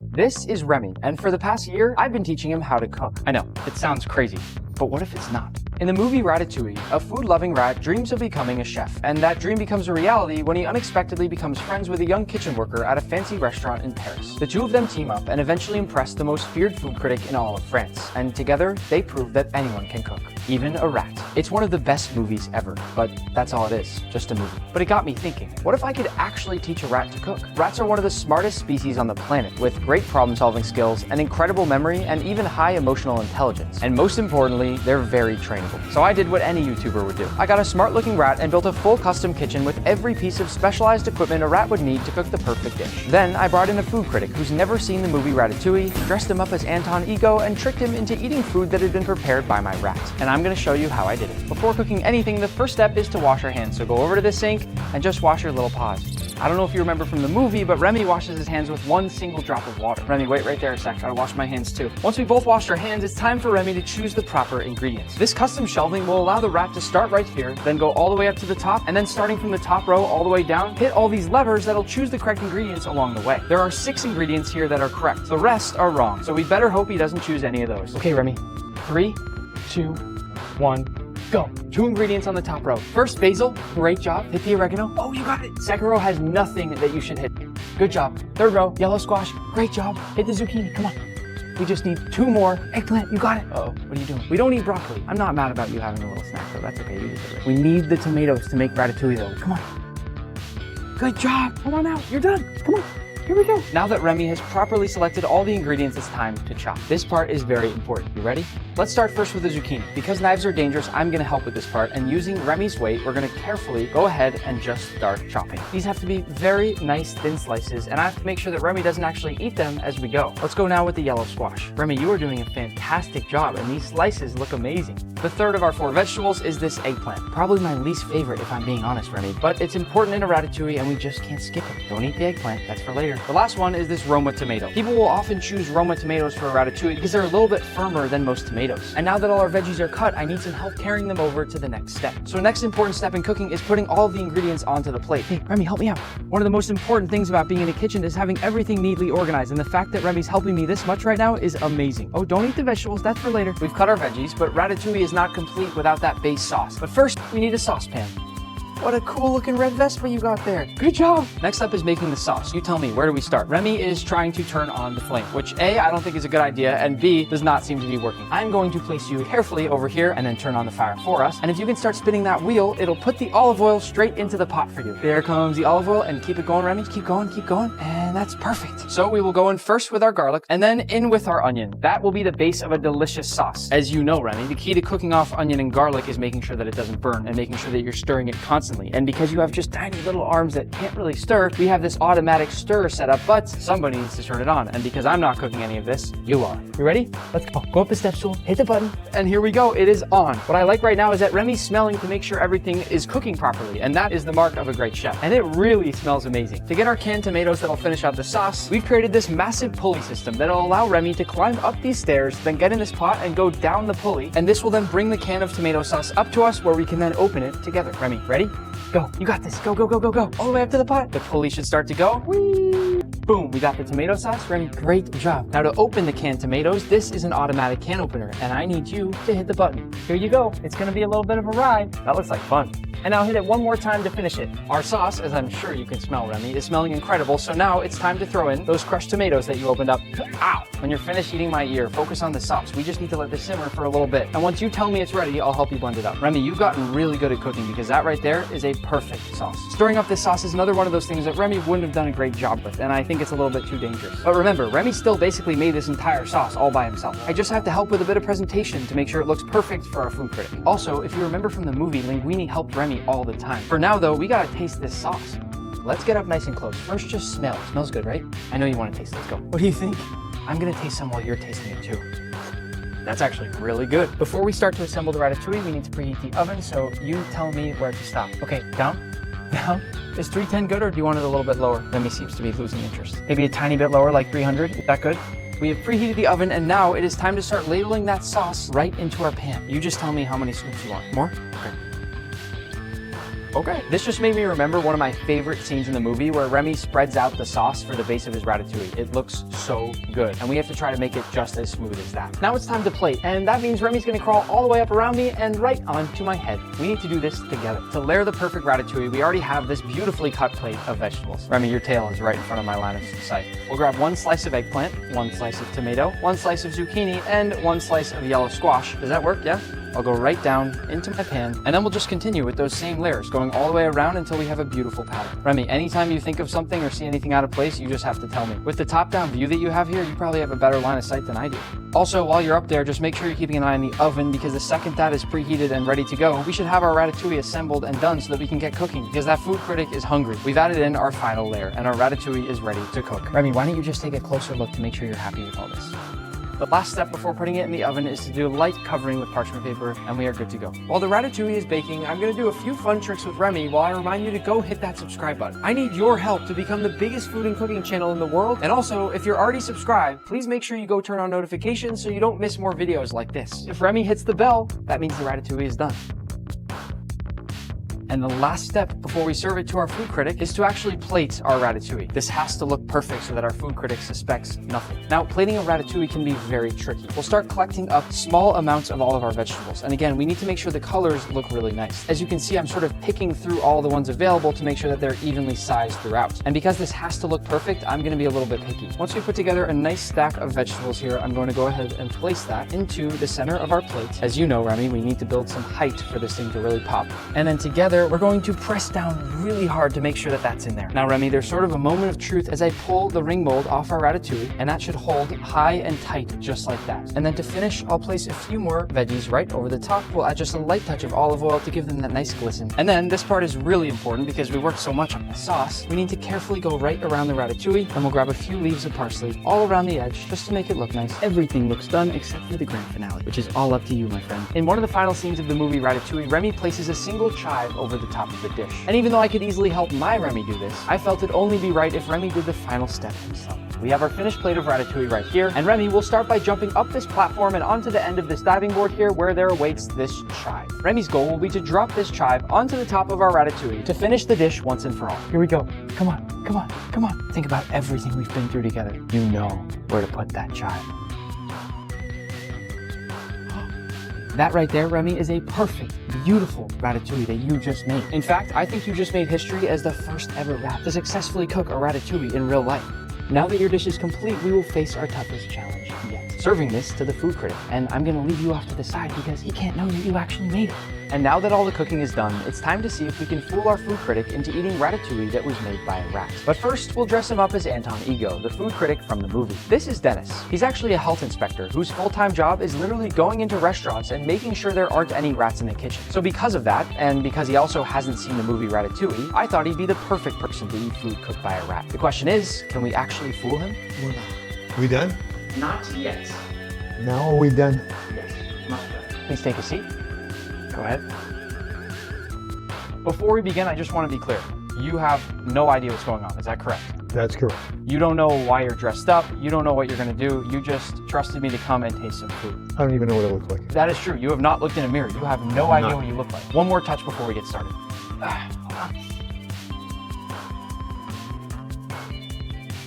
Is that a green screen? It is indeed. So what's going on? Don't you worry about that. Now I'm worried. Before we begin, would you like a glass of wine? I would. I don't do this often. Shows. Oh.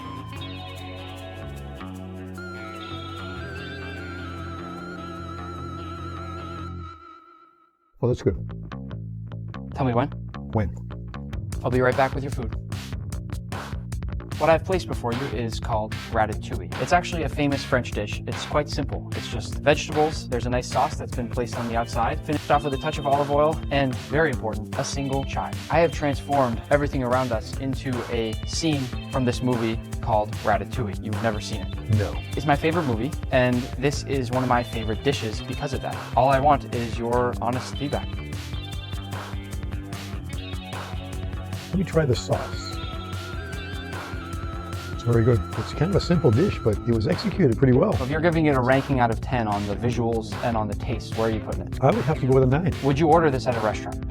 I would. Does it make you want to go back in for another bite? Absolutely. Did you think I could cook this well? I did not. I'll be honest, pleasantly surprised. Feel free to take a few notes, and I will be right back. Ratatouille, an excellent flavor, but you can taste all the different vegetables. So Dennis, one last thing, okay?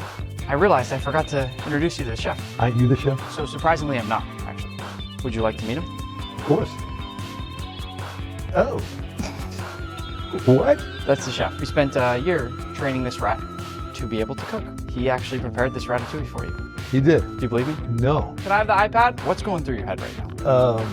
Confusion, disgust. It's a real rat. Yeah. Are you shocked by that? Yeah. Do you like rats? No, they're disgusting. His hands were washed, if you were curious. Okay. This is how we picked all the ingredients. The rat actually was trained to know which levers to hit. Yes, he did lick the ingredients once in a while. I'm sorry. This is actually us prepping the sauce that you ate. This is our olive oil pulley. There's the rat running. And look how it spins the olive oil down. Oh, that's pretty cool. This is how we actually got that chive on top of the end. Wasn't that nice? You seem like you're sort of warming up to this whole idea. I don't think so. Are you mad right now? I'm not mad. I'm shocked. I ate that. I'm a little disappointed. In me or the rat? In you. The rat did awesome. You said it was delicious. You admitted everything in 4K. Are you happy you came out here today? Absolutely. As a health inspector and as a food critic, will you agree that anyone can cook? I would think so. I need you to say the whole thing. I would have to agree that anyone can cook, even a rat. Hold him? No. Do you really not? He's so cute. Yes. He is cute. How did I get myself into this?